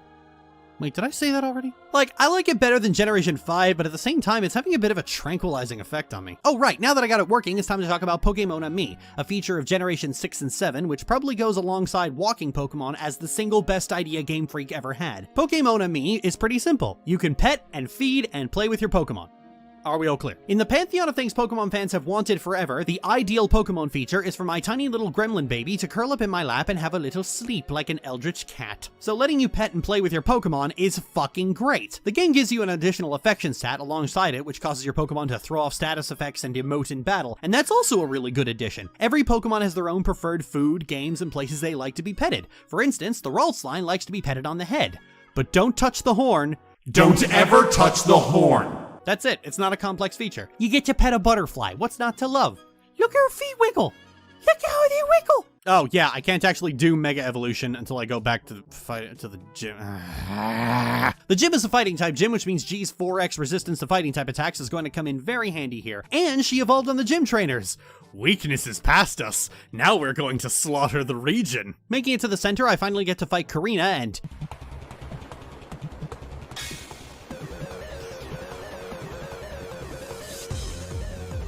Shit, this music is kind of good. The fight was a no-brainer. G has a supreme advantage here, and now she's fully evolved, she's no longer crumbling from a single hit. Then Karina tells me I have to go back up to the Tower of Mastery if I want the Mega Ring. I swear, I'm not giving you the runaround. Yeah, you are, Karina. Getting to the top, Karina gives me the Mega Ring, and Lucario, that's been sniffing me the entire game, wants to battle alongside me. Now that we finally have it, it's time to talk about Mega Evolution. Mega Evolution is activated once per battle to evolve a set number of Pokemon to a more advanced form. This increases their base stats by 100 points, sometimes gives new types, and sometimes gives new abilities. Mega Evolution was, in theory, a way to breathe new life into Pokemon that were largely relegated to the bottom tier, because apparently buffing their base stats just isn't on the table for some reason. So Pokemon like Kangaskhan, Pinsir, Aerodactyl, Ampharos, Heracross, Mawile, Medicham, Banette, and Abomasnow could get some buffs and provide new value into battle. It's a really good system in theory. Take the undervalued Pokemon and give them some juice. This is probably one of, if not the, best ideas they've ever had to breathe new life into the game. The problem is,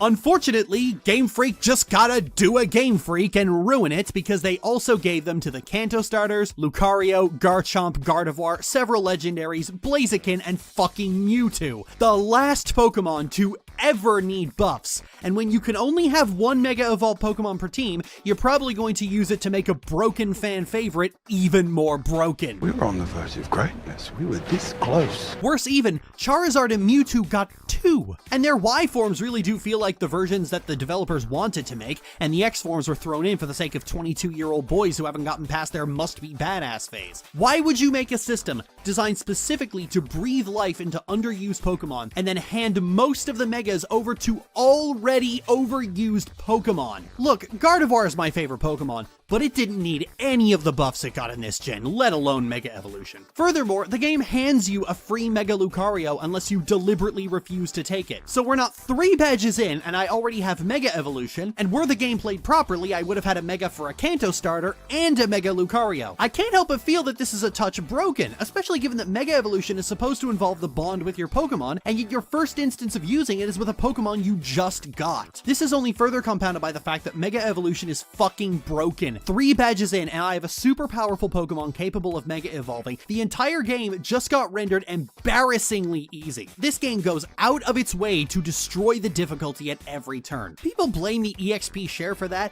but no, it's not the EXP share. It's the 2 starters you get at the beginning of the game. It's the Nidoking and Gardevoir and Ampharos and Doublade you can get before the 4th gym. It's the dual Mega Evolving Pokemon you get before the 4th gym. Fuck the EXP share. The EXP share did nothing wrong. You want a culprit? Look at Mega Lucario over here. Look, I'm just gonna put it out here. Mega Evolving should not require a stone. It should require an actual representation of the bond with your Pokemon. Like, oh, I'm just throwing it out here. The affection stat you introduced in this exact fucking game? I shouldn't need to give G a special rock for her to Mega Evolve. The fact that we're already BFFs should suffice. Mega Evolution is a fun mechanic, but it's hampered by Game Freak's usual bullshit. In spite of all of that, it was certainly popular. So popular, in fact, that Game Freak's been making cheap knockoffs of it ever since. In Cormarine City, I have a brief conversation with the Professor and Diantha about the bonds of Mega Evolution, and then at the gym I run into Calum, who wants to battle me so he can see Mega Evolution for himself. myself. I mean, if you insist, mate. Now, as I mentioned earlier, I actually did hack in a Gardevoirite so that I could use Mega Evolution with the Pokemon I actually have and not have to carry around one that I fucking hate. The trade-off being that, well, I'm not using either of the other two I got. I don't really feel like this is cheating. It is kind of a lateral move. I mean, the only other option is to not use Mega Evolution at all, and, well, I needed footage to talk about it, so. After that, it's the gym. It's a grass-type gym, which was mostly handled by Fletchinder and Amara until the leader's Go-Goat started breaking out the one-shot moves again. I'm not gonna keep complaining about that, I'm just gonna say I miss Gen 2 where I could get stuck in a mind reader hypnosis trap. After I have the 4th badge, Lysander of all people calls me. Professor Sycamore told me you can now wield Mega Evolution. That is truly wonderful. With that power, you can steer your future in a better direction.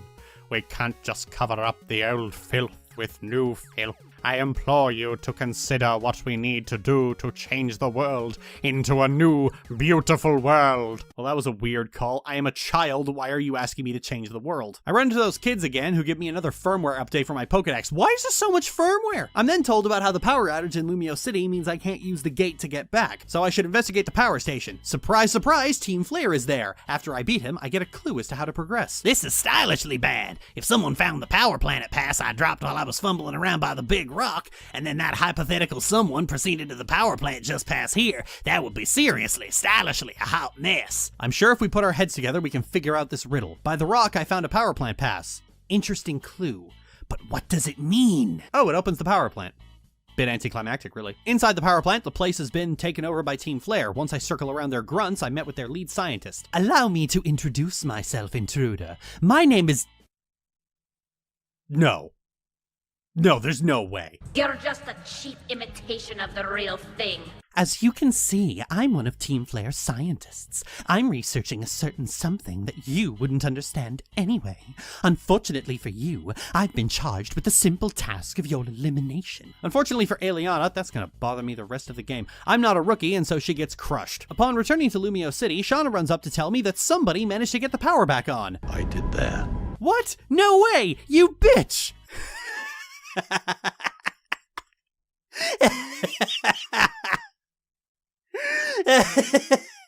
I fucking love this game. X and Y is a perfect game for this feature alone. Shauna wants to go see Prism Tower, but I decided to take a stop at the center first to... Where are you going? Oh, come on, you were doing so well! So at Shauna's behest, I head to Prism Tower, where I met 2 kids from the anime who light up the tower in the middle of the day. Now I have another great memory with you, bitch. Ah, Shauna, you are nothing but great memories. Lumio's gym is a gym centered around trivia, where if you get the right answer, you still battle the trainer. That's weak. You had one job, Clement. The fight with Claymont was a lot easier because I have Mega Evolution now, and so the only real issue was Claymont dropping 4 Hyper Potions on one Pokemon. Then the professor calls, asking me to meet him at Lysander Cafe. Dude has his own cafe? Meeting them there, they talk more about Mega Evolution and how Lysander is apparently descended from royal blood. Then he talks about how people can be divided into groups of those who give and those who take. Oh no, he's evolved into Ayn Rand. He talks about an ultimate weapon that once washed away the filth of the world, which we now know to mean people. So we've gone from eco-terrorists to whatever the fuck Cyrus was on about to a fascist dictatorship to just flat-out genocide. What Lysander says is only one way of looking at things. It's not a way of looking at things, Professor! He wants to kill a whole bunch of people! How is that perspective? Stepping onto Route 14, which was very disorienting, might I add, I run into Trevor and Caleb, who wanted to check my decks and challenge me respectively. Then Shauna comes up wondering where Tierno was, and Trevor said he was at the fighting dojo. Wait, what? You were at the fighting dojo? I was having so much fun with a sparring dance. Oh, okay, I get it now. They all decide to go check out a haunted house, and then Shauna asks me why I'm traveling and confesses that she feels like she's wasting her life just goofing around. Oh, no, come on, Shauna, don't get angsty on me. Just kidding. Oh god, you nearly gave me a heart attack. We arrive at the spooky house to find that it's a shed. It's just a shed with some windows. Hey, wait a minute, didn't someone once say something about people going in her shed? We arrive inside the shed, only to find an old man who proceeds to tell us a scary story and then ask for a tip. Ah, it's the gig economy! Let's get out of here! Heading into Laver City, can you guess what the only thing to do is? That's right, it's the gym. This time, it's a posh mansion that specializes in fairy-type Pokemon, with a gym puzzle that's just Saffron Gym again, and the leader is... a horrifying creature with pupils the size of dinner plates. This battle was actually fun. Not difficult, but Valerie's Mr. Mime brought out a reflect, which means some AI was actually coded here. You see, I've always wanted to be a Pokemon. Oh no, she's a furry. I have to get out of here. I step outside and Shauna and Trevor rush up to tell me that I have to check out the Pokeball factory. Not sure what's so interesting about that, but after a quick stop to put on a raincoat, I head up there and, oh, well, I can see we're gonna have a good time. The Team Flare guard chases off Shauna and Trevor, and Tierno goes off to help. Caleb suggests that I should check out what's going on inside while the guard is busy murdering my friends. Caleb's got his priorities straight. We get inside and, do you have to take a part-time job to pay for that ugly suit? Okay, Caleb's good too. I like Caleb. We're vibing, me and Caleb. At the back of the factory, I find the totally spies who try to fleece millions of dollars out of the foreman, but when he won't budge, suggests blowing the place to smith. Whoa, what is it with you guys and murder? After beating the admin, Caleb runs in to help with a double battle. G is looking at you with trusting eyes. G, focus on the battle! After I beat them, I run off when the president offers me a choice between a Master Ball and a Big Nugget, so I choose the Big Nugget because I'm hungry, but he gives me both anyway. Okay, well, I didn't want the Master Ball, so I'm just gonna toss it. Getting out of Route 15, I was immediately ambushed by someone jumping out of a pile of leaves. Don't sneak up on me like that. Sir, you jumped out of the fuck— I'm just gonna kick your ass now. I guess you were the one surprised here. Oh, you think, Dean? I swear, some people will just do— Oh, fucking— Why are all the park rangers hiding in the leaves? Making it to Dendemil Town, I get accosted by Professor Sycamore, who tells me about the legend of Eviltal, the resident legendary Pokemon for this version. This Pokemon represents death. And I find a Hexmaniac who's selling healing items by the dozen. What a nice girl. Surely the internet will not be weird about you. Heading east, the route is blocked by snow. There's supposed to be a Mamoswine to give people rides, but he hasn't come down from the Frost Cavern. Heading north, I discover that he's worried about something in the cavern. So naturally, being the indentured servant of the linear plot, I mean the good Samaritan that I am, I go in to check. At the end of the cavern, I find Team Flare agitating an Abomasnow, claiming they're going to catch powerful Pokemon like it for their schemes. Powerful Pokemon, like Abomasnow. You not thought this through? Side note, isn't it weird they have animated battle models to every member of Team Flare, but none of the gym leaders? Anyway, I crushed them with the power of ballroom finery and they left. Trevor remarks that he thinks Team Flare is very frightening. Trevor, come on, have you seen them? Now that Mamoswine's gone back to the snowbank, I can get through to Anastar City. When I get there, Caleb wants to have a battle in front of the gym, a battle he loses. I step into the gym— What the fuck? Oh, this is trippy. I think I'm getting vertigo. Oh, I don't like this. I really don't like this. A ritual to decide your fate and future. The battle begins. Not even an introduction, lady? Just right to it? I like you. The battle was a straight one-shot sweep because once again, Mega Evolution is broken. Then she just shuffles me on my way. Well, that was very brisk. Once I'm shuffled outside, Caleb just runs up asking for a rematch, but we're interrupted by Lysander calling us on the Holocaster to tell all trainers that Team Flare is going to revive the ultimate weapon and eliminate everyone who isn't in Team Flare to return the world to a beautiful natural state. Unproductive fools are consuming our future. Yeah, I remember when my dad was complaining about welfare queens and concluded the only solution was mass genocide. Oh wait, no I don't, because nobody fucking says that, Lysander Hall. This dude's off his fucking meds. Caleb suggests we head back to Lumio City, so I get to use Fly for the first time in the game. In Lumio City, we have to find Team Flare's hideout. Where could it be? Obviously in Lysander Cafe. Cabby, take me to a dangerous death cult's hideout. Today's special is Scramble. If you don't get out of here now— Nailed it on the first try. At this rate, she'll figure out there's a hidden door to Lysander Labs. Oh, thanks, lady. You're terrible at your job. Ah, it's fine, they don't pay you enough. I find the hidden door and descend into the labs where Lysander is waiting to greet me and tells me only the chosen will make it to tomorrow. Then he wants to fight. In all honesty, Lysander isn't the worst villain. I mean, he's clearly the most lazily written, but I don't object to that. Everything in this game is brisk and to the point. The sheer amount of dialogue that was seen in previous 2 generations is just not there. Lysander shows up, says, hey, we have a weapon of mass destruction. I'm gonna fucking use it. See, and this guy hasn't even been raised from birth to be part of the revolution, and he did a better job than you've ever done. Lysander says, I want to murder the world, gun, Lego, bam. None of this lounging about his castle, waiting for the hero to show up so he can try out his new speech about ideals. Lysander is one note, but he's a charming one note. I eventually got the elevator key and got down into the second basement to find that Lysander has captured the really tall guy from earlier. The tall guy tells me about a Pokemon he loves very much, I can relate, but who died in a big Pokemon war. So in order to bring his Floette back to life, he built a big machine that sucked the souls out of other Pokemon to resurrect it. As you do, grief naturally leads to necromancy, but then he was still very mad, and so he turned the machine into a weapon and committed genocide. But his precious Floette knew how many people he'd killed, and left because he was putting off some bad vibes. Do you want to know unending pain? like I have. Sir, please calm down. You are an actual war criminal. Lysander then tells me to follow him to his chambers. Sir, this is very inappropriate. I am only 10. Lily, why do you always assume that? It's an anime game, guys. I go to his chambers and get challenged by a pasty man who looks like he hasn't been outside in years. Ah, you designed the women's uniforms, didn't you? After I beat him, he tells me to push either the red or blue button, saying one of them will activate the ultimate weapon, but I don't know which one. What is this, fucking Sophie's Choice? I didn't sign up to play one of Jigsaw's games. So I pushed the red button, but that activated the weapon. Well, I guess I'm a war criminal now. It's okay, I can fix this. I just need to Google how to conquer death.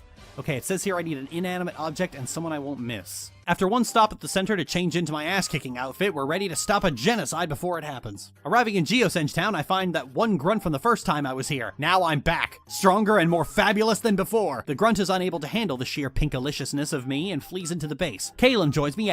Calum, you are not dressed for saving the world. Team Flayer's whole thing is style. We have to intimidate them, go put on a pink ballroom gown, and take this seriously. Even though resources on this planet are limited, the number of people and Pokemon has increased to an unsustainable level. Oh god, it's anime Thanos. That's the worst Thanos. He talks about how in his new world, Pokemon will no longer exist because they will inevitably become too— Oh, that's it. Nobody threatens the Celery Friend. I'm getting me mallet. After I kill him with multiple one-shots because Celery Friend is not fucking around, he says it's too late and there's no hope and to go down and see for myself. I get what Lysander is trying to say. Oh, do you? Because I just heard nonsense. Shut the fuck up, Calum. You don't get to speak until you put on the ball gown. As we get deeper in, Shauna shows up. Shauna, this is really a main characters only kind of thing. I'm sorry. I know I'll slow you down, but friends should stick together. I'm sorry. I wasn't thinking clearly. I didn't consider your feelings. Guys, we're on a timer here. We reached the bottom, but it's locked. Luckily, Shauna recently learned how to pick an electric lock. That was convenient. How much do you know, Shauna? Is Shauna secretly Team Flare, but had a change of heart? Clement was the one that made it, but you brought it here, so I guess you're both pretty great. Damn, Calum, that's one backhanded remark. You're cold. Why are you so mean to Shauna? You know what? You stay out here. Shauna can come with me. Turns out there are a dozen Team Flare admins inside the chamber, and I have to fight them all one at a time. They only have 1 or 2 Pokemon apiece, so it's not that big a deal, but still. After that, Yveltal finally hatches from his cocoon, ready to siphon the souls of the living and usher in a new age of death and entropy. And I killed it in one hit with my pet ballerina. Yveltal is looking at Lily. It seems like it wants to help. Oh, come on! It was so cool when I one-shot you with the power of celery. Man, I hate mandatory legendary captures so much. Fine, you picky asshole. Just for annoying me, I'm gonna call you YMCA. Then Lysander comes in. What the fuck are you wearing? What the hell is that? What Google Glass reject have you got on your face? Whatever, me and G will kick your ass in all our finery, which involved a series of one-shots followed by 2-shotting Mega Gyarados. Why are you sighing with relief? This was not difficult. Lysander screams. No! Know what I think? I think even if there's only a little bit of something, it's still best to share it. Shauna, what are you doing? Calum, what are you doing? Why are you trying to reason with a lunatic? Lysander is ultimately not convinced and tries to activate the weapon with what little power it has anyway, which blows up the inner chamber, I guess, burying Lysander under a pile of rubble. All my friends react to this shocking news with, well, that happened, let's get back to our game. AZ comes by and laments about his Floette, who I'm starting to think he has romantic feelings for. Nobody talks about a Pokemon this way, it's just weird. You're so attached to one Pokemon that you're lamenting not being able to take it everywhere. Imagine if someone went to these kind of lengths to keep the same Pokemon for this long. You'd look at them like they were a raving lunatic. You'd have them brought in for a mental health evaluation before they could start their rant about the Harkness test. Right, G? Gee, why are you looking at me like that? I'd say that the story with Team Flare is abrupt, very quick, and ends quickly, but on reflection, it's about the same as Team Rocket in Generation 2 and Team Aqua and Magma in Gen 3. It only feels short and brief because Generation 4 and 5 were unnecessarily verbose with their stories. Those things were packed to the gills with dialogue. Unnecessary dialogue. And we're about to get to the very worst offender in that regard very soon. But Team Flare's story is fine.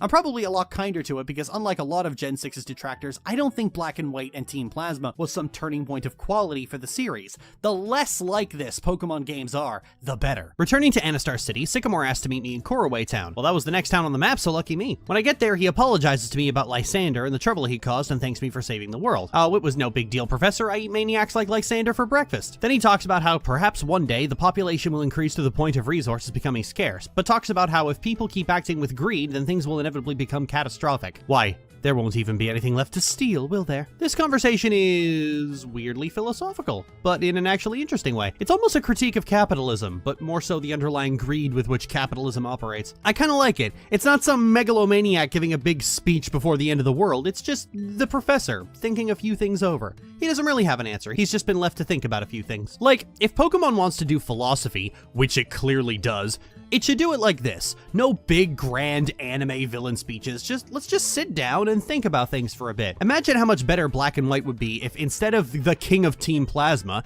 and was just some guy who you spend one scene with on a bench and he asks you about what Team Plasma is saying regarding the ethics of Pokemon battling, and you get to pick a response, and both responses are variations of I don't know. I feel the grand high stakes are what really ruins the times Pokemon gets weirdly profound, and I think this might actually be my favorite moment of a Pokemon game. Then he wants to battle me, and during this battle, I just found out if you tap the touchscreen after you knock out a Pokemon, you will give your Pokemon a little pat for doing a good job. Oh, this is the best thing ever. On the way to the next city, Shauna stops me on a rope bridge. Really, really bad place to stop, Shauna. Then she wants to have a battle. Shauna, this isn't stable. I win, but this was a very bad idea. Then Tierno and Trevor come up wanting to have a battle. Why does everyone want to battle on the rickety bridge? Afterwards, Shauna reflects on all the friends she's made and all the wonderful memories she's had and the adventures she's gotten to go on. I quite like this moment too. Again, it's very brief, but it captures the vibe of Pokemon perfectly. I'll be honest, I'm pleasantly surprised that Junichi Masuda managed to work these things in. Pokemon has lost the plot for so long that I honestly thought my own positive feelings on this game were misremembered. The gym leader in Snowbell City has gone off to the woods, so I follow after him to find him in the village of Pokemon who escaped from abusive trainers. Okay, either that green-haired twat is here or Mewtwo is here. But it turns out the Pokemon trust me because I'm one of the good ones because G won't stop affectionately biting me. Heading back to Snowbell City, I take on the final gym, an ice gym whose only strategy is to try and one-shot me. But because Mega Evolution is broken, that shit don't work anymore. Making it to Victory Road, I get my badges checked, and the guard wants to fight. Why does everyone want to fight? When I get far enough in, Caleb approaches to tell me that nobody was right in the whole Team Flare fiasco. They were going to do a genocide, Caleb. Who let Rebecca Sugar into the booth? Maybe if both sides have something to say, it's best to meet halfway. What's the halfway point between genocide and no genocide, Caleb? Wait, what are you doing with those 6 evolution stones? He challenges me to another battle, and this time I feel it's important to beat him because he's clearly a murderous psychopath, so I crush his Pokemon but put his villain arc in the dirt before it can begin. It's hard to put a finger on where, but I think you and I are alike. We are not. I didn't say the genocidal lunatic had a point, Caleb. Just like the last time, you get to challenge the Elite Four in whatever order you want. The first one I challenged was Wickstrom, the steel guy. He was an interesting challenge. Again, something of a damage dope, but at least I wasn't constantly healing. Next up was Malva, who was a damage dope. Oh yeah, I just call the one-shot guys damage dopes now. Next up is Drosna, the Dragon Master, who went down to multiple Moonblasts. Thank you, move reminder. Last up is Cybold, who is a master of water-type Pokemon and who all went down to Thunderbolts. Finally, we come to the champion, Diantha. My favorite champion, tied with Iris. Part of why I like her, aside from the shared taste and cheap bullshit, is that she's not as omnipresent in the story. Champions have started hogging screen time lately, and they end up wearing out their welcome before I even get to the fight. This was most egregious with Generation 4, where Cynthia will not leave me alone and keeps sending me on fetch quests and yammering on and on about philosophy,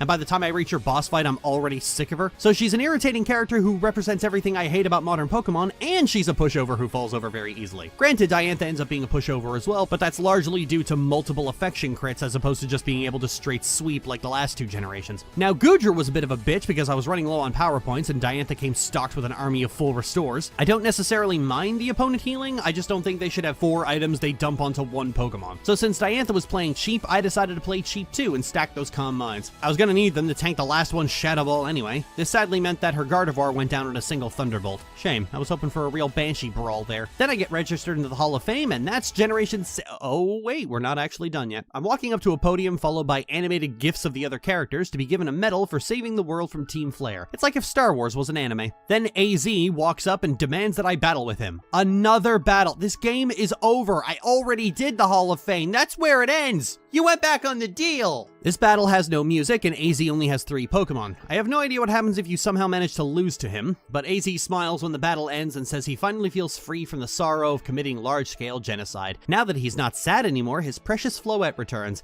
He breaks down into tears while I continue giving them the 1,000-yard stare, and then the game ends with the fletchling that woke me up bidding me a farewell. And that is Generation 6. Right? Nothing else? Sycamore doesn't want another battle? Trevor doesn't? Caleb doesn't want to talk about how maybe a little genocide could be good? No? We're good? Okay, we're good. So yeah, I was pleasantly surprised. I always liked Gen 6, but I'll admit I got wrapped up in the discourse about it being one of the worst Pokemon games because... Actually, wait, why do people hate these games again? Oh right, because the villains are normal and the game is still as easy as they've always been. Sure, the story is pretty subpar, but I mean, compared to a lot of other games, it's practically a breath of fresh air. Lysander is absolutely off his tits, but every Pokemon villain is off their tits in some way. I mean, is the megalomaniac committing genocide against the world in the name of beauty and misanthropy really all that different from the guy who wants to make a volcano explode to expand the land, forgetting the fact that it kills a lot of people? I guess the reception of Gen 6's story depends on your opinion of Generation 5. If you're someone who thought Gen 5 had a deep, complex narrative that asked tough moral questions, yeah, this will probably feel like a huge step backward. However, people who aren't crazy will recognize that the stories are pretty much the same, just without the melodrama. Granted, this game came out in the midst of a paradigm shift where the terminally online take from a lot of people was that villains have to be complex and sympathetic, a notion that has been falling away in the wake of that trope's failure upon failure upon failure upon failure. So when the main villain of a Pokemon game is like, I'm going to blow up the world, and you go, why? And he goes, because you're fucking ugly. It's practically refreshing, and given the fact that Pokemon is a franchise for children, I think it should have more goofy ass stories like this. That's just the Saturday morning cartoon silliness in action. I'm going to blow up the world because there aren't enough purple socks. If you want to stop me, you better beat me at this card game. The next villain should be driven to evil by an inability to successfully hunt a shiny, and in this game, you and only you have extremely high shiny odds, and it drives him fucking insane. Furthermore, it's interesting just how many beloved features came out in this generation. Mega Evolution, Pokemon Ami, Super Training, which I forgot to mention and made EV training something that was actually feasible for the average person, the player search system, to this day the best method of connecting with people online, and character customization. Granted, Gen 7 did that one better, but still, the sheer amount of stuff added with these games is borderline absurd, especially Mega Evolution, a feature so beloved Game Freak has been making copies of it so they can advertise it as a new feature every generation since. These are not bad games. I'd say they're pretty damn good. It's not a very deep game, but it never needed to be. Sometimes it's fun to splash in a puddle. I'd say this is the perfect place to start with Pokemon if you don't want to start with a Game Boy game from 1996. It's just damn fun. It's the one Pokemon game since Gen 4 to remember that brevity is the soul of wit, and for that it deserves a fucking prize.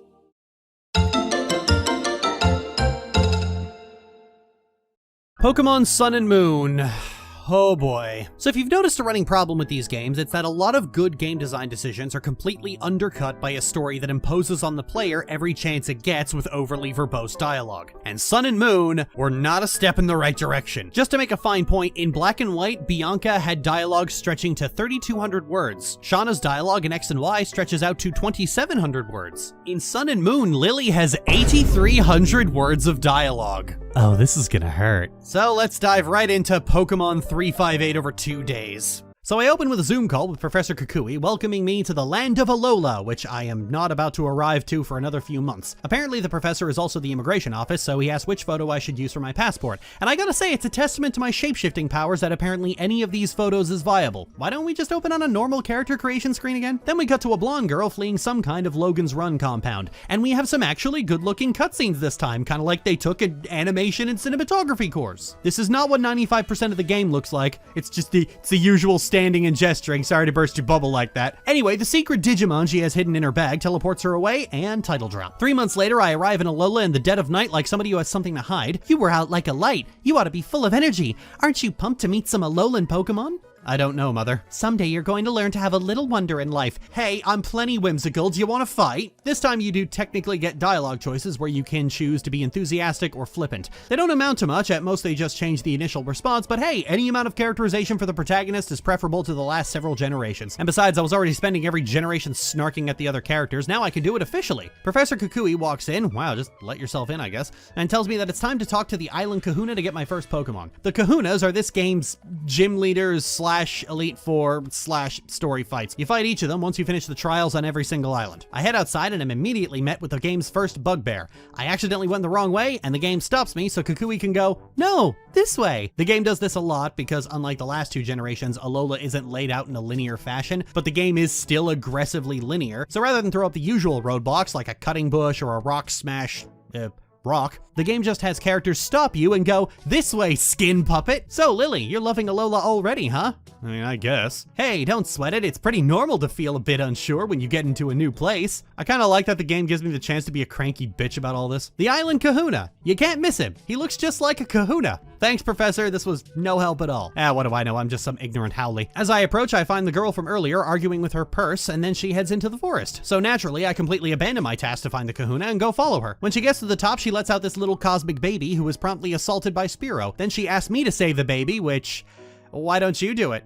It's some birds, you can handle that. But I'm too afraid to go out there. Oh great, I'm gonna be carrying you like a dead weight the entire game. Fine, I go walking out onto the rickety bridge to save some tiny puff of space dust. Then Nebby explodes and destroys the bridge, but before I fall to my death, I'm saved by Mega Thunder Bitchmon. The girl was very worried about Nebby, but not worried enough to save them, and expresses gratitude for helping out. Then I have the chance to ask if she's the kahuna.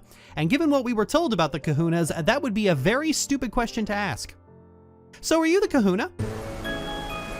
She gives me a stone she picked up and then asks to keep all of this a secret. Are you a criminal, lady? Because I just got here, I don't need to be deported. Are you with the CIA? Are you here to destabilize the natives? Okay, I'm joking, but like, she kinda is. This is literally what the Aether Foundation is. She then asked me to walk her back to town, and fine, I guess. I was going that way anyway. When we get down, she introduces herself as Lily. Hi, Lily, I'm Lily. This will not be confusing in the slightest.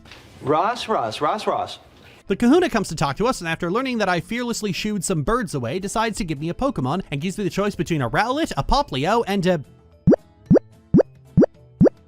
Well, which is it, Hala? I'm getting mixed signals here. Is this a Ralts? Funny thing is that my shenanigans have made it clear the game hard-coded text as conditional branches instead of using a name call like it normally does. Then I run down the street to go back home, and this strange child runs up and demands I have a battle. Then all the adults come up to say, "Dude, that was weird. Give your name first." He introduces himself as How and says my Pokemon looks cool. I like how saying thanks has a question mark on it, like, thanks? I'm gonna get a lot of mileage out of this because this is every interaction with How. I couldn't wait for you to find your way to Icky Town, so I've been all over looking for you. Am I being stalked? We battle, I win, and hooey! That gave me chicken skin. Is this kid all right? The next morning, Kukui drags me out of bed to teach me how to catch Pokemon, and then I catch a Caterpie. Then heading further up the route, I run into a kid who wants to battle. I don't normally highlight random trainer battles, but this one was using an Alolan Rattata. See, Gen 7 introduced a feature that would stick around for pretty much the rest of the series called regional variants. Regional variants are older Pokemon that look different and have different types, and in some cases evolve differently from their original version. They were introduced because of Pokemon's rising problem of there simply being too many Pokemon, and a lot of the Pokemon are inherently derivative. So a solution Game Freak came up with was, instead of trying to find a way to make a new common rodent Pokemon every generation, they just take one that already exists like Rattata or Zigzagoon and just redesign it to suit the region, and boom. And unlike most of Game Freak's decisions to cut down on having to do any work, regional variants were surprisingly popular. In the next game, Gen 7's regional variants were only found in Kanto Pokemon, and very few of them were very well received. But the concept was well received at the very least, so they didn't throw it away completely, which I gotta say, was quite surprising. With Game Freak, the more well received a feature is, the more likely it is to be removed, right? Walking Pokemon and Mega Evolution and the player search system. Making it to the festival, I run into How again. How are you doing, How? Please laugh, I've been at this for hours. At sunset, we have a battle, and I get a Z-Ring as a reward. Kukui then suggests I take the Island Challenge, which is different from the Gym Challenge because it's called something else. The next morning, Lily comes to collect me and deliver me to the professor. My mother has clearly started shipping us, and we're off. We make it to the professor's house, and...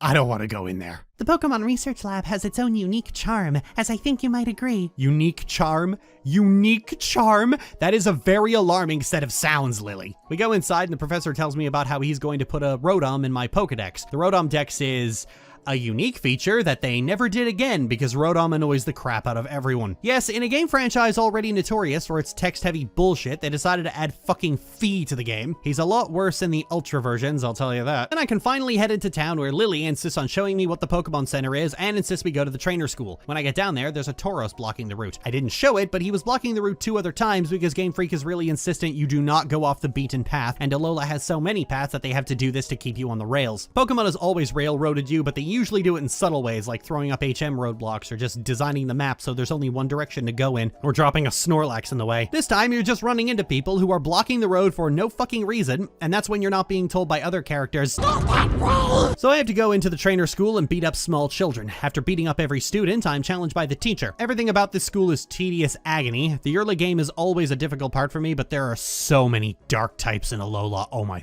fucking god. After I'm done with the trainer school, Lily decides to continue bothering me by reiterating for the third time that I'm a really good trainer. Now, you remember how I said that a big problem with Generation 4 and 5 was that they just constantly harass you? Well, Generation 7 is even worse with this. Those other games harass you on every route and city. Gen 7 harasses you every 5 feet. Look at this map. I just left an overly long cutscene. That flag, that's where I will be stopped by another overly long cutscene. You get stopped multiple times on this road to be bothered by the NPCs, and this guy who wants to teach you how to take photos, a feature nobody asked for. Then Lily needs to inform me about the fact that clothes shops exist. Look, just stop talking to me. Just leave me alone. Let me walk 5 steps without being harassed by the idiot squad. At the very least, now I can mostly customize my character and look less like a spoiled yogurt. And now we are officially past the intro to the game. And it only took 2 fucking hours, not counting the 45 minutes I spent leveling up on Alolan Meowth. Kingdom Hearts 2 had a fucking shorter intro than this, and they even let you skip the goddamn cutscenes. Walking out of the Pokemon Center, I overhear a conversation 2 people are having about Team Skull, a group of thugs who steal Pokemon to sell them. Oh, thank fuck it's not another philosophical terrorist. Then I head to an ice cream shop and find Hao talking about Malasada and how much Pokemon like them. And looking it up, it appears that Malasada is a kind of donut. Well, damn, that looks good. Heading down to the dock, I am promptly ambushed by Team Skull, who look like they just walked out of a Tetsuya Nomura game. And the captain I'm talking to proceeds to ignore them, and they apparently do not like that, so they proceed to, do that, apparently. Why are you trying to act hard when we're already hard as bone out here, homie? Sir, that was 10,000 different kinds of not appropriate. Please never do that again. Then Ilima wants to fight me, but I lost. So I went to go level up some more, but unfortunately this fucking Tauros will just not get out of the road. So I went to this grassy knoll here, and during the training, the murder bug rose once again. After beating Ilima, Lily runs up and wants to talk. Apparently she got lost after I last encountered her up the road. If we could meet Tapu Koko, do you think we would find the answer as to why it saved you and Nebby that day, Lily? Lily, what do you think guardian deity means? It's not just for flavor. Stepping onto Route 2, I take a brief detour into the cemetery to catch a Ms. Drevis, but Ms. Drevis can only be found at night. So I had to stand there waiting like a creep until the sun went down. Then I got my ghost friend. It's weird that Ms. Magius is one of my favorite Pokemon, yet this is the first time in this project I managed to get one. I named her Maggie. Then I bothered these mourners and challenged them to a fight in a graveyard. Damn, this might be the most disrespectful thing I've done in these games, and 2 gens ago I told a grooming victim to eat shit and die on the pavement. Up the road, I run into Team Skull again, who are trying to get Figgy with it, then I chase them off. Further up the road, I run into Hao, who drags me by the neck into the Pokemon Center and then hands me free revives. Once I'm free of him, I can head to the Verdant Cavern to begin my trial. Inside the ooh, that's pretty. Anyway, inside the Verdant Cavern, it's time to talk about the trials. Trials are gyms without the gym leader. That's it. You go through the usual gym puzzle, but at the end you fight a totem Pokemon instead. This was praised as a shake-up to the formula and a really innovative change, but it's not really all that different, and in terms of shake-ups to the formula, it's about as inspired and innovative as the next iPhone. But partway through, Team Skull shows up and says, "Oh yeah, we're back!" Sorry, who are you? They look so shocked and mildly offended. Then they come after me to mess up my trial. Oh, honey. I'm gonna bend you over the couch and wail on your ass with a steak tenderizer. Is it cool for me to be in Team Skull if I'm this brittle? Yes, you should stay in Team Skull. You're the reason they're not a threat. Team Skull, though I've only met 2 of them so far, are just such bumbling fools, and the fact that they keep talking like Beat is fucking hilarious. Once I take you down, yo, me and Rhymes is going back where we belong. Beat. Then they decide to help me by blocking some of the Rattata tunnels and, doing that. Good job, boys. Keep it up. Then I get to the Totem Pokemon who... Well, he's a big boy. He's the biggest boy. He's a big boy. He's the biggest boy. He's a big boy. Biggest boy. Totem Pokemon are big and start with 1 or 2 stat bonuses to any particular stat. And they sometimes call an ally Pokemon to gang up on you 2v1. And as one last little bonus, when you defeat a Totem Pokemon, your Pokemon will turn around and smile at you. Aw, you did a good job, G. On the way to the next story flag, I get ambushed by a Spearow and afterwards find a pretty wing. Did I tear this off the bird? I step into the meadow and find that Lily has lost Nebby again. He just wants to smell at the flowers. whatever, I got him out, and then Hal wants to fight me again. Back in Icky Town, I meet up with the professor and Lily, who tell me how they're looking forward to seeing how my trial goes. Then I have to fight the island Kahuna, and I wasn't really paying attention, I was ordering takeout during the battle. Afterwards, I get my first ride Pokemon, Tauros. Ride Pokemon are Gen 7's new feature that allow you to overcome world obstacles, so they're HMs.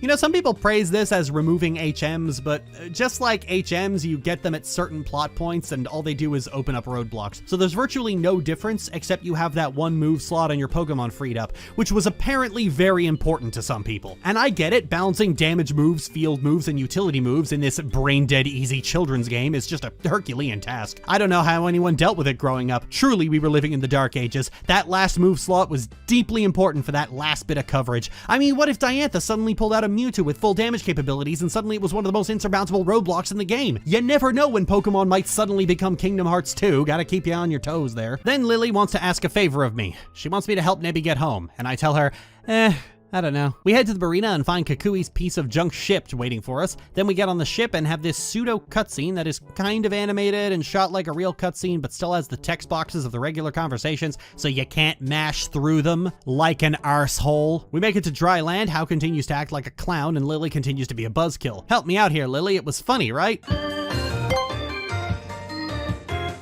He was not amused by that. If all the dialogue in this game was like this, I wouldn't complain. Between the rather fun character work, the dialogue choices, and the use of facial expressions, Game Freak has the recipe for something cool here for comparatively little work.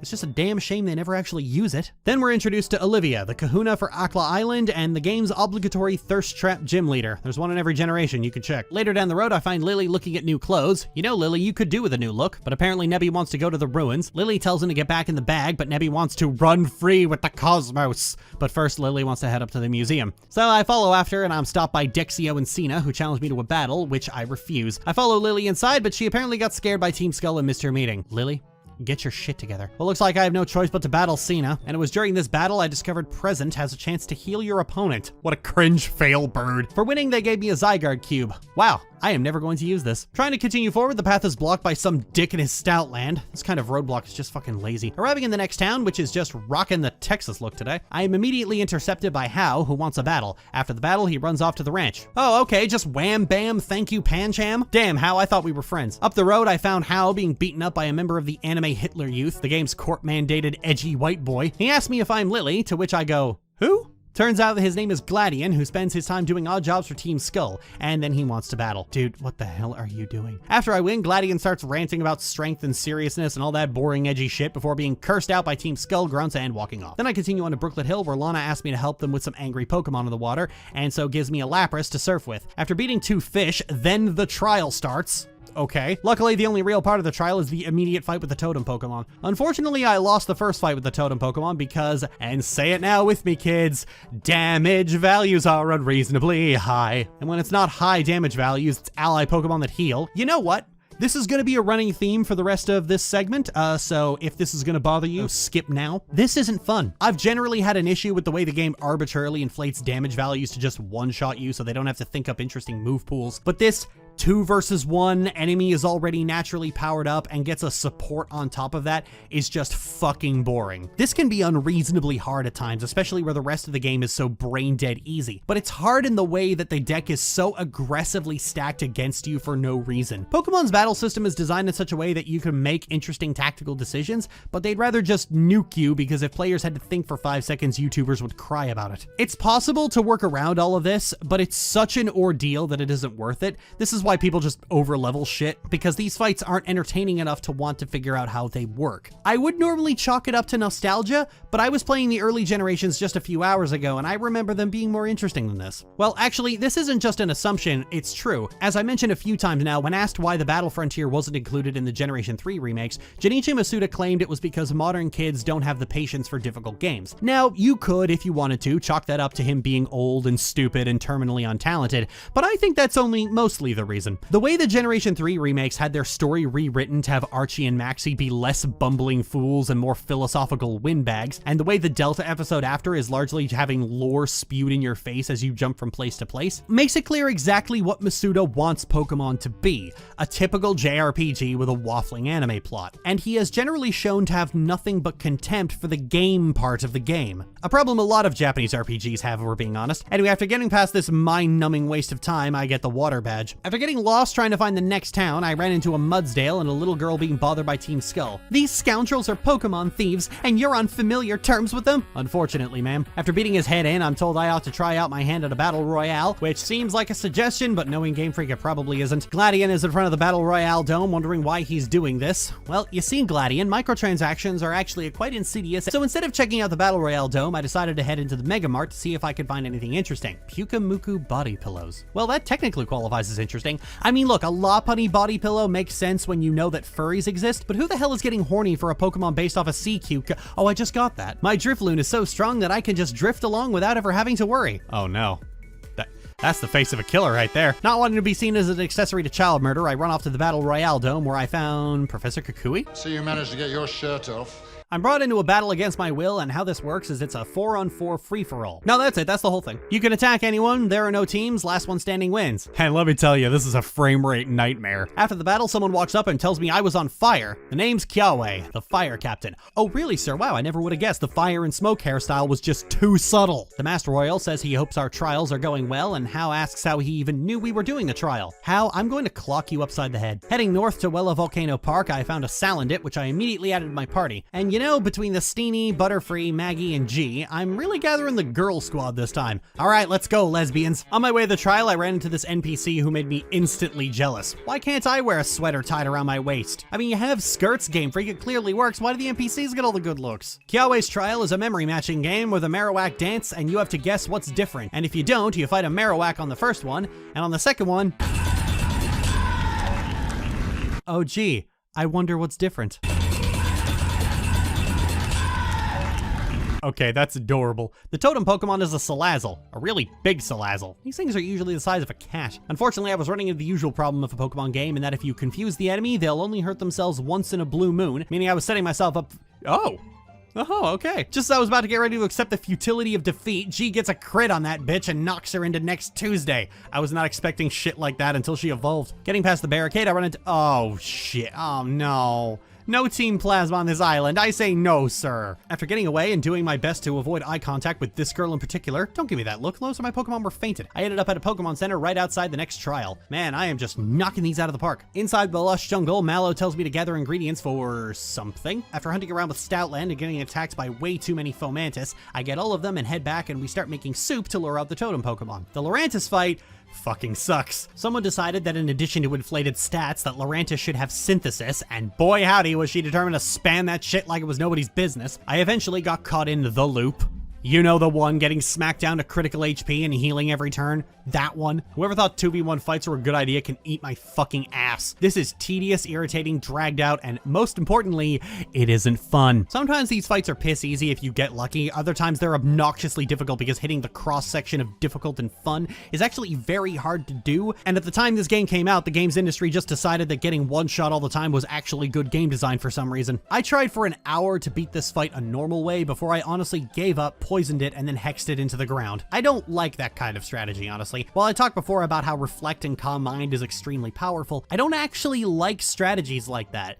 It always feels like cheating because, well, it's because that's how the encounters are designed. Take no damage, one-shot everything. After that, everyone has some soup, and my two friends run off because it's too spicy, and I think they ought to be embarrassed that they were outlasted by some Howley. I just moved here.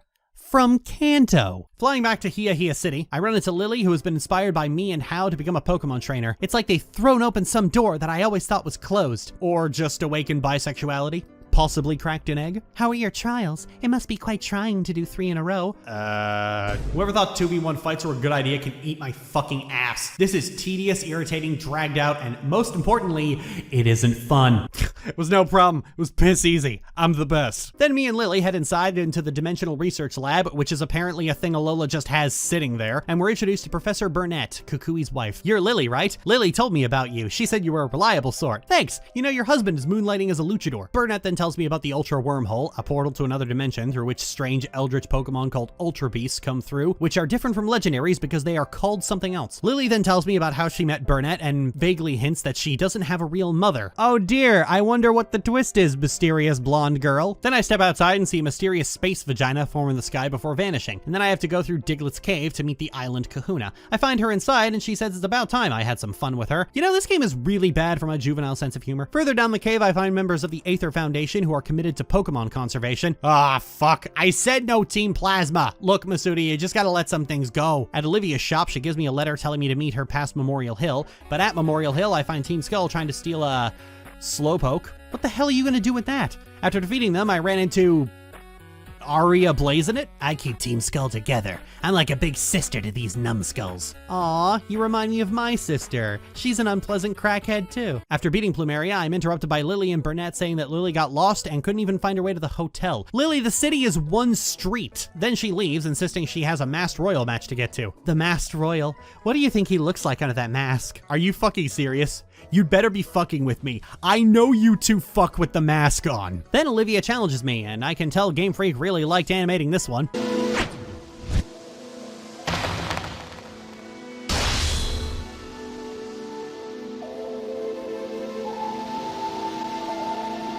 And I can see Lily likes her too. After the battle, I'm told the Aether Foundation wants to see me. Oh no. I head to the hotel and meet Faba, who wants to show me the Aether Paradise. I very politely but firmly say no and soft lock the game. I can't actually do anything else until I say yes to him. Lily, that's not a soft lock. Well, it's clearly an oversight on the part of the developer. But Hao shows up with the Thirst Trap squad and wants to come too. So we get onto the ferry and Hao says the Aether Paradise is actually floating because of the Pokemon holding it up. Well, so much for conservation, eh? I knew I could count on you to react. Hao, why must you hurt me so? I do get to meet the game's main villain, Lusamine, who some people think is a really interesting villain just because she's a different archetype than the usual villains, but I find it telling that the first female main villain in this series has her primary motivation being motherhood, which she is decidedly bad at. What, did J.K. Rowling write this game? She surprises Hao with the fact that she's over 40 and how the right style does wonders and offers to get him some new clothes. I don't think anyone else could pull off that kind of look, except maybe Lily. Hao, you ignorant slut, did you not notice the way Lily was anxious about meeting the Aether Foundation? Read the fucking room, you oblivious rutabaga. Trust me, children would all be much happier if they'd only listen to the adults around them.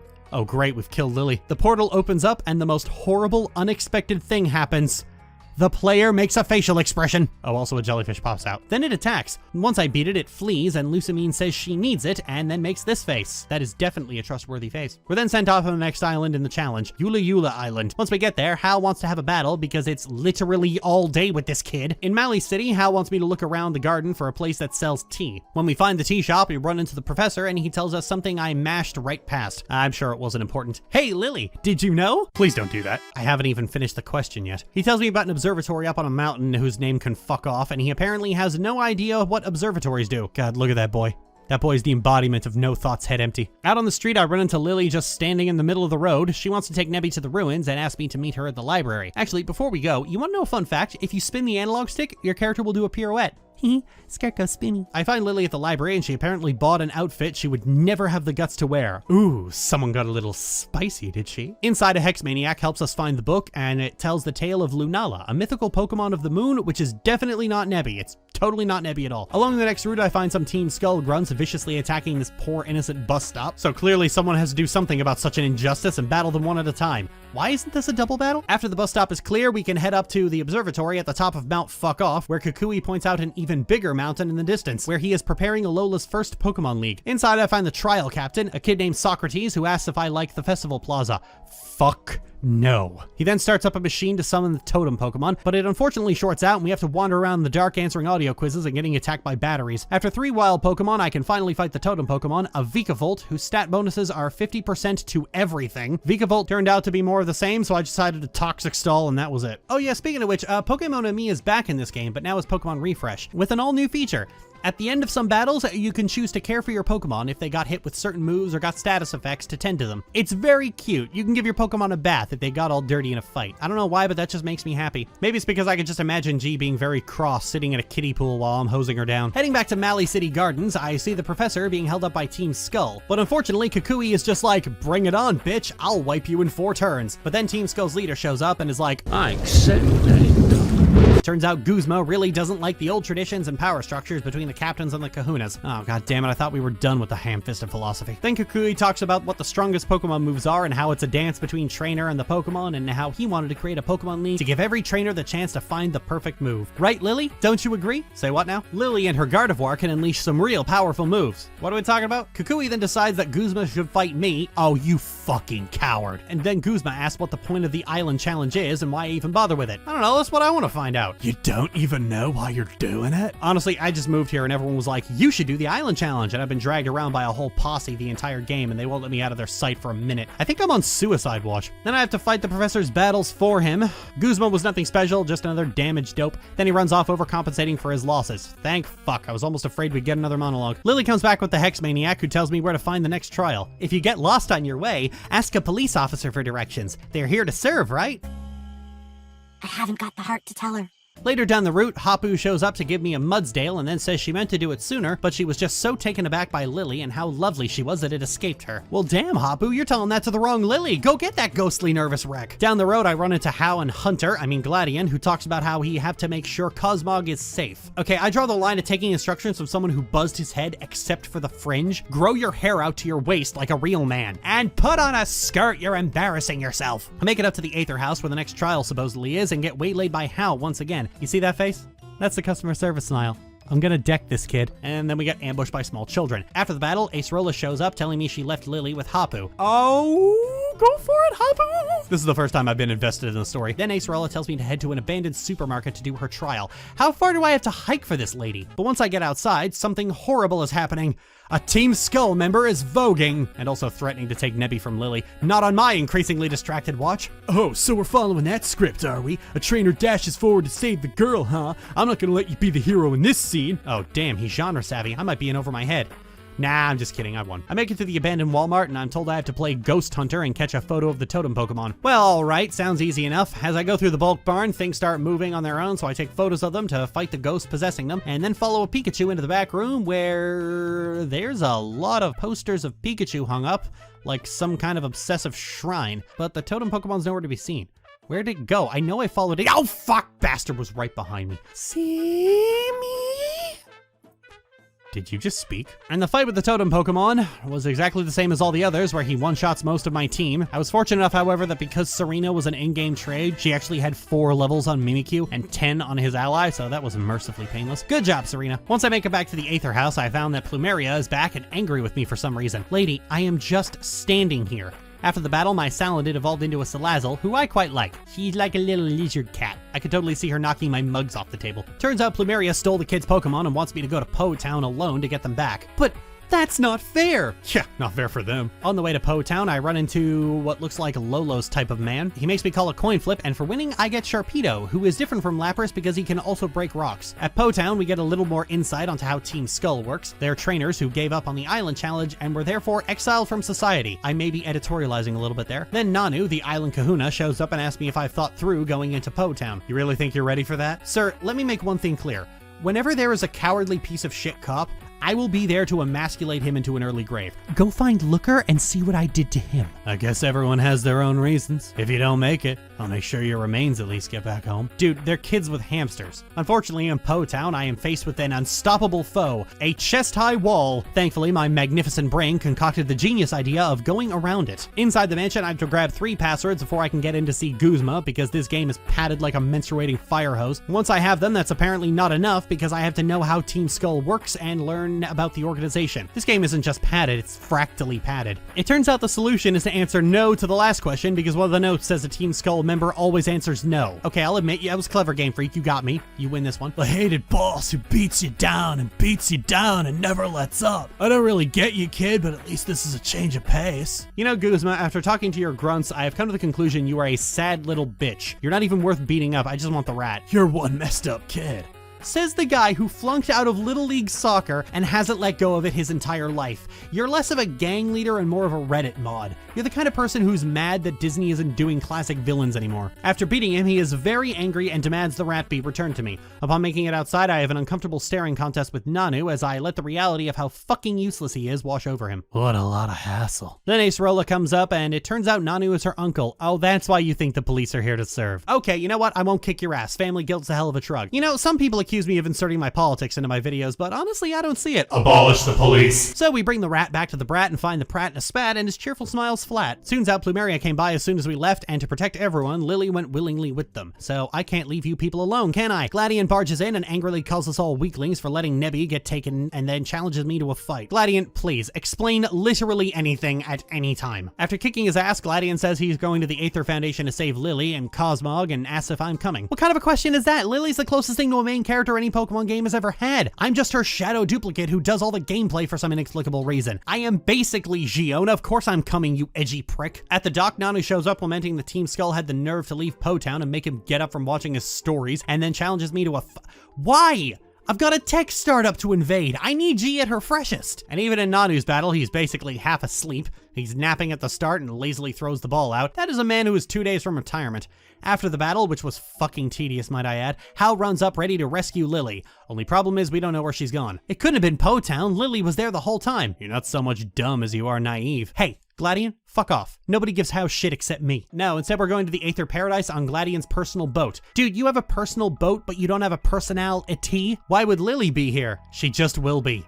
Ugh, this guy. Oh my god, Hal is frowning. I don't like that. That's wrong. That's unnatural. I mean mood, but stop doing that with your face. With Hal and Gladian unable to cooperate, it's up to me to head on and fight my way through the Aether Paradise. We're doing this the old-fashioned way, bitches. On the second floor, we run into Faba again, who is very indignant that I came back uninvited, and then has a chat with Gladian where they both vague at each other because this game is clearly trying to hide a twist. After beating him in a one-sided fight, he tells us that Nebby is probably downstairs where experiments are being done to tear apart the very fabric of reality. Okay, hang on, back up, hold the phone, calm your tits, keep your hair on, don't get your panties in a bunch. I think we missed a step because we went from rescuing a friend to breaking reality in a span of 2 seconds. Please, game, explain some shit. It's being so fucking vague to get to the shocking twist that Lily and Gladian are siblings and Lusamine is their mother. Spoiler warning for a 7-year-old game, I guess. We get downstairs and Gladian tells us to go down the hall to Secret Lab B. Why do you get the first one? And why do you know all this? Bless Hal's little heart. He ain't too bright, but he's just happy to be here. In the secret lab, I'm challenged by 3 Aether workers one at a time who all have 1 Pokemon each. Okay, put the brakes on. Game Freak, triple battles exist, so why aren't we doing that? They all have 1 Pokemon. Why am I fighting them one at a time? After searching through the lab for information on Cosmog, we talk to Gladian again, who runs off being vague. Gladian never explains anything, does he? Probably thinks it makes him look good. Stop. Don't you fucking do that. Don't hang a lampshade on your own padded writing, Game Freak. This is the epitome of hack behavior. I know you're a hack when it comes to writing, but don't fucking condescend to me by sarcastically rolling your eyes. Okay, this is all very long and very drawn out, so we're just gonna skip all the filler and go right to the end, So I reach the mansion and find Lily with Lusamine. Ah, Lily, it's been a while. What? You came? You actually came to help me? Thank you. Thank you. Whoa, Lil, calm down. You act like nobody's ever done you a solid before. So you know one another. A gifted young trainer like Lily, and she bothers with someone like you. Oh, okay, never mind. I get it. I don't need your approval, mother. Yeah, get her ass. You do say such incomprehensible things, calling me mother. I don't have any children. Certainly not any wretched children who would run off and reject my love. Lady, your love is like Game Freak's dialogue. We're all better off without it. So do tell me how you'll save that Pokemon. What can you do, Lily? Lusamine carries on like that while I'm sitting there watching, despite the fact that I am literally the thing she can do. Oh, that came out wrong. Lusamine shows absolutely no regard for anything but beauty and doesn't even care about killing that little space cloud. Funnily enough, the moment Game Freak decided to have a woman as the villain was the exact moment that all their ham-fisted philosophy went right out the door to be replaced by vanity and empty nest syndrome. Let's not examine this any further and just assume it was a random chance on the part of these 50-year-old men. Lily, I'm really glad you came after me, but I have to be selfish again. I have to ask you one more time. Please, help me. Help Nebby. Come on, Lily, people have been asking unreasonable things of me all day. So I go through the teleporter and into Lusamine's private collection where she has Pokemon frozen in blocks of ice, and then Hal and Gladian follow along right after me. Whoa, wait. Daughter? Son?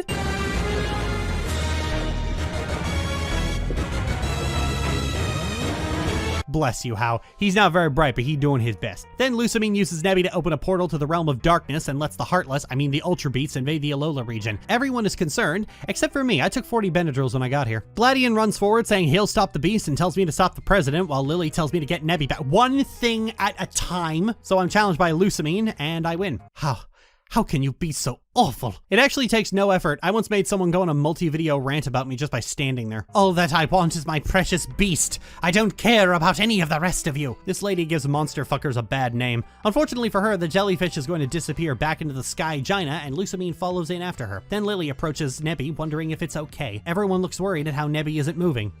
Except for me, because I took 40 Benadryls. Wick asks if we're okay. Gladion catches Wick up, and even if she is like that, Lusamine is still our mother. We can't just leave her in the beast world. We could. We could certainly do that. I'm sure Kukui and his wife would adopt the two of you. Gladion would need therapy and Lily would need to hit the gym, but they would. Then Gladion suggests we should get the legendary Pokemon that probably isn't even real and definitely hasn't been in Lily's bag the entire game to help us. But first, we all take a fucking nap because we're beat. The next morning, Lily's gotten changed into a Kingdom Hearts battle outfit and changed her hair. She is ready to kick some names and take some ass. Wait, no, hang on, flip that. Sorry, I took 40 Benadryls before I got here. She claims it's her Z-powered form and tries to do a Z dance. Good job, Lily. Then we all get on the boat to Pony Island. Oh no, not the creepypasta game. I'm sure that joke hasn't been made 20,000 times. Once we get there, it is nothing but text. I avoided talking about it too much because it is the most heavily criticized aspect of Generation 7. My fucking god, the dialogue in this game is so fucking bad. It's not just that there's too much of it, though that's certainly a problem. It's that most of it is so insignificant. That stretch in Aether Paradise was the plot. That was the whole plot. That's where it starts and ends. The rest is just waffling around listening to How talk about how great it is to battle, while Lily and Gladion vaguely imply they might have some kind of sordid history. It is a big nothing burger of a game. Even when people praise Lusamine for being a nasty villain, her nastiness is just some of the most lazy, controlling mom tropes I've ever seen. It's notable for being a first in a Pokemon game, but honestly, Game Freak taking this long to tell us what they think of women in power is not something I would call a plus. You ever notice that? You ever notice that male villains can have every single motivation under the sun, but women in villainous roles, it's almost always vanity? Maybe that doesn't matter to you, but it's something I find rather trite, and this kind of shit should not be in children's games. Heading out to the main grassland, Lily walks up and tells me she'll do her best to keep up. I'll be fine. I've got Max Repels with me, and I've got you, too. Aw, I kind of like Lily, honestly. She's not a great character, but it's Pokemon. Great is not possible to achieve, but I think she's fine. I'm gonna have a thesis about Lily toward the end, but for now, I think she's an alright character whose only real flaw is having a stagnant character arc. So we're heading to the Ruins of Hope to find the cure for Nebby's condition. Lily thinks Tapu Fini can cure them, and we don't have any other leads. In the temple, Hapu picks up a rock and receives Tapu Fini's blessing, and lore, and then tells us about Lunala, the legendary lore. At this point, things are moving very slowly. It's just go to a place and listen to a monologue. We've been on Pony Island for a half hour and achieved nothing. We're just listening to Lily talk about how great it is to have friends. It's that old JRPG problem, taking way too long to say way too little. So we head to Executor Island, Lily monologues, we get attacked, I win, Lily laughs. Looking out at the rain like this reminds me of this one time when I was little. Lily tells me about how her mother once danced with her in the rain, but then one day she became obsessed with the Ultra Beast. She feels guilty that she can't do anything, but then she feels inspired by me always showing her that even if you think you can't do anything, you always can. Like call your friend in her angry celery. Then she asked me what I'm going to do once I finish the island challenge, and honestly, I don't know. I wasn't planning on sticking around. Oh, thank goodness. It's such a relief to know that even someone like you feels unsure at times, Lily. Anyway, after we're done getting philosophical in the rain, we finally head up to grab the moon flute. That was an ordeal just to walk 20 feet. This whole thing was supposed to be an emotional journey with Lily, but it kind of reveals a big weakness with Pokemon storytelling, especially as we've gone full 3D. See, How and Gladion aren't here, so there's nobody for Lily to bounce dialogue off of. Even the chipper, upbeat nihilist that is How would be something, but instead she just gets the player character who says nothing and stares blankly into space with a drugged up smile on her face. And that's what you see in all of these dramatically shot cutscenes, just the player character tripping out on diphenhydramine. I cannot begin to describe just how limiting this is to a story. Game Freak is trying to tell a character-focused story, but the player character is still completely and utterly silent, and silent protagonists don't work for that kind of story. It's not like they're trying to emulate The Elder Scrolls or Dark Souls. They're trying to be every other JRPG. They're trying to be Tales of Phantasia. They're trying to be Kingdom Hearts. But those games have main characters who open their mouths and fucking speak. Imagine how much worse off Kingdom Hearts would be if Sora was a silent protagonist. Look, you have to pick a lane. The more character-focused your storytelling is, the less a silent protagonist is going to fit. Silent protagonists have their place, and some Pokemon games understand this, but Sun and Moon decidedly do do not. It's like trying to play Mass Effect with a silent shepherd. It just doesn't work. Silent protagonists can work if you don't ask too much of them, but in this game, every NPC demands so much dialogue out of you, and all you do is smile and wave. That's bad. The silent protagonist is bad here. When we get to the mountain, oh my god. Guess who's back? Back again. They want to know if we can save Guzma. Yes, we can. No, why are you challenging me? I just said we could. A lot of people like Team Skull, and indeed they are funny at the start of the game, but Team Skull is very simple. They're just nuisances, okay? I mean, like, that's fine. I like them. But the problem is the joke reaches its endpoint by the second island and then just keeps going. Even when the Aether Foundation and the Ultra Beasts are revealed to be the real villains, they're still hanging around, interrupting me and getting in the way and making me fight 7 trainers with 1 Pokemon each, 1 at a time. This can be chalked up to how long-winded the game is, again, taking way too long to get to the fucking point, but Team Skull should have stopped being an issue by the 3rd island. Anyway, move 5 steps forward, get another monologue, and then Hapu wants to fight, and look, every single Totem and Kahuna fight in this game has been absolute ass when it comes to one-shots, but this is the worst so far. She's got something to crunch every Pokemon I have with a one-shot. It's so fucking boring. Creative movesets are just gone. It's just full coverage all the time. Every fight is just Cynthia now. I am not having fun. Once we make it to the summit, I get warned about another trial with another Totem Pokemon. And then have to fight the entire Coma O-line before ending in a Totem Coma O-line. And in defiance of tradition, this one was mercifully painless, because it's 4x weak to Fairy-type moves, and I have one that heals me, plus she's been holding a big root the entire game. And then I made it. I made it to the Altar of the Moon. I've completed the island challenge. And she could never have done it without you, Gardevoir. You know what? A feature of this game I really like is that your lead Pokemon is named in the dialogue rather frequently. Given how since Gen 3 I've framed all of this as being on a road trip with my angry celery friend, it's nice that the game acknowledges that. Makes up a little bit for the lack of walking Pokemon, and at least I feel like G is with me in spirit. Lily, you're getting kind of weird about G. Oh, you haven't seen weird yet. Next gen's got a fucking cat toy. Me and Lily ascend the altar to take our positions to play the flutes in tandem, and for the second time, the player character makes a facial expression. The magic of the altar forms a big ball, and Nebby is drawn into it, evolving into Lunala. Lily pleads with Nebby to take Lily to her mother, and Nebby opens a portal and flies us into it and takes us to Ultra Space. It's there we find Guzma just chilling out on a rock. He tells us we should run for our lives, but Lily won't abandon her mother to be eaten by a jellyfish monster for some reason. Moving into the chamber, we find Lusamine just chilling out with jellyfish. Why must you continue to pester me? I am sick of you. Sick through and through. You know, I have to agree, Lily. Why are we here? She's awful. Why did we go through all this just to save her? Just leave. I don't need you here. I don't need you any longer. You know, Lily, if my mother talked to me like that, she would never talk again. I'm the one who is sick of you, Mother. Children are not just things that belong to their parents. Oh shit. Fucking yes. Get her ass, Lily. Rotom Dex, start filming. I'm gonna want to see this when I come off the Benadryl. I am alive. Cosmog is alive. We're not things for you to collect. We're not made for you to discard when you get bored of us. That's terrible, Mother. You are terrible. This makes everything worth it. And the bitch just fucking Oh, let me at her. Let me at her. Ever since you met this girl, Lily, and learned to defy your own mother, Lily, you hateful little trainer. Oh, sure. Blame the trans girl. Lusamine then merges with Neolego and becomes Ursula, I guess. Oh shit, are we gonna fight this Pokemon human hybrid thing? Oh, that'd be fucking awesome.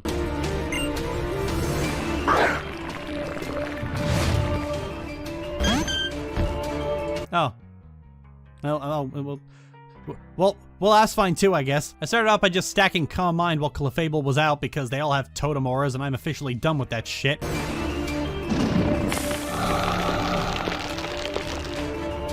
Grass type was added to G. Oh, she actual celery now. Anyway, with that done, it was just... We cut to the player character making an expression for the 3rd time this entire game, and then Squidsamine tries to kill us, but Nebby and Lusamine explodes into herself. Lusamine collapses and Lily runs to her, and Lusamine asks, "When did you start becoming beautiful?" She always was. Just leave her. Just leave her here. She ain't worth it, Lil. Let's just go. The Neolego surround us and Nebby teleports us out of there. Lusamine is carried away from this tender moment Lily has with Lunala, where Lily thanks Nebby for all their help. Then Nebby tells Lily they want to stay with her. Lily monologues about how traveling and meeting new people can enrich your life, as opposed to her mother, who isolated herself in a sterile castle and slowly grew insane. Then she said, "But not with me." Say what?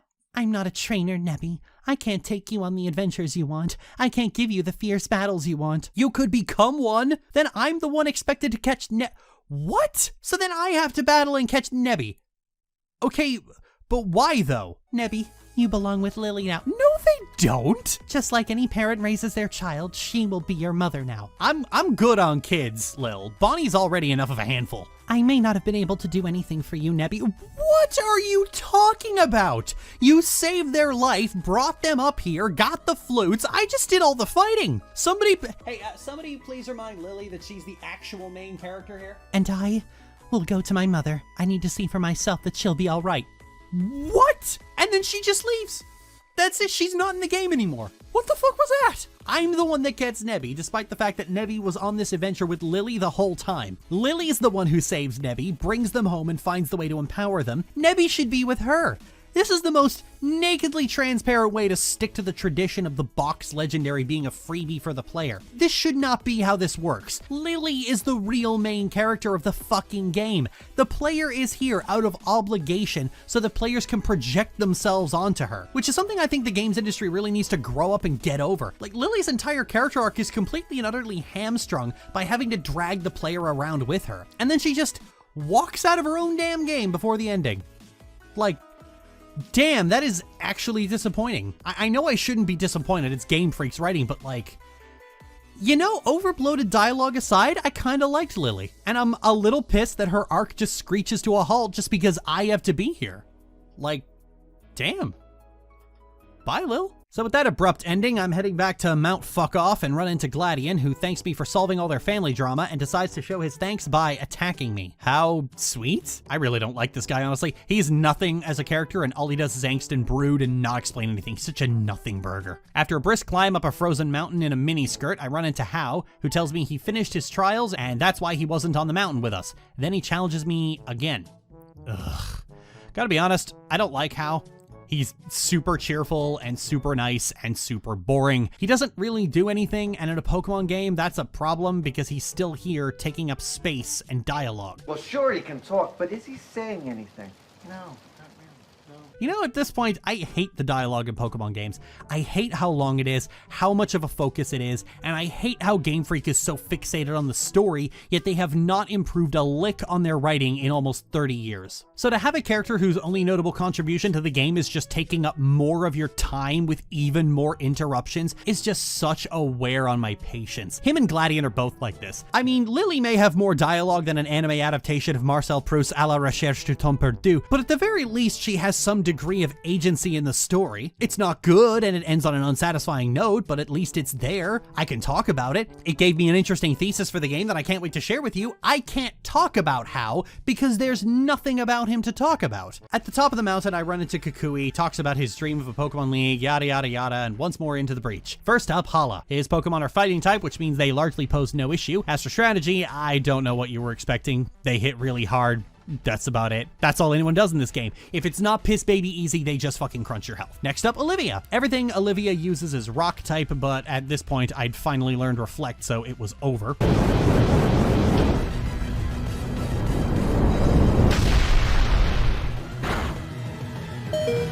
Ha! Finally, I'm the one living on 1 HP, you fuck. Next up, Acerola. Ghost types. Great. Half my team is weak to that. In fact, Ghost type is weak to Ghost type. Why? Next up, Nanu. Who are you? Some golfer, I guess, who uses flying types. Also, G has a little chuckle animation. I think that's very cute. Very arrogant of you, G.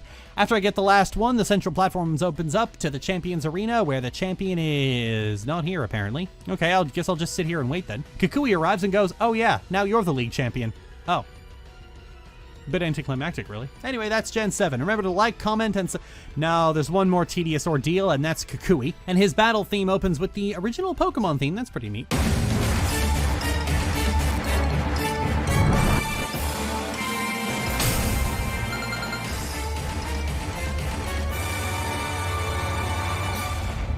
And the fight is no different. All of the damage, every day, tons of damage. You just don't have a health bar anymore. That's all these fights are. They just do a ton of damage, and then they just have every single go fuck yourself tactic in the fucking book. It was at that point where I just got to his Magnezone, and not only did he have Sturdy, he had Mirror Coat.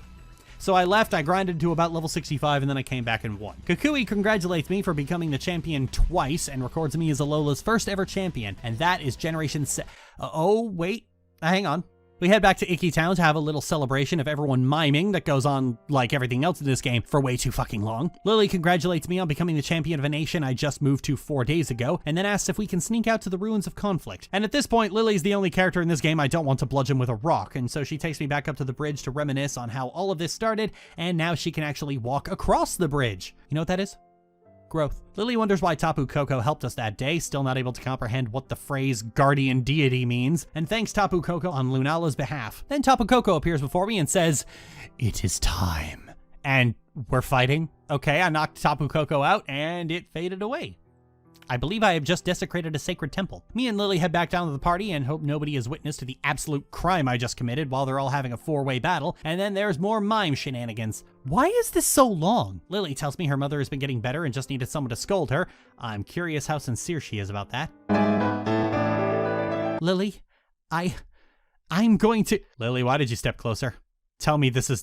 Luckily, the fireworks distract us, and then Lily looks at me, shakes her head, and smiles. And then the camera fades to black, and that is Oh my fucking god. Fucking end. This is not Return of the King. We do not need 7 fucking endings. Hal barges into my house to tell me we have to get to the docks ASAP. There we find Kukui and Lily, as Lily is apparently departing for Kanto. She apparently did not tell us she was leaving. Like, damn, Lily, and I thought we were having a moment that I didn't want to have the other day. Lily is going back to Kanto to be her mother's therapist. She's sad to leave, but she wants to go to Kanto to become a real trainer. As to why she didn't just do that here, I'm not sure. Hal says he's going to send her a letter, and keeping in house fashion, it's going to be really, really long. Lily then gives me her most treasured possession, a Poké Doll, which goes into my normal items inventory so I can just use it in a fight or throw it away. So much for sentiment, I guess. She gets on the boat and sails away, waving goodbye. And that is Oh, come on. Hal and Kukui have a talk about sadness in the wake of Lily's departure, and then back at my house, oh, thank fucking God.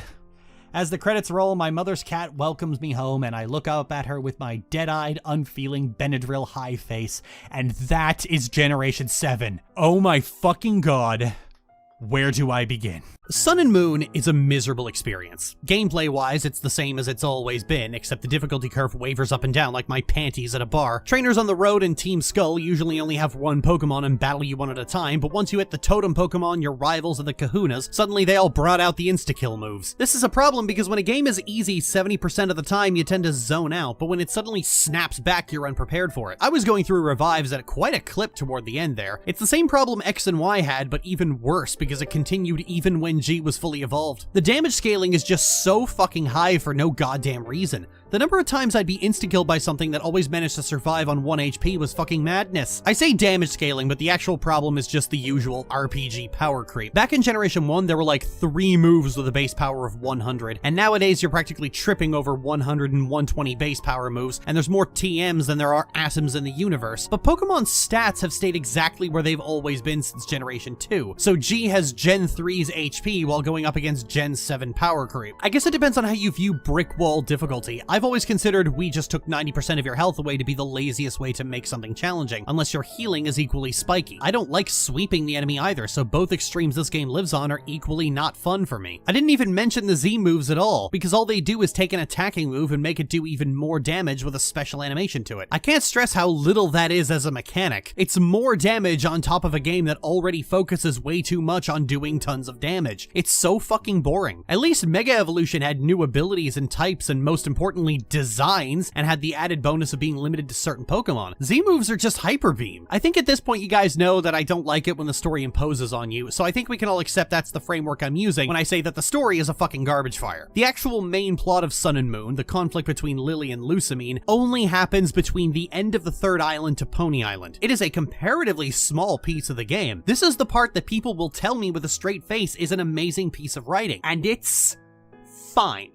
It's nothing to write home about, it's basically the ending to Steven Universe, except the all-white abusive mother figure is a corrupt conservation official and not femdom Hitler in space. So what's the rest of the game? The most inane crap you have ever heard in your fucking life. Getting stopped every 10 seconds so characters can verbally describe themselves, all while you, the player, are standing there staring off into space like you're coming off general anesthetic. Here's my hot take for the day, and it's a pretty big one. It would be a pretty big ask of Game Freak, but we should be playing as Lily. One problem with Pokemon games, especially as the story becomes more verbose, is that it largely boils down to people talking at you and spouting ham-fisted philosophy like they're Edward Sallow. Just as my namesake campaigned in Gaul. This has been the main central issue that makes Pokemon stories so bad, because as the games start getting more involved and the characters start trying to have arcs, the fact that you are simply standing there completely dead inside has become an increasing problem. In Black and White 2, you actually learn that the protagonists of the previous game vanished because they left Unova to look for N, which threw me for a loop because it's the first time the games have ever actually imposed a thought onto the player. The devs have so far allowed you to take the experiences of the story as you like, but for the first time they've just assumed the player had a friendship with N. This is extremely jarring given the fact that out of every character in Pokemon, N is the one I find the most insufferable. So the idea that I would go looking for him out of concern is fucking no. But the story necessitated the protagonist actually doing something of their own volition, having their own opinions and such. It's almost as if the silent protagonist is actively harmful to serious storytelling. I know some people like protagonists that are completely silent because it means they can project onto them, but I have always considered this to be an extremely weak excuse. And if you're still saying this in your late 20s to 30s, I think you need some serious help. You should always prefer to have a well-developed protagonist over a blank slate. The protagonist needs to have dialogue, otherwise these stories will always remain hollow. And this is not something Game Freak disagrees with, because this is the entire reason Lily is in the game at all. She takes the role of the real protagonist while you stand there doing all the heavy lifting. Lily has this bond with Nebby over the course of the game and an arc about growing stronger, but because she isn't the player, she doesn't get to experience the actual payoff of that. It's you who does those things. You get stronger, you catch and race Pokemon, you get to have Lunala when Nebby fully evolves. These are all things Lily should be doing, as if the story was written with her in mind, and then all her gameplay was just split with the protagonist for the sake of tradition. The player shouldn't have been a blank slate character who just moved to Alola conveniently when all this crap was going down. She should have just been Lily. She escapes, she makes her own friends, builds a support system, learns to use the Z crystals, and helps Nebby grow and reach their full potential. That would be compelling to play. That would give the character agency in a story that is reflected in gameplay. Hell, the customization could fit into that too. You always start with a default appearance and have to change it later. Now that she's away from her controlling mother, she can assert her own identity. The player character could always be blonde until you reach a barbershop and can change it. This of course means the player has to speak, express agency in the story, but that dialogue's already written. Lily is already split into two characters, we're just fusing them back together. This would make the story so much more engaging because the game already has ways to assert your identity in what hair you choose, what clothes you wear, what Pokemon you train, only now all of that serves the story as well and involves the player in it. Her arc is about asserting her own identity. It would even make the patronizing niceness of other characters more bearable because you're playing as an abused child out on her own for the first time. It makes sense people are a little too nice. Hell, it's a perfectly good reason to take the island challenge at all. Wouldn't that be great? Lily escapes her controlling mother for the first time, shakes off the shackles of her control, forges a new identity for herself and actually self-determines, becomes stronger and more independent, builds a strong support system for herself, goes back and shows her abusive mother what for, and then goes on to become Alola's first champion, going on that path from whimpering, flinching wallflower to the greatest trainer in the region. That's not how you write a Pokemon story. That's how you write the best Pokemon story. And it creates this way for everyone to have their own interpretation of Lily, because while Lily would be highly customizable, she would not be, as is usually the case, a blank slate. She'd have a personality, part of which is brought across by the appearance and friends, which we control, and her dialogue and actions and cutscenes, which we don't. This is interactive storytelling. As Yahtzee Croshaw once said, the best results come when it feels like a collaboration between the player and the author. So when Lily does something really cool, like bond with a legendary or curse out her controlling, suffocating mother, our brain goes, we helped make that happen. That's our creation. This would be so much better, and Game Freak knows it. They know the commitment to completely silent blank slate protagonists is holding their precious story back, because they have to make these superfluous, redundant characters purely so the story can work, all the while accommodating this burden. This is something many people would disagree with, but the reality is that tropes are tools, and different levels of protagonist personality necessitates different kinds of stories. A completely silent protagonist is fine, but the story has to be built specifically for it, i.e. very, very little. Gen 1 and 2 fit a silent protagonist, Gen 3 a little less so, but Gen 4, 5, 7, they don't. They just fucking don't. They are so verbose and so pretentious and keep trying to be about things and are still carrying this dead-eyed child around for characters to rant to. Pokemon Story is increasingly demanding a Saints boss / Commander Shepard approach to a main character, and they don't have it because 30-year-old men would get pissy about it and would be any amount of effort whatsoever. And I know there's going to be people contesting this point in the comments, but this approach isn't working. Lily is the main character. I'm just her shadow. Literally, I dressed myself like it to make an ironic point. You think I wear skirts in real life? I do not actually skirt go spinny, sir.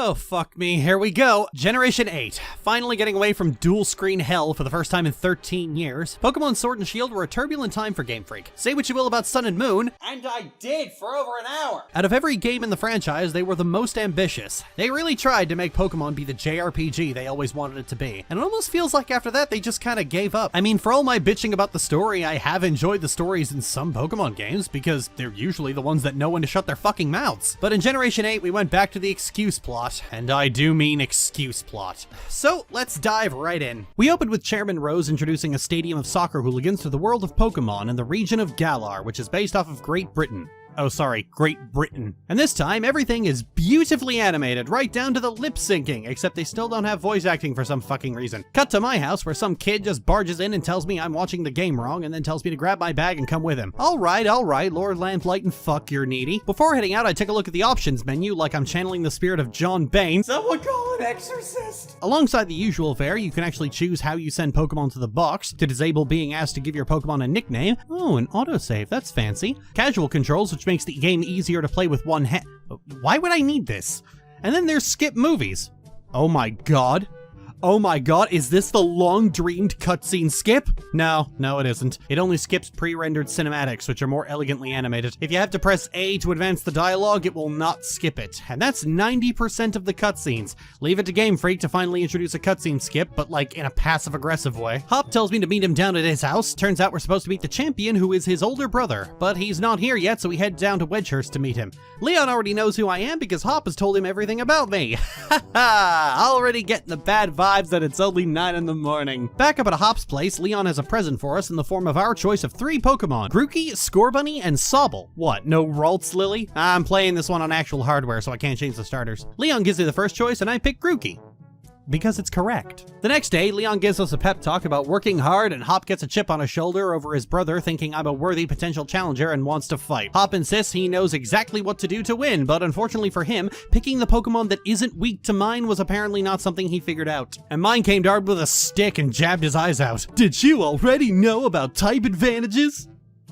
Don't do that. After the battle, Leon talks about how we should take the gym challenge, which seems presumptuous. What if I don't want to do youth sports? What if I want to become an accountant? Or move out to the middle of the Unova countryside with all my Pokemon and live a cottagecore life? I'm going home, you presumptuous ass. Then it turns out a sheep broke into an off-limits forest. Hop asks if I want to go check it out, and I say no, but apparently he was just asking to be polite. Deep in the forest, we get ambushed by a big doggo with braids. I send out my little monkey to scrap, but the doggo was apparently made of fog.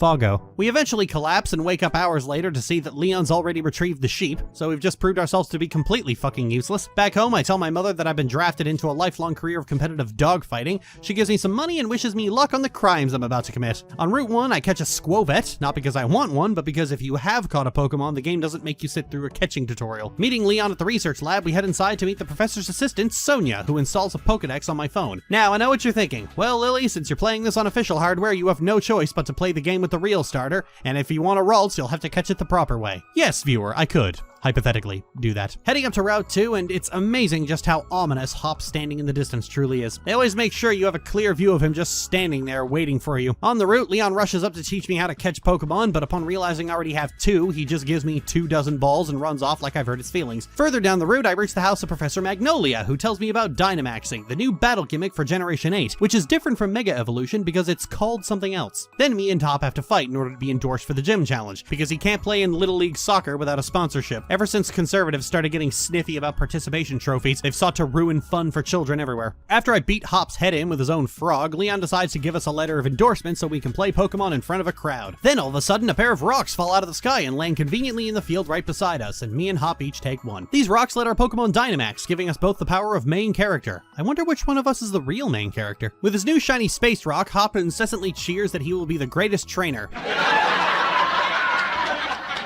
The next morning, we're given our special main character rings and we're off back to Wedgehurst. On the way back, I snagged a Galarian Zigzagoon. In the previous gen, Alolan forms were well received, but criticized for only featuring the Kanto Pokemon. In Galar, regional variants continue, but now with a wider array of Pokemon. And Zigzagoon is interesting because it's not just a variant, they get an entirely new evolution stage after Linoon in Obstagoon. Look at him.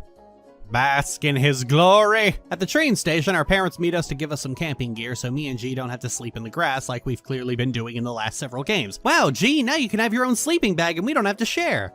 Which never happened. So I arrive in the wild area with Motostoke off in the distance. A short conversation with Sonia and Hop is running off like a chinchilla on ketamine. Now, the wild area is perhaps one of the few good ideas Game Freak had for Sword and Shield. A big, wide open area where Pokemon freely roam and you can explore to your heart's content. And with areas that open up the further you get into the game. It's like a little mini sandbox that is the distillation of what a Pokemon game should be. A free roam exploration adventure. It's actually quite fun to run around catching Pokemon and looking for items here. This early in the game, I usually don't have a lot of Pokemon, but just goofing around, I caught a party full and then some. The wild area is so good that the 2 DLC expansions are just bigger and better wild areas. We'll get into the other features later because I'll be returning to the wild area a lot as we go to take advantage of different weather, but suffice to say, most of the Pokemon you're going to want to use will be found here. Arriving in Motostoke, Sonia railroads me toward the Pokemon Center and shows me how to customize my trainer Wait, trainer card? Oh my god, I get a custom trainer card? Yes, you can customize your trainer card right down to how your character is actually photographed, with poses like DMV, Common Rider, and some Seeker of Darkness. We let a weeb animate this one. One Punch Girl. You can tell by the way I use my voice. Pondering the most painful way to murder, being an annoying rival. I'd like to take his face off. Trying to escape being in a Pokemon game, failing to escape being in a Pokemon game. Jumping off a cliff because you're in a Pokemon game. Let me get a look at the menagerie. Arato Andress. Me 8 gens into this project. Come and join us. The master will be home soon. I got no strings to hold me down. Tell me more, tell me more. And lastly, Panic at the Disco. And you can choose between different expressions as well. This is the best thing. I eventually went for something that looks like me in real life whenever I'm asked to smile for a photo, and I gotta say, I'm appreciating the awkwardness. It really captures me for the first time in this entire video. Leaving the Pokemon Center with my now terrible ID picture, I immediately decided to invalidate it by going to get my haircut. Unlike the 3DS games, you can actually see what the hairstyle will be before you get it. Your options available are the Lois Lane, the Final Fantasy support character, Chun-Li, Dead Mom in a Miyazaki film, Baby's first character development, I cost $20 on the App Store, foreshadowing. For the first time in forever. No, that's it. That's the only one you get. Sophie Brandt, and me IRL if my hair wasn't so stubbornly frizzy. You can also customize your entire face instead of just your eye color. Granted, you can still customize your eye color, and in a remarkable show of not being the fun police for once, you can choose some really off-the-wall ideas like rainbow eyes, I see dead people, the customer service smile, me when I look at Michaela, Ren, Lolo, or G, and having a seizure. I decided to stick with brown though, because it's the best eye color and everyone else is wrong. I like the customization this time around. I just wish the lone restriction of always needing a backpack wasn't here. Like, let me hide it, or at least choose between a backpack, purse, or belt pouch. That'd be fun. Hop was waiting for me in front of the stadium and reiterates once again that the gym challenge is a really big deal and starts scoping out the competition. Then we go get registered and I have to choose a number for my uniform. Now, I could be childish, or childish a second time, or childish a third time, but instead I'll just take G's National Dex number because I'm determined to make you all have a much worse opinion of me by the end of this project. Hop runs off to the hotel and I stick around to talk to the others. You got this girl who's gossiping about the competition, this girl who is very encouraging, this girl who I'm sure the internet will be very normal about, and this kid who is begging for a kick in the teeth. Outside, a League official guides me to the hotel where Sonia offers to tell me about the lore of Galar and I can ask for the abridged version? Oh, yes, please, give me the short version. Years ago, giant Pokemon roamed the land before this maniac slaughtered them all. And the lesson here, kids, is that trophy hunters are the scum of the earth. Unfortunately, trying to check into the hotel is blocked by a bunch of Pokemon hooligans who all battle me one at a time. Oh, please tell me that's not a body pillow. After I beat them all, the goth girl from earlier apologizes on their behalf, saying that they're her fans and follow her around cheering for her. So let me get this straight. There's a group of grown men and women following an underage girl around and incessantly cheering for her. Honey, those are weebs. Do you need me to murder them? The next morning, we head to the stadium for the opening ceremony. Chairman Rose delivers a very exuberant performance for the crowd as some teenager shows off his blender skills, and then all the gym leaders march in. There's Milo, who looks like Dr. Frankenstein got really into anime, Kabu, the resident DILF, B, who I'm pretty sure came about after Masuda spent 3 days binge-watching Avatar and decided he needed his own toff, Opal, I know who Sketchy's favorite character is, Gordy, who looks like Guy Fieri and Jack Black decided to start a family together, Nessa, who I'm sure the internet will be very normal about, and Raihan, who is also there. After the ceremony, the chairman wishes us luck and Hop demands we meet in the next town. Then everyone waves me off as I'm finally set onto my gym challenge. At the end of the road, Hop is waiting and demands we have a battle. But why though? Seriously? This is the moment where you play along and act pumped up for our battle. If you've got to ask why we should bother training, you'll never make it through the gym challenge. No, Hop, I meant why battle you? Unfortunately for Hop, G learned a draining move, so I'm about to be the most annoying bitch on the planet. Once he's down to his last Pokemon, Hop insists that this isn't the end, and he's about to make a wicked comeback. And you know what, viewer?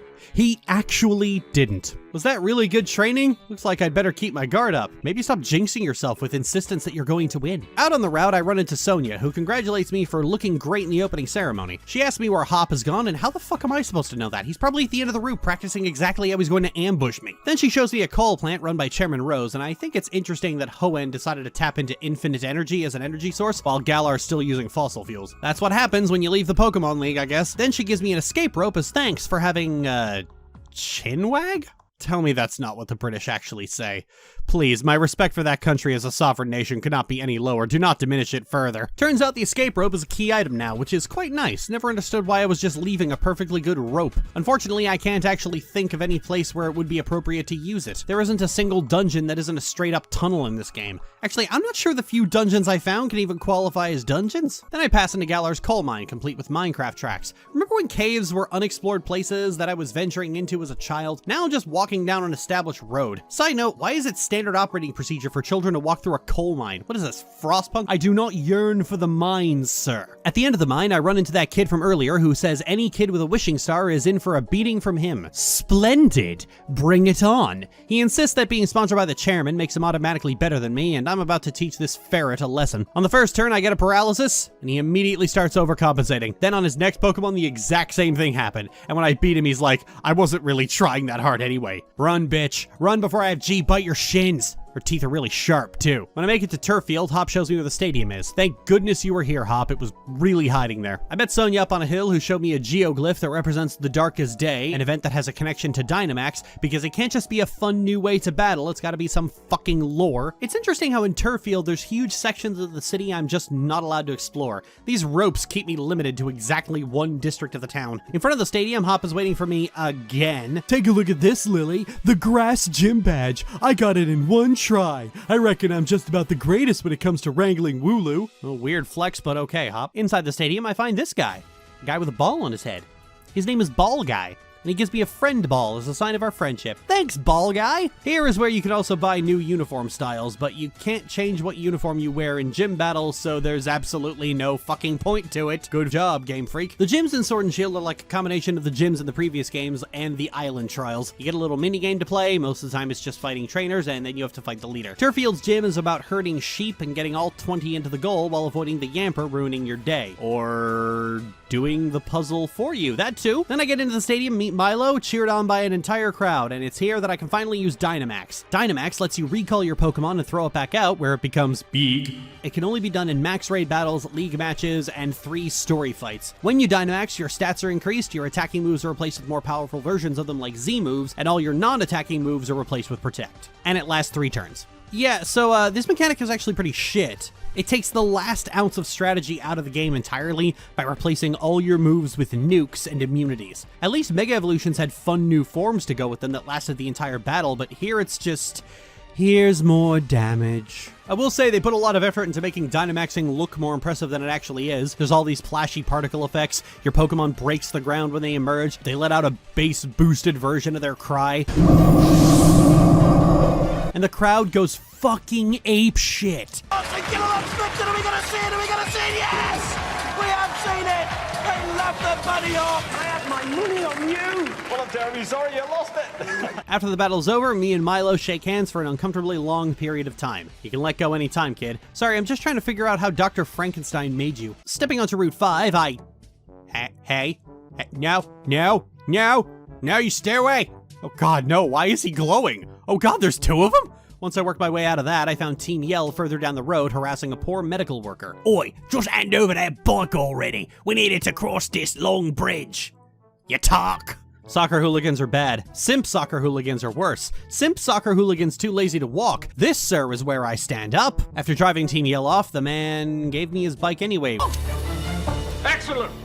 I just mugged you. And on your left, you'll see a haphazardly slapped together facsimile of the wild area. And if you look to the front, it's a kid who can't take a hint. Any closer than that, and we're gonna have to have a battle, you and me. Like this? Oh, yeah, that'll do it. Typical. Should've known you mastered tight matchups. Okay, Hop. Why do you do that? That's 3 times now.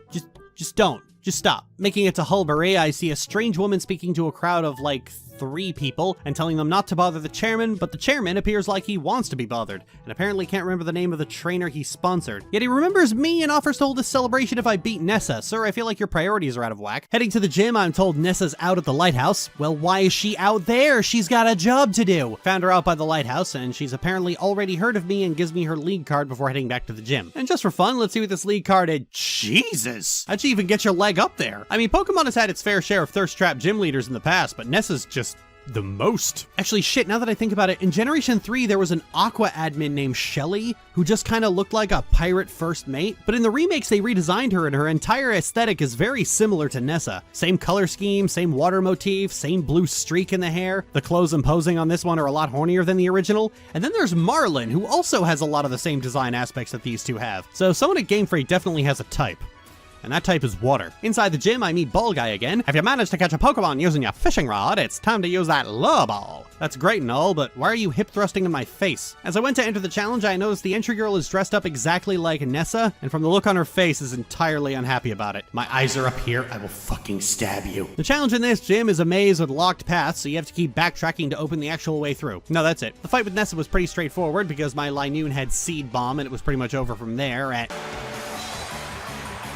Weird defeat animation. Every other gym leader just sighs and smiles, but Nessa goes like full gamer rage. I don't even know why she does that. She's characterized as just being very nice. And then we shake hands for an uncomfortably long period of time. You can let go anytime, kid. Sorry, I'm having a bisexual awakening. After a long conversation with Chairman Rose where he talks to Sonia about unlocking the secrets of the Dynamax phenomenon. What secrets? They big. There ain't much more to it than that. Then Sonia gives me a TM and sends me on my way to Hammerlock. Running outside, I am immediately accosted by Hop, who is quickly becoming the most annoying in regards to suddenly appearing out of nowhere. What's next, Game Freak? Gonna lampshade the fact that I'm being followed? He says that the next gym leader is training in the mines and we should follow after him, so I'm left with a choice. Do what Hop says, or make my own way in this world. Unfortunately, this is a Pokemon game which railroads you like crazy, so... We will go through the mines. Inside the mine, I find a punchable face. I'd feel sorry for my Pokemon if I made them take part in a battle against low-level opponents. Bro, you look like a used Q-tip. Stop talking shit. Then he challenges me, and like every rival battle, it's a curb stomp. You showed at least a little effort, so I decided I should let you win. Yeah, fucking seethe, bitch. Every time I run into this guy, I feel like I'm on a Temp 6T video. It seems I must take back my words. You're not weak. You just lack talent. Bro, you sent out 4 psychic types against a dark type. Can you even tie your shoes? And he gives me his league card. Is this even worth anything? Further down the mine, I run into Team Yell blocking the path, and then Hop runs up and...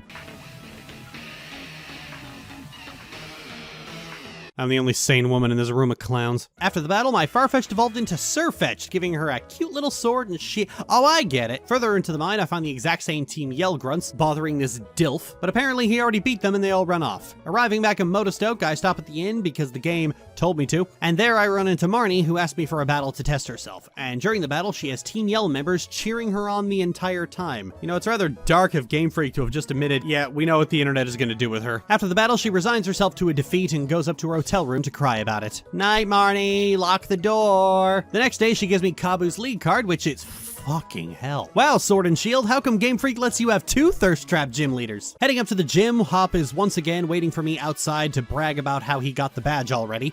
Why are you like this? You know, every rival is some flavor of this guy. Their personalities are just so nothing. They show up, they want to battle, talk about how great battling is, and then fucking leaves. Last gen, the only companion that had anything close to an arc is the one you never battle with. The fire gym challenge is a little different than last time, whereas in the other gym challenges, you walk through a room and then battle some trainers. This time, you walk through a room and compete with trainers to catch the most Pokemon. It's actually not that bad. You have to play this game of deciding whether or not to attack and weaken the Pokemon or throw the ball immediately, not knowing what your opponent is actually going to do. It's kind of like that dice game from the second Pirates movie. I wouldn't mind a multiplayer mode like this, honestly. Moving on to the battle with Kabu, and something beautiful happened.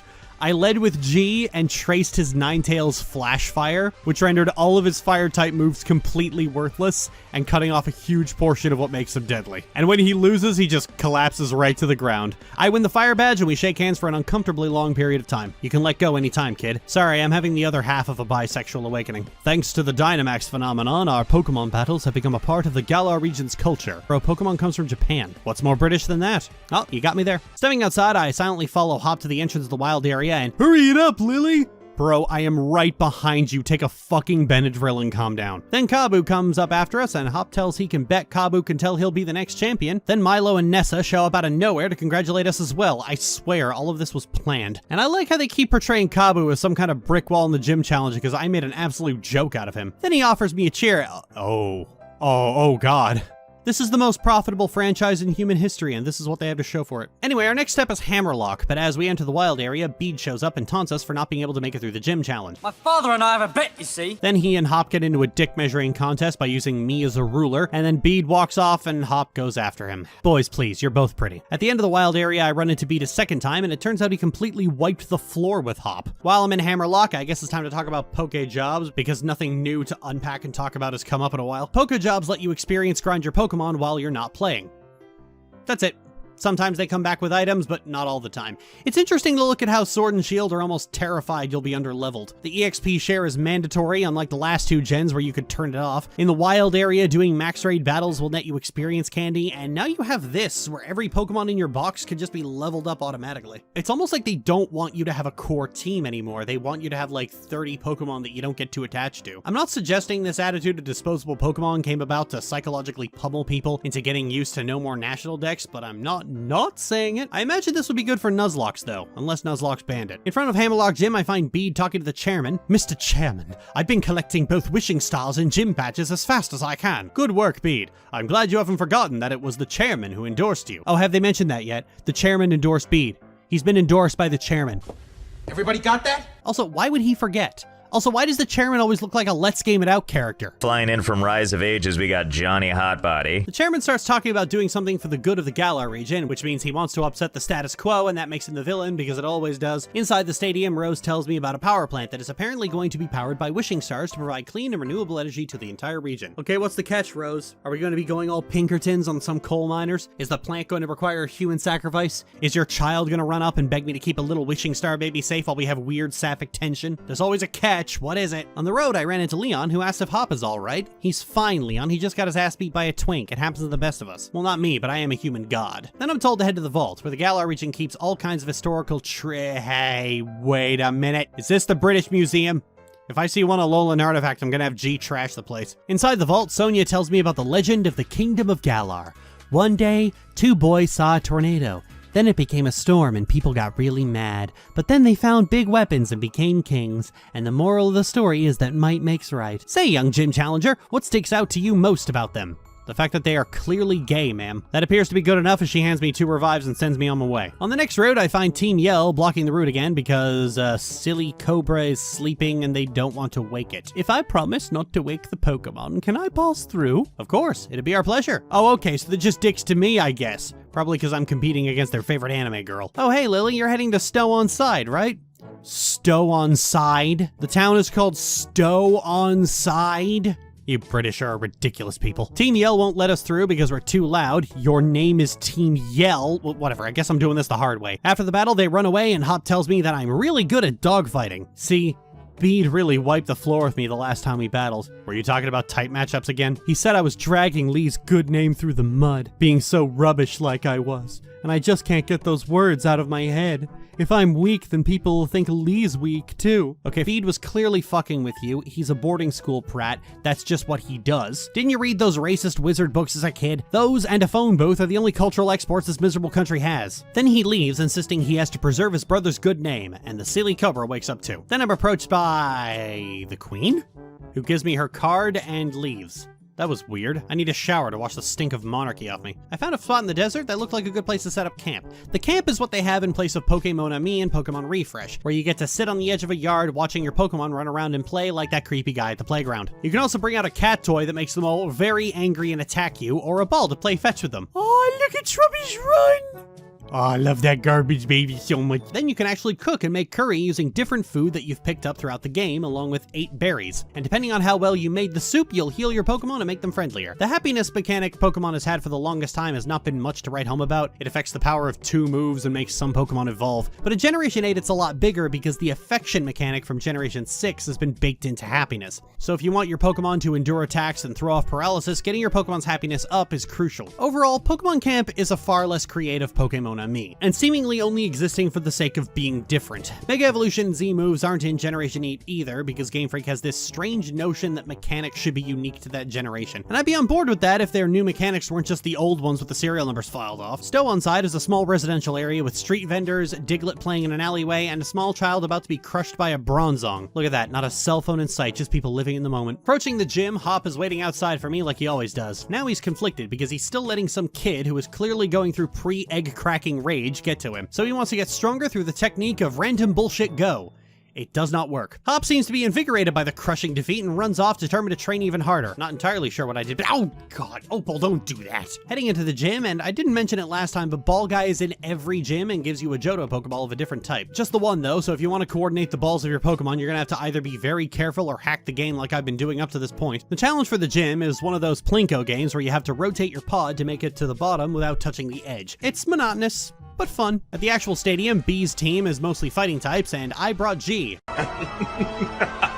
You fool! And then at her last Pokemon, which they always Dynamax by the way, B shows off something new, Gigantamaxing. Gigantamaxing is Dynamaxing, but you get a special and unique form. Hey, wait a minute, that's Mega Evolution. For real, Gigantamaxing seems like it was the actual feature for this generation where a Pokemon becomes a big giant Godzilla monster, and then Dynamaxing was just bolted onto every other Pokemon because I guess some people were upset that only certain Pokemon got to Mega Evolve. Which, I mean, letting more forgotten Pokemon get a bit of a power boost was kind of the point of Mega Evolution. I know they didn't stick to it and gave it to all the fan favorites, but still. Worse even, you can't even use Gigantamaxing yourself unless you catch a Pokemon with a specific Gigantamax mark. So it's not like every Butterfree can turn into Mega Butterfree. Wow, this feature's just fucking shit. Objectively, it's just utterly terrible all around. You bring the entire battle system down to just Hyper Beam and Protect, and you don't even get the cool new models unless you catch a special— Oh god. Oh, I just thought about trying to hunt a shiny Gigantamax Pokemon. Ew, Game Freak, why are you like this? Outside, I'm assaulted by a vicious, bloodthirsty Yamper. Looks like my Yamper really likes you, huh? Lady, please put your dog on a leash. Sonia wants me to check out the mural behind the stadium, but just as she's saying that, there's a big— Cut! Oh, I know that sound. Nothing good comes when you hear that sound. At the top, we find Bede, okay, not what I was expecting, trying to smash down the historical mural that looks like some kindergartners painted. You're just a regular sidewalk Susan, aren't you? So you think you can start collecting wishing stars now and get in the chairman's favor? I'm not here to collect wishing stars. I've already got one. I'm here to kick your ass. Throughout the entire battle, he keeps yammering on about how badly he needs to impress the chairman. I think I read a book like this once. This has to be some kind of mistake. I demand a do-over. There are no do-overs in the game of life, Bede. Then the chairman and his wife, assistant, gender-swapped greymate, whatever. They arrive on the scene and chew Bede out for destroying an historical ruin, and then the chairman just says, "Lol, go fuck yourself, kid," and revokes his endorsement. Ha! Fuck around and find out, Bede. Before they leave, the mural collapses, revealing a statue of some dogs inside. Sonia is positively delighted about this because she thinks the dogs are the 2 men from the story. Well, you know, that's all very interesting, Sonia, but I'm gonna take off because I'm lying. Getting out of this dusty hell pit, I come into a dark forest lit up by mushrooms. Now this is my kind of place. Actually, Balloonly afterward is just as cool. It's got all these old cottage vibes with vines growing on everything, and there's a dense forest everywhere and glowing mushrooms, and there's Pokemon all over the place. Damn, Game Freak, who gave you the right to suddenly be gorgeous? At the gym, because the gym is the only thing to do, sadly, I run into Marnie, who is surprisingly polite given how much Bede and Hop are like rude, hyperactive squirrels. Boys, am I right, Marnie? Then she gives me her league card, which looks like someone told her it was a driver's license. Actually, while I'm here, Leon and the gym leader's cards are all a lot more dynamic and customized, as well as being autographed. And Bede's card is also autographed. What a smug fucking bastard. I bet he printed off multiple copies to give out to people. Anyway, entering the gym challenge, I find myself in a damp, dark basement. Ah, there you are, my dear gym challenger. Although you are really lacking in the color pink. This isn't gonna be a photo shoot, is it? See, I'm looking for a successor to take on the role of gym leader here, so my gym mission serves as an audition of sorts too. I don't want to audition in this damp basement, ma'am. So the gym challenge is battling enemies while answering trivia questions to affect my stats before the battle. Real creative, Opal. Question, do you know about fairy type's weakness? It's both of those. Question, what was the previous trainer's name? Oh, that's a cruel joke, Teresa. Question, what do I eat for breakfast every morning? How the fuck am I supposed to know that? This gym fucking sucks. Getting into the stadium, Opal has even more questions for the actual battle. Do you know my nickname? Those are both the same thing. What is my favorite color? It's pink, obviously. That's what I like to see in other people, but not for myself. What? Who the fuck does... You're literally wearing pink right now. Alrighty then. How old am I? That's me. Ha! I like your answer. Thanks to the stall tactics of Garbage Baby, we ultimately won and Opal was opalled before very quickly regaining her composure. Once I get outside, Opal insists that I accompany her to Hammerlock, so I'm forced to help the old lady cross the region like I'm a freaking Curlia scout. Once we're in Hammerlock, I head to the center and discover that I've unlocked way more things than the card maker, and now I can look even more awkward and unwilling to be here. Up the road, I run into Bede and find out that he's had his challenge band taken away and can no longer take part in the gym challenge. Ha! Fuck around and find out, bitch. Can you really afford to waste time like this? Of course I can. But before I can rub his failures in his nose, he's headhunted by Opal, who scouts him out the way a 13-year-old girl finds a new war criminal to thirst over. Time for my gym mission, child. What? Pink. Pink. And pink? Congratulations, child. And then Opal takes Bede and leaves. Oh, Bede is definitely going to die. We're never gonna see him again. Oh no! Anyway, further down the road, I run into Sonia, who tells me more about the ruins, and honestly, Sonia, I don't fucking care. I don't care about your ruins, or about the legends, or about that stupid thing you're doing with your hair where it clips through your knuckles. Just leave me alone.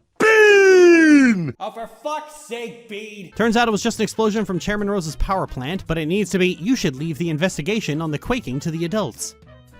Scoozy? Head to Sirchester and get that gym badge. Scoozy? Okay, alright, I guess. When was the last time an RPG blew something up and went, you don't want to check that out, go get on that train? I mean, I've been bitching about the Force plot the entire time, but that's just weird. Well, heading to the next route, I run into Hop, who got lost in the forest, and then lost to Opal's quizzes. Come on, Hop, the quizzes weren't that bad, just swap out your Pokemon. Question, what do I eat for breakfast every morning? How the fuck am I supposed to know that? This gym fucking sucks. Something's gone wrong with Hop. He's a lot less insufferable than he was 2 badges ago. Did getting beaten up by an uncracked egg really get you that badly? On the bridge, he wants a battle, and to his credit, Inteleon gave me more trouble than I was expecting. So good job on graduating from annoying and useless to just annoying. Upon reaching Sirchester, I immediately go change my look and head to the gym. In the gym, I find Hop, who lost and got high, apparently. The Sirchester Gym Challenge is playing Marco Polio with a seismic sensor. It's an interesting idea in theory, but in practice, the placement of the holes just makes it annoying because is that hole I'm sensing right in front of me or right behind right in front of me? It's a secret. Just kidding. Getting the gym leader, Gordy, is a bit of a diva. He's a little showman. And it's in this battle that I realized that there's a Stonehenge Pokemon. That's fucking neat. Outside the gym, Sonia tells me that Sirchester has some really great restaurants. I don't like where this is going. At the restaurant, I find that Hop has gotten roped into Sonia's nonsense too. Then Sonia spots an ancient tapestry just hanging on the wall of a fucking Five Guys. Sonia asks me what it is I'm seeing, and I assume it's that fantastic poster, and Sonia goes along with it. Well, she just went from insufferable to slightly less insufferable. Wait, what are you on about? Don't confuse me.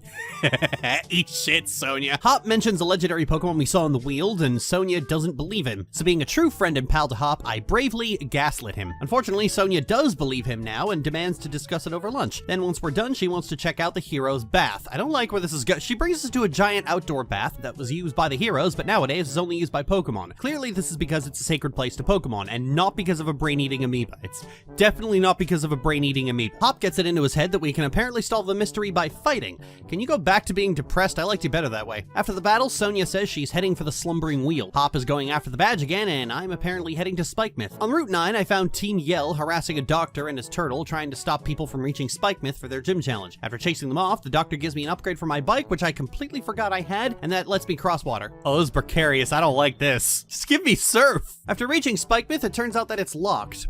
Locks an entire city. Circling around, I found Marnie, who offers to show me the way in. Well, damn, Marnie, thanks. She wants a battle first, but honestly, that's the first reasonable request for a battle in this entire game. Making it to Spikemouth, it's a very dark and gloomy city, where there is no joy or happiness to be seen for miles. So it's clearly London. Marnie gives me Pier's league card, which...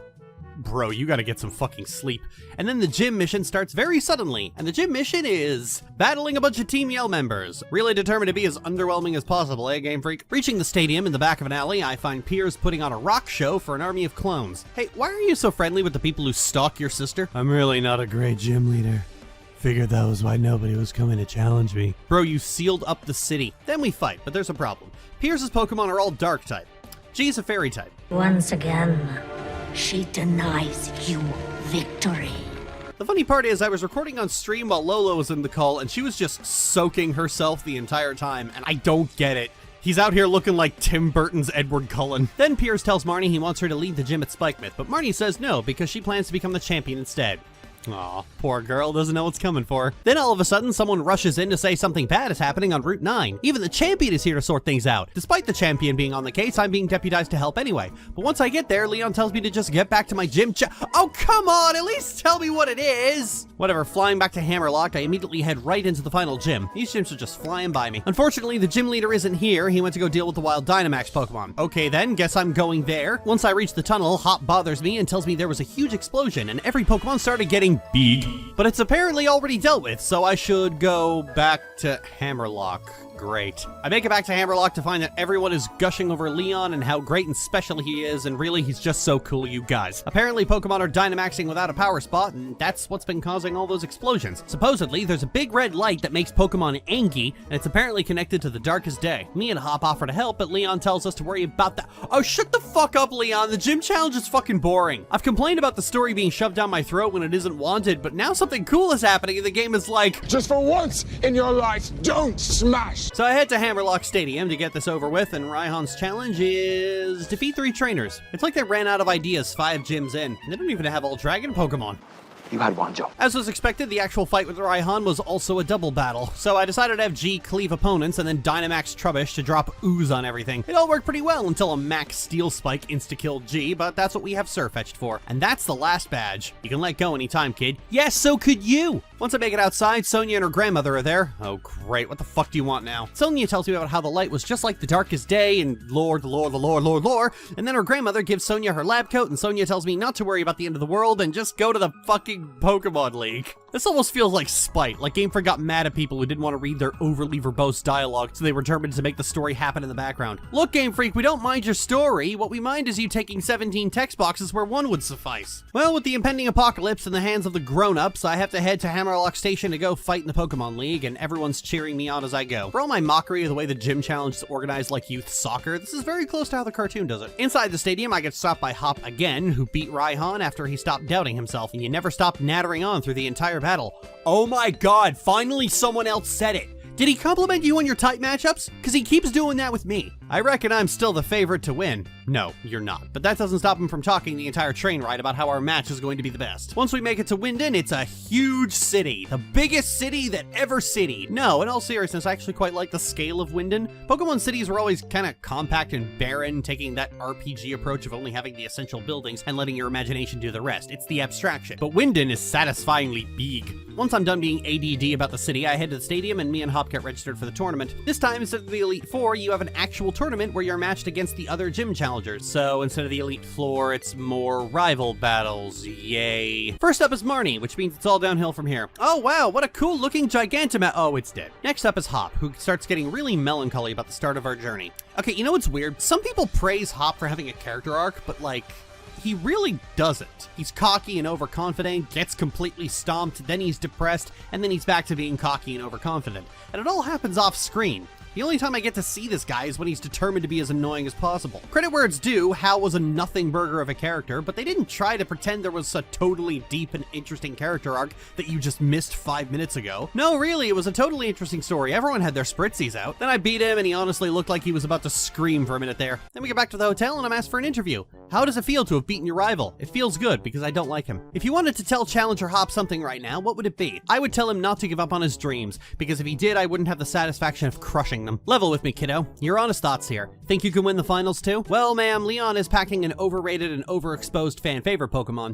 Unfortunately for him, so am I. Then Hop tells them that they're being rude and they need to leave. Hop, people who live in glass houses shouldn't throw Roggenrola. But Lee doesn't show up for dinner and Hop starts talking to himself, panicking about where his brother had disappeared to. Piers arrives and roasts him for it, and Hop didn't like that one bit. Once again, I was streaming this with Lolo, and when Piers showed up, she got as excited as I do when she shows up, actually. Lily, is your entire social circle just one constant feedback loop of horny? No, not in the slightest. KP's also there. Turns out Lee's gone to Rose Tower to see the chairman. Hop gets immediately worried and wants to go to the tower as well, and Piers is kind of a douchebag about it. After enough pestering, he agrees to take us to the tower along with Team Yell. Getting the vibe that we're about to crash a party, I ran back to the boutique to change into my ass-kicking outfit. As was expected, Oleana came to interfere and stop us, and then challenged us to find the fake league staff that has the chairman's key. Thankfully, I found him on the first try. He was the one hiding his face, but then he ran off. Why are we just letting him run off? I eventually caught him and we went to the station, and Piers distracts everyone with awful music, and I'm gonna be honest, I genuinely lost track of what was going on here. But we arrived at Chairman Rose's tower and blasted through every guard they sent our way, who were all acting as ad copy for all of Rose's subsidiaries. Nobody can beat Macrocosmos Construction when it comes to our dedication to our work.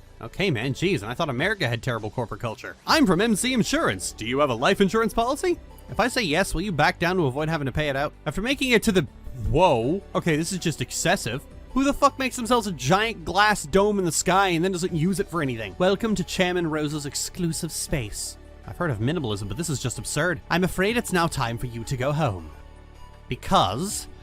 I will not allow anyone to disturb the great Chairman Rose. Jesus, lady, who pissed in your Cheerios? You shall be the first, Lily. If I beat you to pieces, then the champion will have no one to battle, and will thus lose heart. In that state, he will listen to anything the chairman says. Remember what I said last gen about how empty nest syndrome is a shit motivation for a woman villain? Well, being a glammed up billionaire fangirl is even worse. And she just goes back to being stoic. Lady, the mask came off. We all saw you break. Also, why do you have all my Pokemon? This is my last Pokemon. Seriously? Oleana's got to finish this. It's so fucking weird. She keeps going back and forth between absolutely vibrating with rage and looking at me like she's Maud Pie. And then when she loses, she just pouts. I feel weird. Feels like someone was working out a few things while animating Oleana. And as it turns out, neither the chairman nor Leon heard any of that. In spite of the fact that there was a garbage baby who got really big. Leon, we've discussed this 100 times already, and you still fail to understand what's at stake. You, who is supposed to be our champion. Is the champion really the head of state? It's starting to feel like that. Pardon me while I go vomit because I had to be exposed to Pokemon lore. Leon is unconvinced about whatever the fuck the chairman is saying because he's a sports ball guy and he just wants to go beat up a child in her angry celery. Worse even, Chairman Rose is trying to solve an energy crisis that's 1,000 years from affecting anyone. I mean, I know climate change is a big deal, but the reason it's a big deal is precisely because we don't have 1,000 years. We have 15. We arrive and they immediately shut up and tell us this is between the adults. Oh, come on, I got into my ass-kicking outfit and everything. If there isn't a Pinkalicious Smackdown, I'm gonna be very cross. And indeed, we don't get to beat up the chairman, so I got all glitzed up for nothing. The next day, we're at the hotel and you and your team are the ones battling, but I've had Butterfree in my stomach since I woke up. Hop, what have you done? You spit that murder bug out right now! After changing back into my sensible clothes, I returned to the stadium for the champion battle. This time the locker room is filled with every single gym leader, showing that it's a co-ed experience. I'd say I aim to win this thing, and I'll do it without using Dynamax, and to help everyone in Spikemouth reclaim their pride and to see them smile once again. Yeah, I imagine that their pride would be wounded after you weaponize them into a simp army for your baby sister. I'm going to win my way through every round, and then I'll be the one taking on Leon. If I don't, I'll have failed to repay Duraludon and the rest of my team for all their hard work. Bro, I have the Queen of Celery Fairies. You're gonna die in the first round. My first match is against Raihan of all people. What rotten luck. Yeah, for him. Long time no see. This will be a different sort of battle than you faced in the gym challenge. Those were basically test matches, but this This is a serious battle. I don't know, Nessa, you were pretty angry when I beat you in that test. I head into the opening ceremony and I met with my first... Oh no, not this fucking guy. Bede says he has a score to settle with me, and for the first time, the player's expression is appropriate. I know this is ridiculous of me. Actually, for you, this is pretty par. Ever since you showed up, everything I've done has gone wrong. It was Oleana who asked me to gather the wishing stars for the chairman,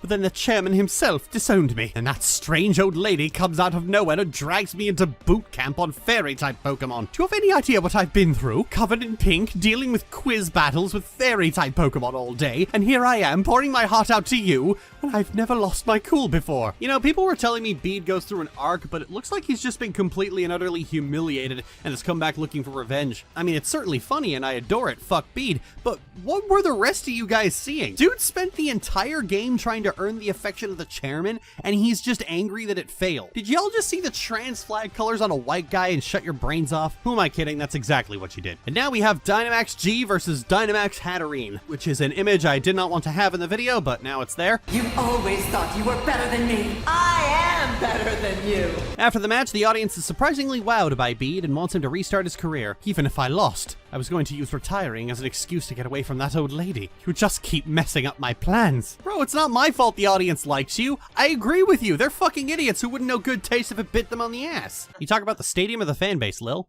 Yes. The next few matches are against the returning gym leaders who all follow the run of second verse same as the first, as I knock them around with the same strategies I used before. Also, I didn't mention it last time, but I love how Raihan takes a selfie before throwing the Dynamax ball. Making it into the champion battle, finally, for a game that's so brisk the ending sure is padded. Leon warns me that the audience are a pack of wild jackals who desperately want to see one of us fall. What is this, professional wrestling? But before the match can begin, we're interrupted by Chairman Rose telling us that he's about to bring about the darkest day and a giant machine explodes underneath the stadium. Well, that was abrupt. He just goes, "Good news, everyone! I've created a machine to wipe out all life in Galar. For everyone's good, of course." Then Leon once again tells us to let him handle it, but this time, we're not going to listen. Me and Hop managed to conclude, apropos of nothing, that the illusion dog we saw at the start of the game is actually one of the brothers from the tale of the brothers who stopped Armageddon. Well, of course, Hop. What else could it be? Back in Postwick, Sonia and my mother are chatting about the darkest day in a rather blasé attitude. What is this, Coronation Street? After a ton of dialogue, we're back on the slumbering Weald, still being harassed by level 3 Squovette. But deep into the Weald, we find the legendary dogs. No, not those dogs, the other dogs. But they disappeared back into the mist. Sonia arrives and clearly didn't see them, making her the worst scientist ever. Deeper into the Weald, we find the Temple of Time. Oh yeah, look, there's the Master Sword. And the Hylian Shield. I take the sword and leave the shield for Hop because I'm better than him, and we head back to Hammerlock to help out Leon. Inside the gym, we find Oleana, who is now a lot friendlier because Chairman Rose's nonsense has actually put himself in danger by unleashing a special third legendary called Eternatus. Downstairs, what the fuck? How'd you hide this down here? And what do you plan on doing, Gym Challenger? I'm gonna throw a celery stalk at you. Rose starts ranting and raving about how it's his destiny to provide Galar with limitless energy. Bro, we have limitless energy. It's called the sun. Nebby could do this. After I kick his ass with the power of duck. Donald, no!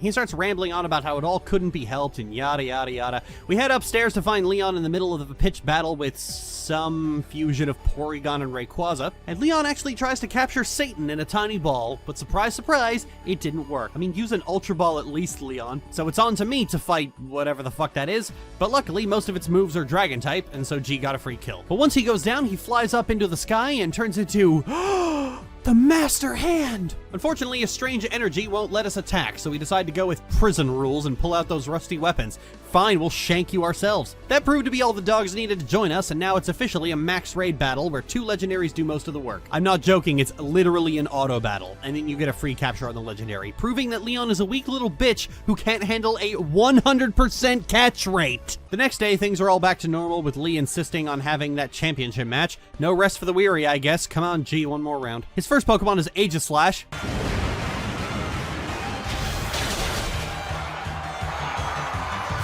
Super effective hit. I should have expected. Oh my fucking god, it was you! You got Hop doing that! He got that shit from you! His second Pokemon was Dragapult, who was the first damage dope I've seen in the game so far and managed to score an almost perfect record of paralysis. Then Seismitoad went down without much hassle. Then Cinderace came out, and with only 2 Pokemon left, I decided to Dynamax right there and nuke Cinderace down. Then came out Leon's ace, Charizard, who Gigantamaxes. And here we are, 2 overexposed fan favorites duking it out for the title of worst fan base. And of course, Gardevoir won. And Leon's unbeatable streak is over, and I am the champion. my friend. Leon gives me a big speech about protecting the future, and that is Generation 8. Well, that was brisk. So yeah, when I say excuse plot, I really meant it. It's actually quite interesting in hindsight. Like, you could cut out Chairman Rose entirely and lose literally nothing. The game just progresses as normal. It's almost like it was just a formality. Like, we need a villain and the legendaries involved, so they just slapped one together very hastily. I was struggling to find things to talk about because, honestly, there is very little. It's a very watered down and bastardized game, which is hilarious given all the fuss. Generation 8 was the generation of Dexit. See, Galar had a referendum and decided to leave the Pokemon League, so the National Dex was completely removed from the game. Now, it wasn't in Generation 7 either, but the stipulation in Sword and Shield was that if a Pokemon wasn't in the regional Dex, then you couldn't even transfer it. Something that hadn't happened since Generation 3,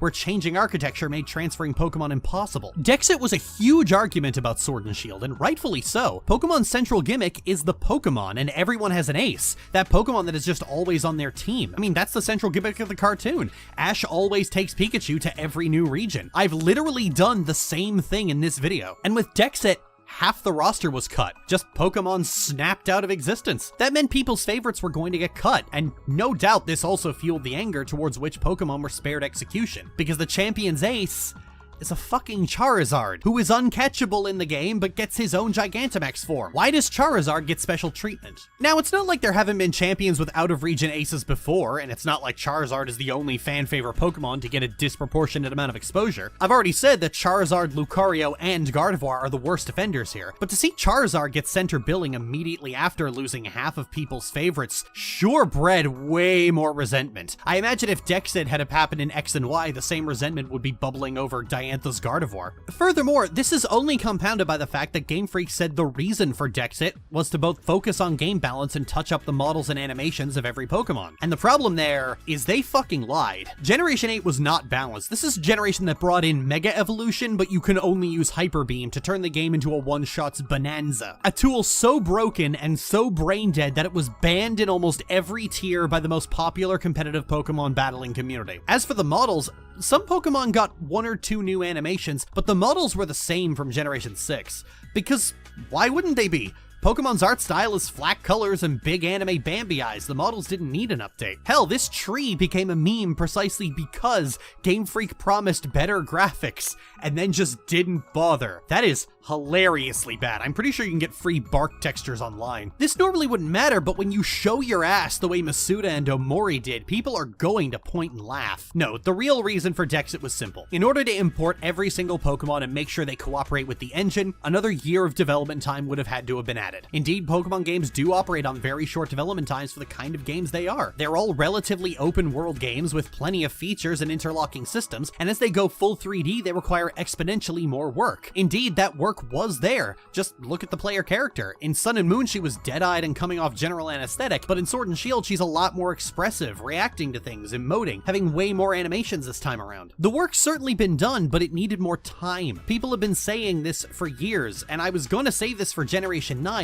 but the reason Pokemon games don't take the extra time they need is because they don't have to. Dexit pissed off so many people, but the end result was one of the fastest selling Pokemon games of all time. For all their corners cut, that didn't stop people buying it, and therein lies the problem. Game Freak knew that if they just weathered this storm, they'd come out just fine. It's a meme at this point that whatever complaint you have about the new Pokemon games, you're still going to buy them. And I'm almost positive that the only reason Masuda didn't respond to criticism of Dexit with, you'll buy it anyway, is because it would have been uncouth to do so. Furthermore, the controversy was kneecapped from the start by a person I like to call the I'm having fun guy. There is always a backlash to a backlash, where fanboys and fangirls start shouting down critical voices and filling social media with, I'm having fun, no matter how serious the issue is. Not because they're actually having fun, but they think it makes them a better person if they just eat what is served without complaining. They just want to feel above the whiners. I've said for a long time, Game Freak could release a game with no executable file, meaning the game flat out will not boot, and some of you will still go on Twitter saying, well, I'm still having fun. When it came out that Sword and Shield broke sales records despite the huge controversy about Dexit, Those guys were gloating and laughing at the failure of the boycott. Gloating at a game that barely has any actual content, and for whom most of their new features were just scaling up models. They ripped out half the Pokedex, sold it back to you for money, and you're gloating about that. The truth of the matter is that so long as Game Freak continues to make money hand over fist, they have no reason to change. They don't have to add development time because they have an army of coping simps who will just harass and threaten all critical voices, and they'll make millions anyway. At that point, adding development time would just slow down profits, and Game Freak wants their money now, and they know they don't have to do any work to get it.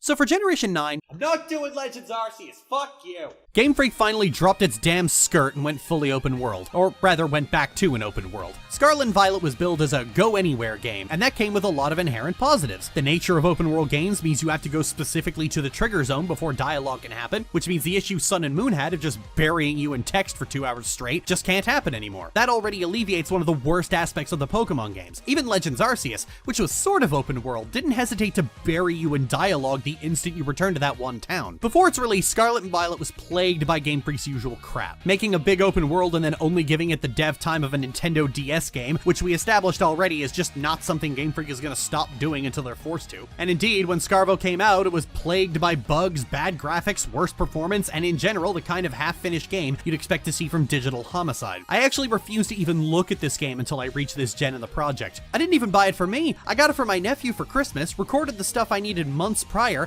and at time of recording, it's sitting wrapped in the closet for the next few months. So let's get this over with and jump right in. Starting off on the character creation screen, they actually let you customize your character out of the gate. Well, it's about time, Game Freak. It's been, what, the 4th generation with character customization? It's been 10 years, and now you're finally on the same level as CRPGs from 25 years ago. It's limited to hair and face, and they took out the heart eyes, but you do get whatever multicolor swirl is supposed to be. So that's pretty neat. I eventually went with someone who looks like she came to school on Benadryl, and off we were to the Paldean region, a wondrous place that appears to take its artistic inspiration from early Pixar. This was an immediately noticeable aspect of the game. The graphical fidelity is, there's no easy way to say it, it's fucking ugly. The terrain looks like it was generated by Unity, the game has huge clipping issues, the lighting and shadow effects are so badly designed that the game actually looks better when it's raining, and the pop-in affects everything from the environment to the Pokemon to the frame rate of different characters. People defend this by saying the game was rushed and developed on crunch, but don't crunch your games, shitheads! Part of this is the dissonance between the environment and the characters. The characters all actually look pretty good. They're stylized, well-polished, and while they do just look like budget anime most of the time, they still look fine, lack of anti-aliasing notwithstanding. Conversely, the world is a lot more pixelated and a lot less polished. It feels like it was made out of an early realistic PSP game, like you just dropped Wind Waker Link into Monster Hunter Freedom Unite. There are Pokemon games out there with worse graphical fidelity, but they look a lot better because there's a consistency that makes it look distinct. Sun and Moon are the best looking Pokemon games, and they look like a GameCube game. Even upscaled to 1080p by Citra, it still looks great. Conversely, Generations 4 and 5 always looked far worse because of the fact that they have 2D brightly colored sprites in a washed out 3D environment. Generation 5 pixelates like fucking crazy. It's very noticeable. It's the same problem Scarlet and Violet is currently having. Just optimize your fucking games, Game Freak. For fuck's sake, you aren't going to wither away and die if you have to wait an extra year for your $1 billion revenue. Whatever, I'm dressed and head outside where the director of the Pokemon Academy offers me a choice between 3 Pokemon, Sprigatito, Fuecoco, and Quaxley. And they're all very curious about me, so my mom suggests I take a walk with them all and robotically hands me a Rotom phone. Thank you, maternal unit. Player unit will now commence revelry.exe. I begin my slow, leisurely walk down toward the— Oh, as soon as I reach the zone border, she just took off into a run. Once we make it there, they all run off playing in some N64 scenery, and the director and this girl give me the entire welcome wagon. Buenas! We haven't met, have we? No, ma'am, we haven't. The director introduces me as the new student, and the girl says she's been looking forward to meeting me. She introduces herself, and this is Nimona, who I'm sure the internet will be very normal about. What do you say, new neighbor? Wanna be friends? Oh, you're awkward, aren't you? Well, I've done this 6 times in a row, so— Oh, I can choose. Wait, what happens if I say no? Huh? What's wrong? Did I scare you off? Maybe I came on a little strong. Okay, that's weird. Companions in these games do come on very strong. This is the first time one has acknowledged it as a mistake.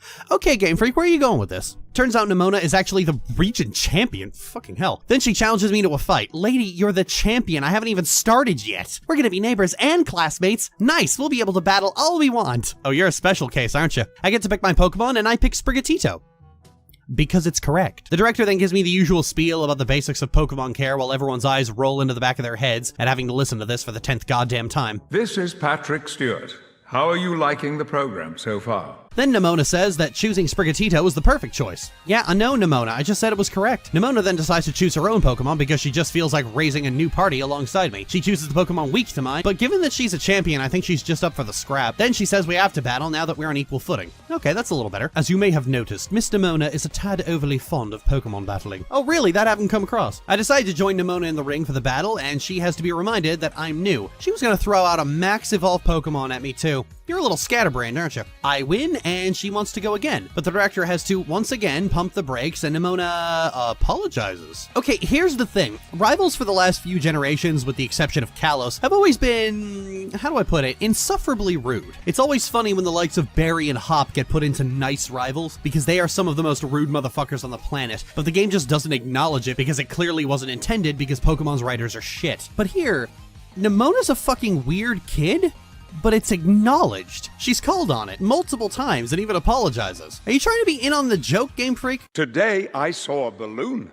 After talking to my mom where she gives me a sandwich, which is apparently a key item for some reason, Nemona teaches me how to catch Pokemon. In a strange twist of fate, I'm not watching a cutscene, but actually doing it. There we go, Game Freak, you finally figured it out. Only took you 22 years. With that in hand, I'm ready to start the game. Just one quick thing first. With me and G together again, we hear a big cry in the distance and go to investigate and find it's some Pokemon washed up on the beach being swarmed by Houndour. I'm told to give it something to perk it up and, yeah, sure, have this sandwich I was definitely going to eat. He's all better, lets out a big roar, and then guides me into a cave to help me back up. There you are, Lily. You okay? You're not hurt, right? Just my pride. After fighting off some Houndour, it gets weak again and passes out. Then Nemona gives me her phone number and we head to the lighthouse to rest. But then this guy seems very angry with the Dino Cycle. We battle and he loses, and then he runs off to cry about it, and the Dino Bike is mine. Me and Nemona head up to the top of the lighthouse to get a good look at Mezagoza, the city that has the Pokemon Academy, lovingly rendered in only the best the N64 has to offer. And with that beautiful view out of the way, we're off. Scarlet and Violet has a more open world approach than previous games. Granted, Pokemon has always been open world, at least until Generation 5. You know, there was always a linear story path, and indeed there is one here, but from Gen 5 onward, they started building the map itself to be extremely linear, as in you are making one unbroken line across the map and never backtracking. Here, the loading zones are gone, and you're basically told to just go to the spot on your map to start the game. It does feel better, even if the game looks like it was made for a Wii that someone stuck a pickaxe through. Aw, look at this little bread loaf.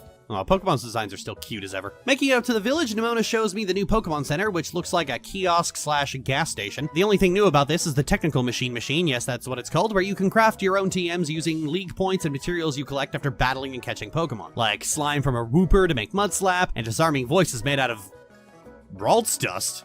How the hell do I get dust from a Ralts? Am I supposed to exfoliate Chi? Okay, we're not exfoliating the celery, friend. Please don't hurt me. In addition to that existential nightmare, walking Pokemon are back after having been absent from the main series games since the Gen 2 remakes. It did come back in the Sword and Shield DLC and the Let's Go games, but this time it's back properly from the very start. Look at your string, you keep up. And they can actually auto-battle wild Pokemon too, which gives them a small amount of XP and drains a little bit of their health. It's a more interesting approach to grinding, which lets your Pokemon gain XP without breaking your exploration. I think the scale of XP is too low. I'd like it to be more rewarding, but it's still a nice feature. Making it to the gate to the school, Nemona catches up with me and wants me to show her how much I've learned. Funnily enough, Nemona has a more interesting dynamic with the player than previous rivals because she's a champion-level trainer showing the new kid around, which means she kind of over-explains things, and it's clear from the get-go that she's going easy on you because you're new. So that problem of Pokemon being over-tutorialized is blunted by the fact that it's coming from a very weird child. And Nemona is very weird. Later on when I get mugged by a Team Star member, more on Team Star later. I hate this! It is revolting! Nemona gets indignant about it. I can't believe you, Lily. You don't have to go find randos to battle. You'll have all the battles you'll ever need. With me. Nemona, you alright? She comes off to me like someone who really doesn't get out much, metaphorically speaking. I mean, that tan is fantastic. But yeah, I honestly thought that line was just something the internet made up. It's alright though, she eventually realized it was their fault, but we're gonna have a talk about boundaries later, you and me. After a long introduction in the school, I get slowly introduced to the game's 3 primary gameplay loops: Victory Road, Path of Legends, and Starfall Street. So what they've done is they've taken the 2 stories of Pokemon games and split them apart, leaving you to do them at your leisure. And because it's an open world game, you can technically do them in any order you want. Except you can't, because this game doesn't have level scaling. Gyms and Team Star bases have set levels for their encounters, meaning there is a specific order to play the game in if you don't want to hit a brick wall early on and fuck the difficulty curve up later. So good job, Game Freak, you made an open world game and forgot the one thing that makes an open world game work. There's a ROM hack for Pokemon Crystal that managed to figure this part out. You had one job. Arriving in Cortondo, I made a beeline straight for the gym, where it turns out that Nimona was also there. Great minds think alike, I suppose. Once again, we're in another set of gym challenges, like the Gauntlet and Robot Wars. That's enough of the talk. Let's get stuck in. The Gauntlet this time is kicking a giant olive around a maze because Cortondo's main industry is olive farming. So if a gym was set in, say, Newfoundland, it would be a fishing contest. If it was set in British Columbia, it would be animating on crunch time. And if it was set in Toronto, it would be killing yourself because you live in Toronto. Upon completing the challenge, I had to run all the way back to the gym for the actual fight, and I was severely under level for this. After level grinding a bit, I went and lost again. I got it eventually though, and the badge comes with this cute photo of me and Katie having cupcakes. Aww, I quite like that. That's cute. Once I'm out of the gym, Nimona calls me, telling me to be ready because her Pokemon are learning a lot of new moves. Oh, you are on. So as I mentioned, Scarlet and Violet is technically open world. It still uses hard set level curves for everything, meaning that there's a particular order to do everything if you don't want to mess up the actual difficulty of the game. So for the rest of the game, I'm actually going to be using this order. Ordinarily, you would think I would eschew the Titans and Team Star bases, as I've had nothing but contempt for these aspects of Pokemon thus far, but if I wasn't doing this for a video, I certainly would. Before heading off toward Titan Cloth, the next spot on my map, I got into a Terra Raid battle. Terra Raid battles are battles against large terrestrialized Pokemon that you take on 4v1, you know, just like the Max Raid battles from the previous game. In fact, the mechanics are almost identical, right down to a time limit that is mercifully visible. To Scarlet and Violet's credit, this time all of your allies attack at the same time, making the battle flow much better than it did in Sword and Shield. But if anything, that's actually much worse, because some things like Confusion still have dedicated text boxes, and that only makes you realize for the first time how much time is taken up by those text boxes. Hey, while you're streamlining everything, just have a combat log that doesn't waste my time like this. Especially since the countdown isn't turn-based. Oh no. Oh, that's bad for my anxiety. Once I arrive at the spot to find the first Titan, Arven calls and tells me that the Titan likes to lurk on the cliffs, but he couldn't find it, so he's certain the myth is wrong. Well, unlike Arven, I'm not a weak little bitch, so up the mountain we go. True to form, I found the Titan Pokemon clinging to the cliff face. See, Arven, this is what happens when you open your eyes. And I get to fight the Titan. The main central gimmick of Titan Pokemon is that they're big, and this is now the 4th time in a row that Game Freak has just scaled up a model and claimed it's a new feature. You know, between Totem Pokemon, Dynamax, Alpha Pokemon, and now Titans, are you just lazy, or is there some kind of gigantism fetish like Alpha Dream had with Bowser's Inside Story? After 4 games in a row where the gimmick is Big Monster, I can't help but wonder about you, Game Freak. So once you knock the Titan Pokemon down to about 5% of its health, it runs off and smashes a wall and eats an herb, and then you fight it 2v1 with Arven. Once the Titan's defeated, you head to the cave at Burst Open, find the Herba Mystica, which Arven makes a sandwich out of, and the two of you take a selfie. Every time he does, you can choose to give your sandwich to Koraidon and unlock a new travel power. In this cave, it's the ability to go fast, and Arven takes it weirdly personally when you feed the sandwich to your bike dog. Come on, Arven, why are you so cranky? After leaving, I get a call from Sada, re-explaining the power I just unlocked. Thanks, Sada, I kind of figured that out on my own. Were you from a previous build that they didn't dummy you out? Arriving in Oh god, that windmill.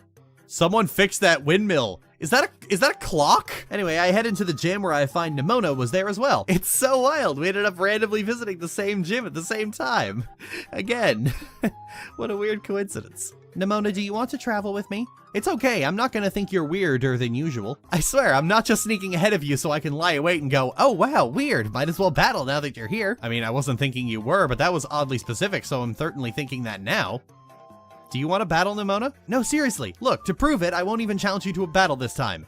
Much as I'd like to. Okay, Nimona, I believe you. You can tell your therapist you got a good graded friend today. The Artesian Gym Test is a game of hide and seek where I have to run around the city finding all the hidden Sunflora. The best part is that they follow you once you find them. Come, my army, we ride at dawn. Also, with the disparity in frame rates between you and Sunflora, doing this challenge you can truthfully say you've seen Across the Spider-Verse, with just as much inhumane crunch. Making it to the actual gym battle, and the gym leader is Brazius, who looks like his hair was conjured by Maleficent. I know who Lolo's favorite character is. I didn't mention it the last time, but every gym leader's final Pokemon is actually a Pokemon out of their monotype, which terastallizes into that type. And I think this is the first time they gave any real thought to how to use the battle gimmick in the gyms. No gym leader used Mega Evolution in X and Y, and they always Dynamax their last Pokemon in Sword and Shield. But with terastallizing, the number of Pokemon they can use in a gym leader's roster got blown wide open. Now you can throw anything in there and then watch the player try and deal with it. It's a very interesting battle hook, in theory at least. Game Freak is still Game Freak, and so the most it really amounts to is actually just spamming a stab move. Terastallizing is a new tool wherein your Pokemon can change their type. Every Pokemon has a Terra type, and upon using it, you become that type and lose all your others. This mechanic is theoretically very interesting. Most of the game amounts to type matchups, and so the ability to suddenly and on a whim shift your Pokemon's type and throw the entire system out of whack is very cool. It's the kind of lateral thinking the Pokemon has needed for a while. Unfortunately, Game Freak just gotta do a Game Freak, because Terastallization also gives a power boost to moves of that type. Well, duh, Lily. Stab's been in the game since Generation 1. No, I mean on top of Stab. Oh shit. And this isn't helped by the fact that most Pokemon terastallize into a type they already are. G's Terra type is Psychic. Terastallizing is a tool that could be really interesting as a defensive tool, but with the added power bonus, it becomes a game of numbers getting higher. This was the problem with Dynamax. Dynamax wasn't interesting. It just went burr. Same with Z moves. They weren't interesting. They just went burr. And looking it up, the dominant strategy in competitive is to use a Terra type you already have and just go burr. Can we have a mechanic that doesn't just go burr? Anyway, once I beat him, he starts scratching the aphids out of his thorn hair, gives me the badge, and we take a cringe-ass Dragnet selfie by the clock windmill. On the way to the next Titan, I found this one hill that is clearly trying to come alive. It thinks it's clever, but I'm onto its schemes. Upon arriving at the location of the next Titan, Arvin calls to tell me that there are all kinds of boulders raining down the hill the Titan's roosting on. Well, no problem, just step around them and... Ah, you bitch! Okay, second time's the charm. I made it up to Bombardier. Game Freak is just taking the piss with some of these names, I swear. Once Bombardier is defeated twice, we head in, grab the Herba Mystica, and make a sandwich. Oh god, it's horrible. Why have you subjected me to this, Arvin? Naturally, since I don't want to even try touching that, I gave it to Koraidon, who immediately learns the ability to swim. Arvin then decides to show us why he's so bitchy, and it turns out he has a Sigma Bostiff, and he's been looking for the Herba Mystica to try and help it get better. Aw, puppy. When it does eat the sandwich, it apparently opens its eyes. It's been so long since he was able to open his eyes. I was so worried. Really? Because his eyes have been open the entire time. This isn't even a time-sensitive thing, Game Freak. I know you can make Pokemon blink. Anyway, that's 2 of the 5 herbs found. Off to the first team starbase. As I approach the base, Cassiopeia calls to confirm that I'm willing to join the operation, and we are promptly joined by the Academy Director. How do you do, fellow kids? We get started by attacking the guards outside the base, and it only takes 1 before it goes down. Then Cassiopeia gives me a rundown on the crew I'm up against, and how I have to clear out their base through the Star Barrage, which involves using 3 Pokemon to auto-battle against the crews. Then once I defeat enough, the leader comes out on a tricked-out Hot Rod and challenges me to a fight, and then I have to destroy the Hot Rod. Then I'm treated to a long flashback sequence about how years ago, the Team Star captains all came together like, man, we're friends. Aren't we good friends? I miss our other friend, who is definitely not Cassiopeia. Then we shake hands and they go back to class. And that's it. That's the star bases. This is all they amount to. I went and did another one immediately after, and it was exactly the same. But we'll conclude on that story when we reach the end. Arriving at Levincia Gym, I get a call from Nimona, who says she's close by, and she comes to say hi. She thinks that, just to be safe, we should have a pre-gym warm-up battle. Nimona, do you just want to fight? You know, the internet made Nimona out to be a creepy stalker with a crush, but honestly, she comes off way more like someone who wants to scrap. We're not even in competition. She's already the champion. She's just out here for fun. This does recontextualize the relationship. Instead of it being someone I'm in competition with, who, because of Game Freak reasons,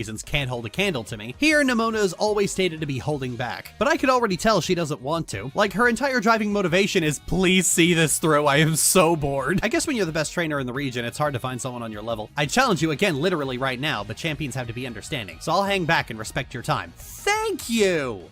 That's all I want, just someone respecting my time. The Levincia Gym Challenge is taking part in Iono's stream, where she's just hanging out in the corner of the screen, voguing. I think this is the most animation a single character has had in the entire franchise. This is like if D. Emily Pyro was a gym leader. Anyway, the challenge is battling Iono's... Whoa. Oh, that guy's definitely bought some gamer girl bathwater. After the challenge, we're brought to the battle, where Iono keeps streaming, and chat pops up on screen, and she just keeps mugging for the camera.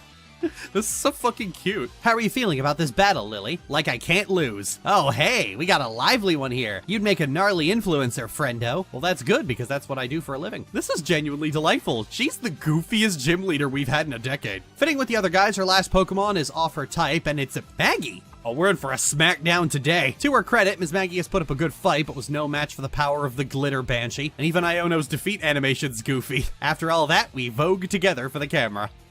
I like her. Afterwards, I'm approached by some strange jellyfish lady who introduces herself as Geeta, the chairwoman of the Pokemon League. That conversation didn't go anywhere. And now, a Pokemon running really fast.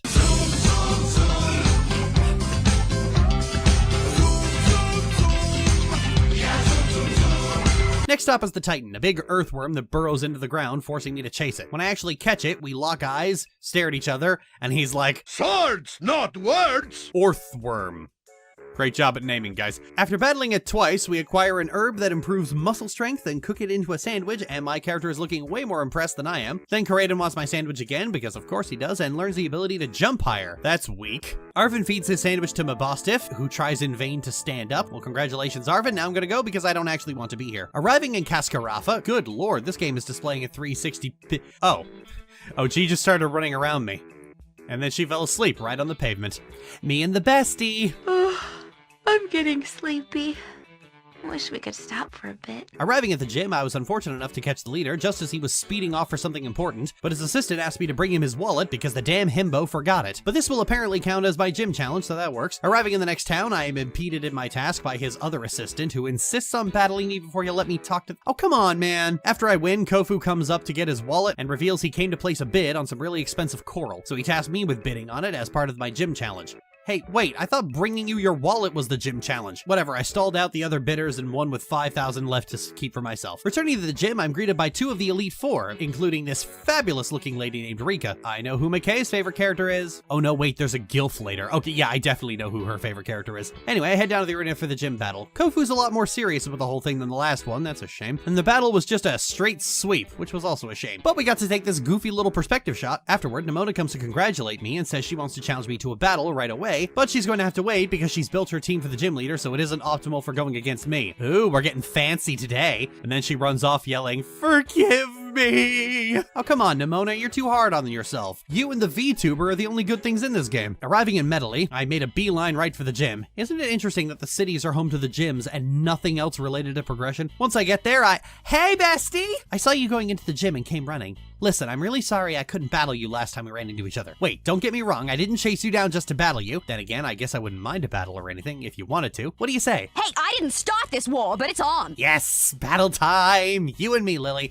Wait, hold on, I want to be sure to pick the right Pokemon for where you're at in your journey. Give me a sec to fine-tune my team, and then we can battle. In fact, while you're waiting, go ahead and take on the gym. This is your violent stalker fandom? This scatterbrain cinnamon roll? After all those memes for like a year, I was expecting something actually weird, not this adorable goofball. Actually, the gym challenge is find a special menu item at the treasure eatery. So you have to battle the other trainers to get clues as to what the special menu item is. Everyone gets a single clue, and after 4 battles, you'll piece it together. Alternatively, you could just Google it because the answer is fixed. Hell, I'll just give you the answer right now. It's grilled rice balls, a medium serving, extra crispy, fire blast style, and lemon. Once you get the answer right, the people eating in the dining area are promptly murdered to make room for the arena floor. The gym leader is this very tired-looking businessman who exclusively uses normal types, and then we have lunch. Seems like he's really happy he managed to find good rice balls in Spain. Back at the gym, I'm greeted by both Gita and Nimona. Whoa, I look away for a second and you're famous, Lily? But I found Lily first. You may be la primera, but you can't go stealing her from me. Haha, I suppose I'll have to get in line. I love the implication that this is a common occurrence for her. That remark at the start about coming on too strong, this is not the first time she's tried to find a battling buddy. We meet outside for a battle, supervised by Gita, and Primape's just bopping to the music. In fact, Primeape and G make mincemeat out of most of her Pokemon, but then out comes Quaquaval, who... Okay, I'm completely intimidated. Actually, I said that as a joke, but Quaquaval actually mowed through my entire team, and I actually lost a rival battle for the first time in this entire series. And to my absolute surprise, the game didn't make me redo it. I just have to live with my loss on my record. That's actually cool. So far in Pokemon games, if you lose, that loss is undone and you have to fight that person again. Canonically, you go through every game undefeated. I have no idea if the other battles with Nimona work this way, but I like it. One day, Lily, you and me are gonna have the greatest battle of all. I know it. I'm gonna go train up even more than I already have been. I swear, if the final boss isn't Nimona with a Dun-Dun Sparse, I'm going to be very disappointed. I decided to take a break from the progression to go back to the Academy. At the Academy, you'll find the various different characters hanging around for Bioware-style character interactions. And I like that because it means I have to choose for myself if I want to do them. I went to see the director who asked me what Chugi meant, and honestly, I had no idea. I had to look it up. It apparently means trying too hard. So the answer was obviously outdated and uncool, which means I told him it was a chewy gumball. So it is some sort of confection that children are partial to recently. I shall have to try one of these chugis for myself sometime. The words used by young people these days are quite often beyond my comprehension, but when I learn the meaning behind the words, I find that I feel much closer to my students. Aw, now you made me feel bad. After breaking up another Team Star base, I arrive in Mount Ever and head straight for the gym, where the challenge is to host an opening event before the gym leader's concert. Oh shit, am I about to have a rap battle? No, I'm having regular double battles. Weak. This is a third gen in a row that were like, we're going to do unique gym challenges, and then they just gave up halfway through. Then Rhyme comes out, and she's an old lady who raps. You know, my wife has a friend like this. Hi, T. After she thrashes some guy, she asks if I'm here for a gym battle or a rap battle. Rap battle, obviously. Ha! You got jokes. We both know why you're really here. Oh, come on! You know, I just thought back to The Secret of Monkey Island of all things, where you have to sword fight using insults and comebacks. Come on, Game Freak, you can totally do this. Tie the super effective bonuses to getting the right verse. That'd be amazing. After the battle, I just enjoy the concert and Hassel starts launching into a tirade about how genius my strategy was. There wasn't even a strategy, Cerulege did all the work. Heading out to the desert for the next Titan encounter, I found him just wandering around. I actually didn't even notice he was the Titan at first. I kept going to the map marker before I was like, oh wait, Lily, you stupid bimbo. My grass kitty made quick work of him the first time, and then G put him down for the count. Onward to Herb. Arvin makes a sandwich and Karaden eats mine again, and this time gets the ability to glide. Glide? Shit, that actually sounds awesome. However, for Mabostiff, it does nothing. Well, that was interesting, Arvin. I'm gonna head out, got a bestie to see. I arrived in Alfrenada and found Nimona at the gym. She congratulates me on badge number 6 and challenges me to another battle and takes me outside to an arena to scrap. A scrap I actually won this time. That's an L for me. Man, you've gotten so good.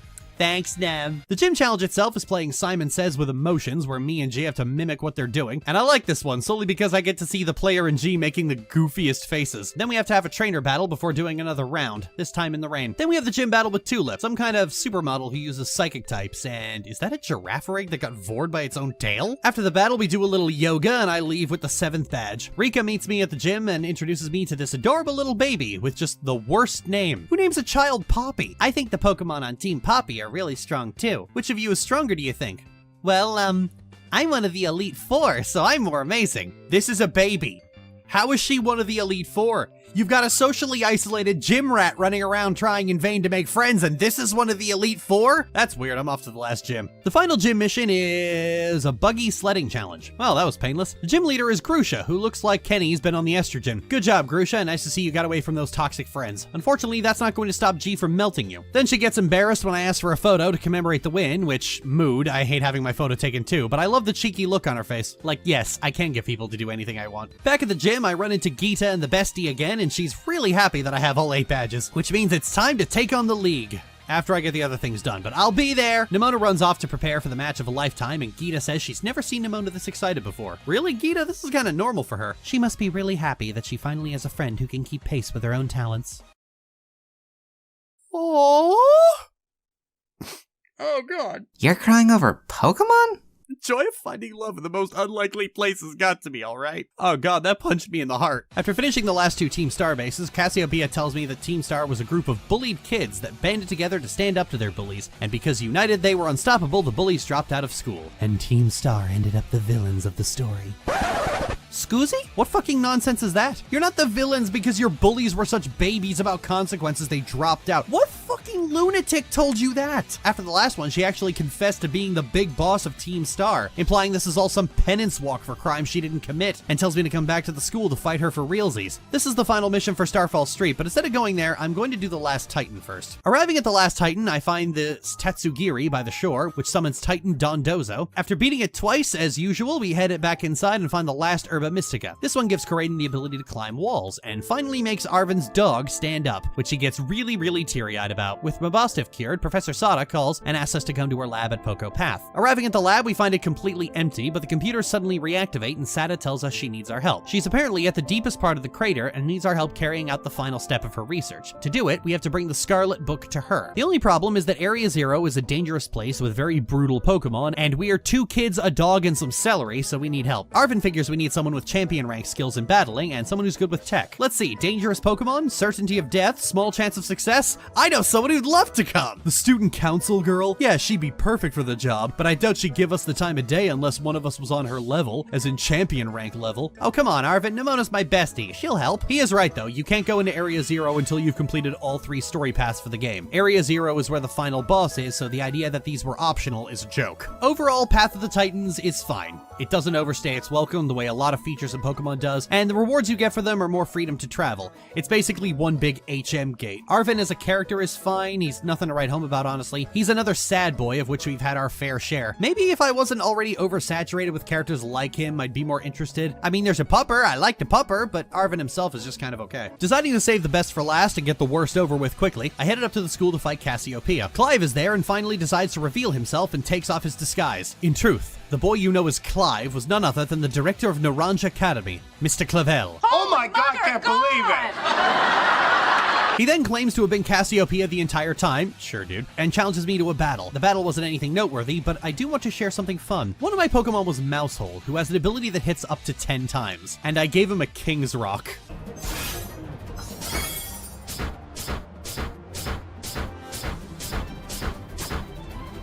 Don't blink.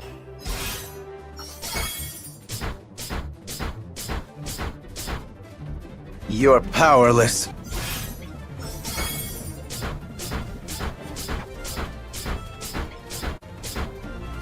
That's checkmate!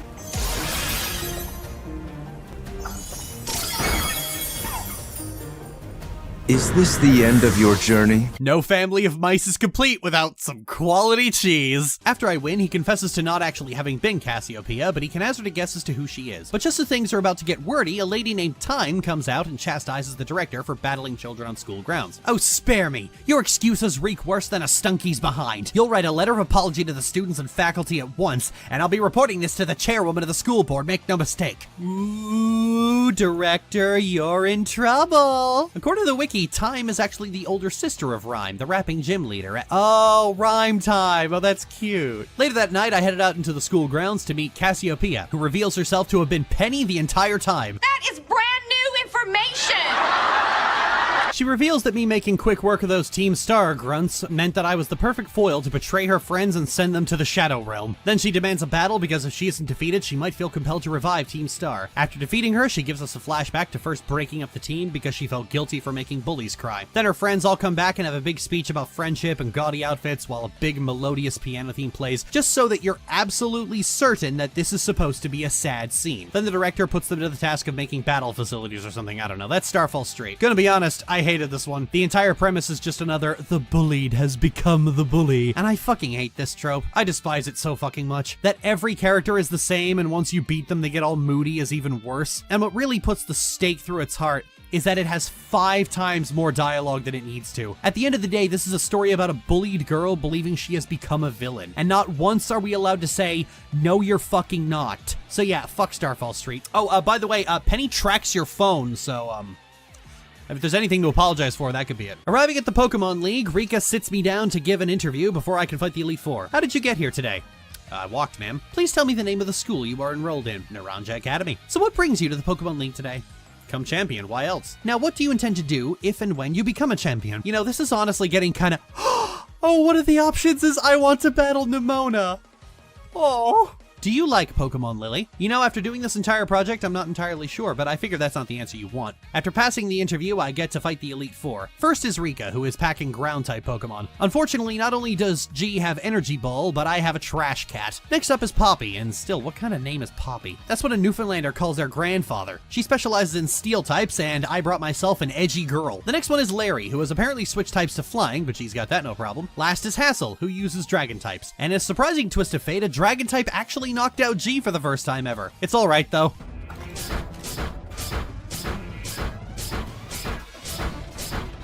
I am a terrible person. Moving on to the final challenge. Is it the bestie? Oh, it's just Geeta. I guess that's fine too. Geeta uses a mixed team like most champions do, and honestly, it wasn't terribly difficult outside of me being simply underleveled, but we all know that Geeta isn't the final boss, not even at Victory Road. Now, allow me to walk you back to the entrance. I'm certain you'll find a familiar face awaiting you. Yee! Nemona's waiting downstairs, and after confirming that I am in fact a champion, she gets extremely excited. I'm a champion, now you're a champion, which means we're true equals. You and me, both champion-ranked trainers. This is amazing. Now that you've made it here, I've got one thing to say. Let's you and me be best rivals for life. Funny thing is, you can actually refuse her multiple times, and it kind of breaks her to some degree as she just starts saying, you, me, rivals, yes? And after playing through this entire game, doing that honestly just feels mean, like not letting Garrus win, or kicking Imoen out of the party. When you say yes, she's so happy. She wants to battle right away, but G needs a trip to the Pokemon Center first, and is this really the place? So we decide to meet back at Mezagoza. Before we leave though, Nemona brings up the fact that the treasure hunt was about finding a treasure that's special to you, and Nemona found her treasure. It was the player, someone who she can go all out against and who can challenge her in a fight. Aww. She's great. I love her. I head down to Mezagoza immediately and Nemona's already there, drawing a crowd. She talks about how she's the most excited out of everyone and the battle begins. And Nemona is actually difficult, but in a good way. This isn't a damage dope fight, it's actually fun. And I'm in here under leveled and with only 5 Pokemon too. When you eventually beat her, because this is the only fight with Nemona you aren't allowed to lose, Nemona gets so moved she actually starts crying. You know, it actually throws the player for a loop. It looks like, oh god, did I do something wrong? But she's actually giddy because that was the best battle she's ever had. Then she immediately wants round 2, much to everyone's chagrin. This is fucking adorable. This is actually great. Victory Road is kind of by the numbers at this point, but my god, does Nemona just carry the whole campaign. She is a genuine breath of fresh air. The last time I loved a Pokemon character this much was 21 years ago, and it was one of the Pokemon. I speak no hyperbole when I say that every interaction with Nemona left a huge smile on my face. Her story got actual tears out of me. She did not deserve all those stalker memes that the fandom gave her. I always thought that was in poor taste, but having played the game, I find it's borderline slander. Nemona has a few lines of awkward dialogue and she gets called a stalker over the person who hacks your phone and is tracking your location. No, Nemona's actually great. One of the best characters in Pokemon in a long time. Companion characters have, for 2 decades now, suffered from the fact that they're all cookie cutter. They're either creepily nice or trying too hard to overtake you in spite of the fact that the games are extremely easy, and they bother you with the same dialogue every route and city. Sometimes you get interesting plays on those characters, like the nervous but determined Wally, or the non-combatant but actual protagonist Lily, but they still often carry the issue of talking way too much and never actually saying anything. They have character, but they don't have personality. Nemona has tons of personality. She's a fucking weird girl who just likes to fight because it's fun, but she's at the top, so nobody can really challenge her and everyone's too afraid to actually battle her at all. So her interactions with Juliana are like, please like battling as much as I do, please reach the champion rank, I'm so lonely. Nemona's story is sad indeed, but she's not angsty about it. Not around Juliana, at least. She gets to see a side that, according to Gita, nobody's ever seen before. She's genuinely fun, she's awkward and weird, and she's not overdoing it like Hop was in the last game. A big joke was made out of her supposedly stalking the player, but she really doesn't. What I find makes her more interesting is that she does the same boundary-pushing things other rivals do, but she's always really apologetic about it almost immediately afterward. That line about how you'll have all the battles you'll ever need with me is one that is almost immediately walked back when you explain the situation. That's the point where you're like, oh, okay, you just have like no social skills. She always apologizes when she oversteps, and about halfway through Victory Road, it stops being necessary because her excitement is something I like about her. I like her. She's fun. And her story is pretty grounded. She's not got the sadness quartet that the other 2 characters have. She's just got her hands-off parents and alienated people with her battle fever. The fact that she's a high-energy character makes her way more interesting than Arven, who is way less interesting because he's such a moody asshole. Nemona also doesn't overstay her welcome. You only battle her like 5 times, and you don't encounter her at every gym. So this idea that she's following you around is complete nonsense. The way she's written is very charming. It's the good mix of chaos and exuberance that Pokemon has been sorely lacking. The friendly rivals have always been really upbeat and cheerful with no texture to them, and the rest of them are just moody. Nemona actually got me choked up at times. Hearing Gita tell me that she's never seen Nemona this happy in so long got me way more than the sick dog did. She's a new character after years of Game Freak recycling the same characters, and she's so good. She carries the entire game. With every story done, it's time to head into the crater. Arven is waiting for me at the 0 gate, and together we head inside. The station's dark and dingy, but oh hey bestie. Once she heard she gets to battle awesome Pokemon, she was here in a second. You're an annoying little pest at the academy, but I guess you could come in handy for this. Hey Arvin,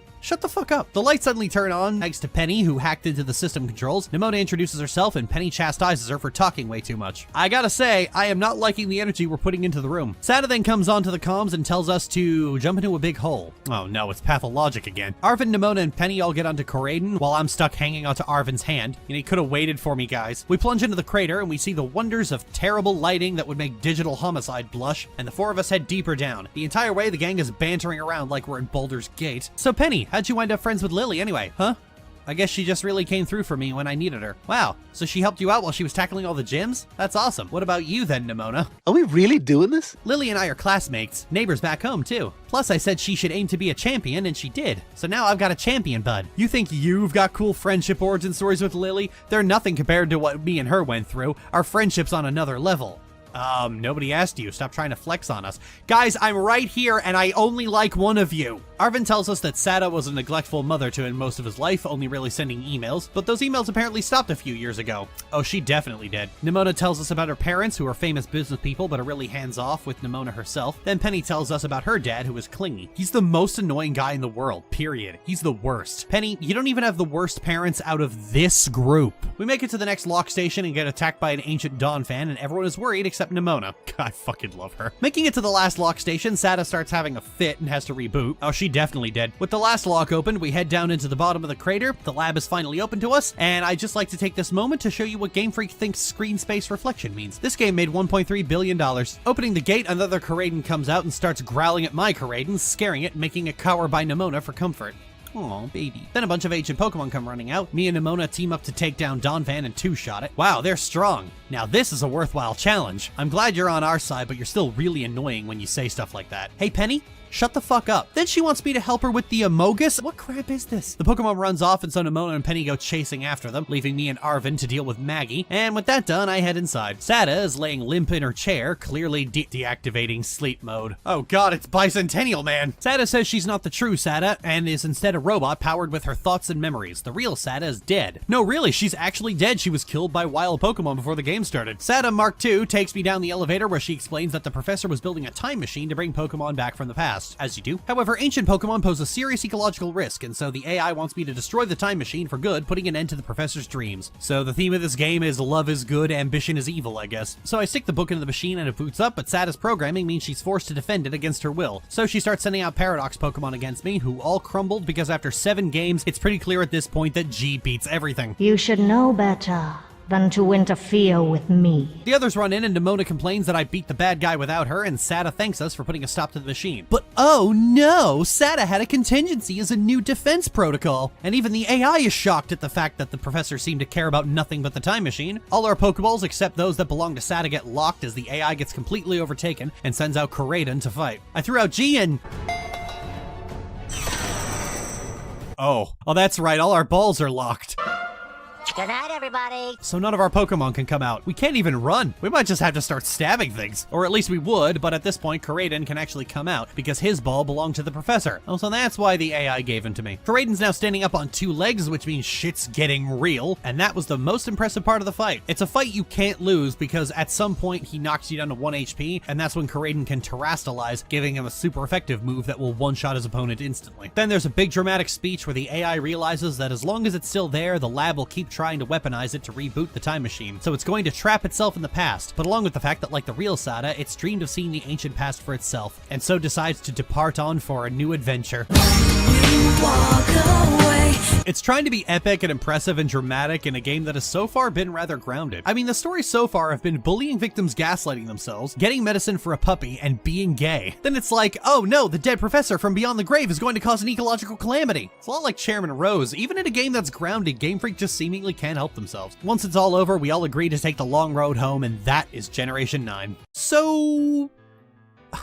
This isn't like Generation 8, where I genuinely feel that the bare minimum was done. They were trying to do something here. This is a game where the devs really brushed up against Game Freak's greed. Not only have the models been touched up and the Pokemon given more animations to play with, but the cutscene work itself is just a lot better than previous games. The player character is an active player in most of them. That bit at the end of Victory Road where it looks like Nemona's going to cry has the player looking rather anxious and wondering if she's overdone it. This is more characterization than any Pokemon protagonist has ever had. But my god, the optimization is fucking horrible. The game has no anti-aliasing, the lighting is sloppy, the environments are fucking ugly, and these issues get in the way of the good stuff. It's hard to enjoy a cutscene when it's fucking pixelated and the game has the frame rate of an old Viewmaster toy. This game isn't finished. It needed another year of development, but Game Freak was just too fucking greedy. It's not just that the game is rushed. It looks like the budgets were slashed to wring those last few pennies out of it. That's not even getting into the bugs. I didn't show it, but this game crashed 12 fucking times. Furthermore, while the bells and whistles of the animation department are nice, Scarlet and Violet itself is supremely boring. Most of the story is just the same old crap we've always had. Path of Legends is certainly new, but at the end of the day, it's just an angsty adventure with Draco Sad Boy. Starfall Street is out here out of obligation, and the hook is that you get to hear what Game Freak thinks of bullying victims. I know some people really like Arven and Penny, but I can't stand them. Especially Penny, who hacks your phone, tracks your location, and then verbally harasses other people in the final level. And her parental issues turn out to be, ugh, my dad loves me so much, I fucking hate it, he's the worst. I have an ex-sibling like this, and they have never been pleasant to be around. Nemona carries the game. She's so good and so fresh and so charming that she actually makes the game fun. The bits where Nemona was on screen were the most fun I've had with a Pokemon game in a very long time. She was nothing but delightful from start to finish, and no stupid bullshit on top of it. She's just a lonely kid with no social skills who is way too exuberant. All three characters at the end come to the realization that the greatest treasure is love in unlikely places. Penny with Team Star, Arven with Mabosstiff, and Nemona with Juliana. But Nemona's the only one where it doesn't feel phoned in. It's not too much angst, and it's not too little. You can actually learn more about Nemona's deal after the game ends by talking to her around school, unlike the other two who force their backstories on you without being prompted. Things are more genuine with Nemona. I mean, she apologizes for overstepping boundaries, the others don't. Nemona would be worth the price alone if the game was finished, and if the price wasn't $85 Canadian. I know a lot of people love Arven and Penny, but I am so tired of these character archetypes in general. Overall, Scarlet and Violet make me sad. There's a lot of passion on display, but the higher-ups at Game Freak just won't let them realize it, and it's really nobody's fault but Game Freak. They could change their business model, but their CEO is too greedy and too complacent. I genuinely hope all the devs who worked on this game quit and get better jobs making better games. And with that, we are done. Every main series game, well, almost every main series game, is complete, and we can all sit back and take a breath. All in all, I'm glad I did this. I mean, I'm exhausted. I will never touch a Pokemon game for the next 10 years, but true to my own word, my opinions on a lot of these games has changed as a result of doing this. I didn't expect Generation 6 to hold up as well as it did. I didn't expect to actually like Lily. I honestly thought Generation 8 was marginally better than Gen 7, but my opinion worsened after seeing the exact dearth of real content the game has. Part of it is changing values. I enjoy villains like Lysander, who are big in scope but small of motive,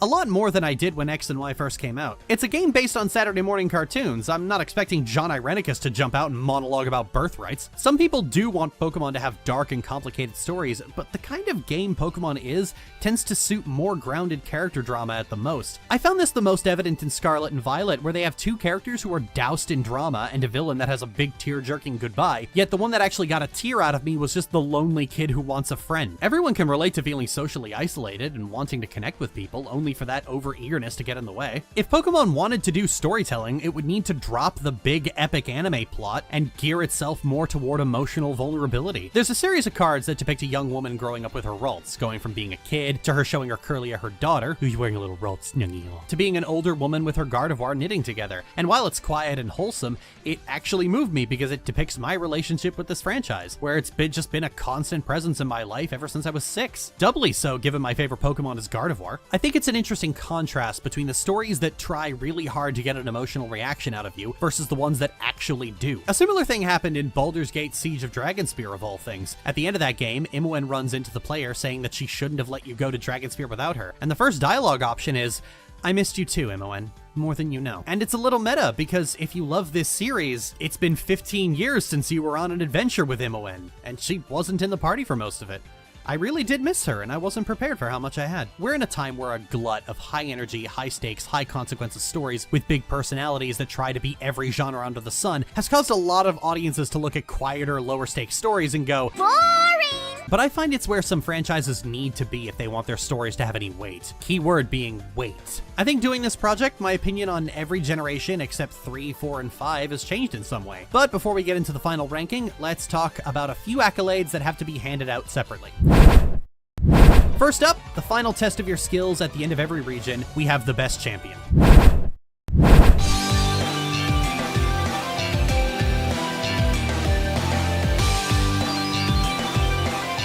Though I didn't cover Black and White 2 in a lot of detail, Iris remains the best champion the games have ever had. She's a genuinely fun challenge, and while she uses dragon types almost exclusively, this was before dragons got nerfed right into the ground. Iris in general has always been a good presence, being the most interesting gym leader in the previous game, and one of the best companions in the cartoon. Plus, you get to fight her in space! On an arena of stars! And that dress is fucking fantastic. Truthfully, the most fun I've ever had with a final battle. Next up, love them or hate them, Pokemon has always had at least one main villain, and the best of them is...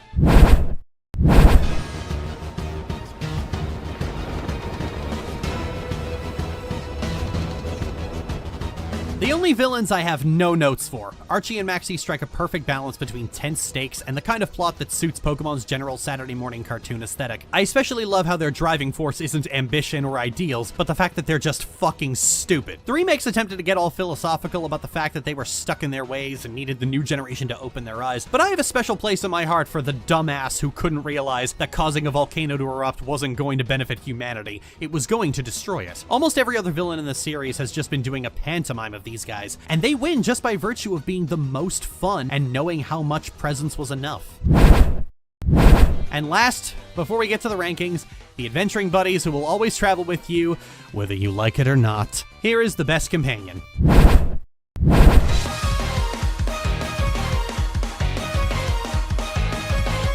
This shouldn't be a surprise, given how much I was beside myself about her story. Nimona was the biggest surprise in just how grounded and emotional her story actually was. It didn't have to do a lot, and it's the only one that moved me to tears. She especially understood that ever-important element that brevity is the soul of wit. Nimona had the least rival battles in 20 years. For all those memes about her always challenging you to a battle, it's only 5. That's one less than Blue. You'll learn from other characters, and later Nimona herself, that she's kinda lonely and you're the first real friend she's had in a long time. Then you do the epilogue and you see exactly how lonely she is when other characters hurl verbal abuse at her. She's a character whose deeper story you have to go looking for, and I find that's a positive. She's very interesting if you care, but if you don't, the game doesn't force it on you like it did with Arven. And it's interesting how different the companions come across with just a few contextual changes. This is why I call them companions and not rivals. I genuinely did not expect to love this character this much. I let the internet's memes color my first impression, but once I went in without a first impression for this video, I was sincerely surprised.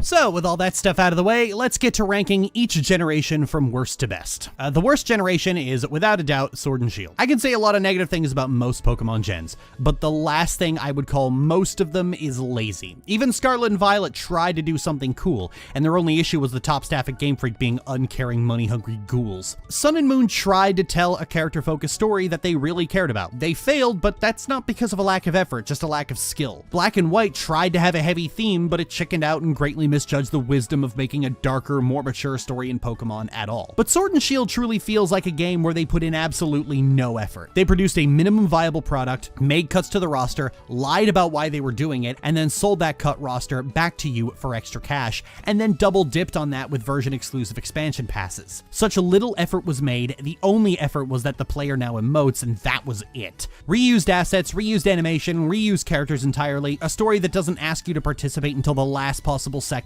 Sword and Shield are so devoid of actual work, it feels like a straight-up scam. Granted, Pokemon has been a scam since Pokemania ended and they continued selling you 2 versions of the same game, but this time they sold you the most minimum viable product possible and were applauded for doing so. I felt more robbed playing this than I did playing Pokemon Unite. I have refused to buy Pokemon games at launch ever since this came out. I didn't even buy this one, it was given to me, rather forcefully too. Coming into number 8, we have Diamond, Pearl, and Platinum. I'm sure some of you expected Gen 5 to be here, but going over it for all its faults, Gen 5 is actually interesting to write about. Diamond, Pearl, and Platinum were the pinnacle of the escalation that Pokemon have been doing since Generation 2. This was where the formula was really starting to settle in with no new features to hide it. It's interesting going back over and realizing how much of it was just Gen 3 but on the DS now, and it's got more performance issues than it does pixels. Looking back over Diamond, Pearl, and Platinum, I can't think of a single thing outside of the Underground that the games before and after it didn't do better. But Generation 4 has a pretty persistent fan base. Well, that part's not surprising, really. Diamond and Pearl came out 10 years after Red and Blue, so it snagged an entirely new generation of children. Statistically speaking, if you were a kid when Gen 1 came out, by the time Gen 4 released, you were about 17 years old. So the same nostalgia that affects perceptions of Generation 1 also affects Generation 4. That's not necessarily a bad thing. I don't think highly of these games, but then again, by the time it came out, it was the apex of the same formula.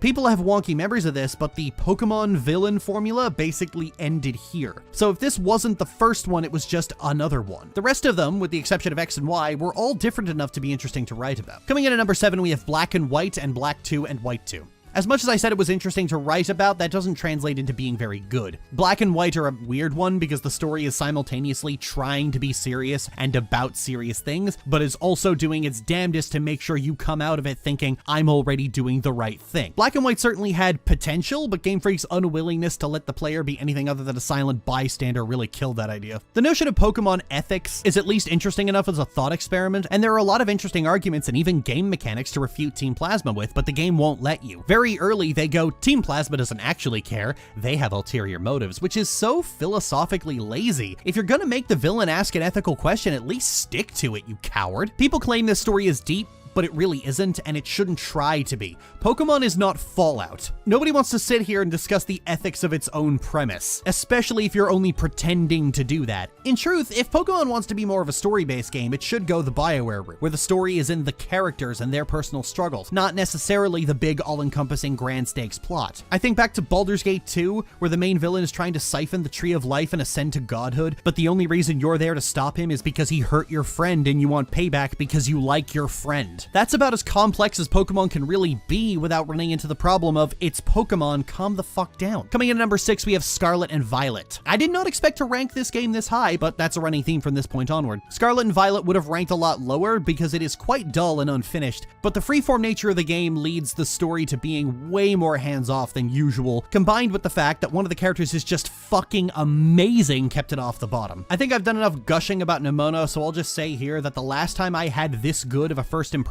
from a companion in an RPG, it was Imoen, and that was 25 years ago. But the rest of the game really is supremely dull, and the fact that it looks like an early access Unity game really doesn't help matters at all. Like I said, I know some people really like Arven and Penny, but I just find them so boring. I have seen these character types so many times, even in other RPGs, even in other anime games. This is like if you lined up Roxas, Naminé, and Kairi and asked me to pick who I want as the lead in the next Kingdom Hearts game. I'm gonna pick Kairi every time. This is especially true with Team Star, as their story of bullying victims being cast as the bad guys isn't just uninteresting, it's something I find blatantly offensive. As a bullying victim and abuse victim in general who is often blamed for her own abuse or called the real abuser or just lied about by my abusers, yeah, that's a pretty fucking sensitive nerve for me. So yeah, one really bad downside, a lot of boring shit, and one thing that's just really good. Middle of the road overall. Number 5, and the actual middle of the road, Sun and Moon. It was a toss-up between this or Scarlet and Violet, but Sun and Moon clinched it by just being a well-made game. Look, I don't care for the story, I think it's way too wordy,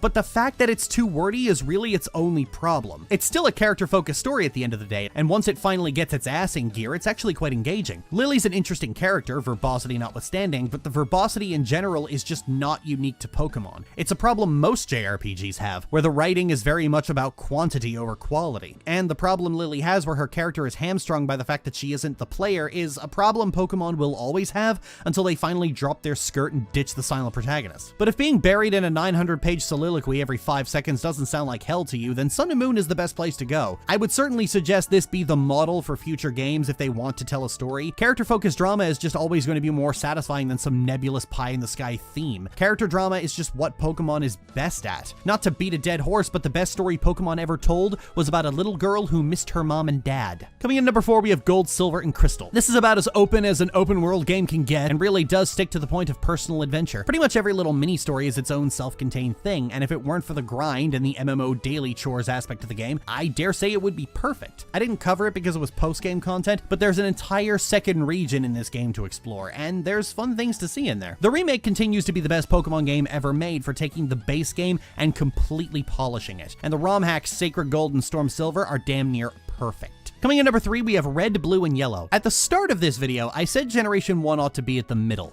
but I deeply underestimated how much Pokemon was going to start sucking, and at the end of the day, you can't really beat a free-form, open-ended game that doesn't nag you. Pokemon has always suffered from an identity crisis, as its premise has always been pitched right at a lower stakes story, but it keeps chasing those high stakes anyway out of such sense of obligation. This is often attributed to nostalgia, but I've seen way more nostalgia blindness for Generation 4 and 5. Is it really nostalgia if you play old games not to relive old memories, but because they just do things you want that the new games don't do? Even Gold and Silver grinds the progression to a halt for an entire second act of rocket fights. Red and Blue gets by on just not doing that. Coming in at number 2, and my personal biggest surprise, we have X and Y. Oh, if that's not going to be contentious, I don't know what will, but playing through it was genuinely delightful. Goofy villain, pretty environments, the game actually fucking performed well, the characters were charming, and the dialogue was as long as the story needed it to be. It was just damn good. A little on the easy side, but that's fixable. I genuinely feel like X and Y are unfairly maligned, and they really deserve a second look. I understand how this would be disappointing for the people who really like Black and White, but you already know my feelings on Black and White at this point, so you can probably understand why I put X and Y this high. Granted, I am 30, so a cartoon giving a dark and serious story is about as appealing to me as an enema of rusty nails, but even without that, the story is Baby's first Fallout New Vegas, where the characters spout off every last ounce of philosophy that the writer had bothered to read that week. X and Y is exactly the kind of story that could have been running on the anime, and that's about as much story as you really need. And at number 1, and just by process of elimination, you already know what this is going to be, Ruby, Sapphire, and Emerald. I mean, this is where it belongs. I had next to no complaints about it, and the only one is just how damage is calculated. The Hoenn games remain damn good games. Good gameplay, good performance, it still looks great, a good story, fun wacky villains, good legendary hunting, good Pokemon.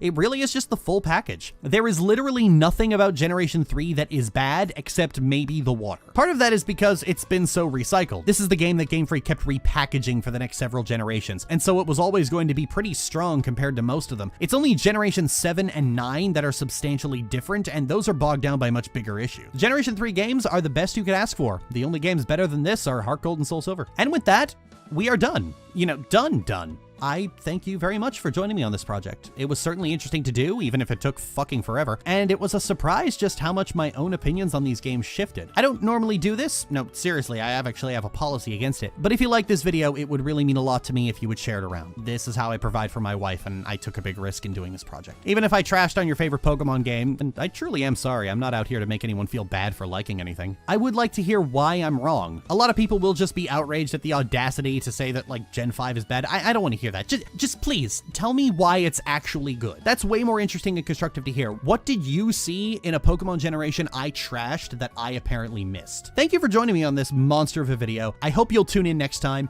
Now enjoy some credits that are definitely way longer than they need to be, and I truly hope you have a fantastic day. My name is Lily Orchard. Thank you for watching.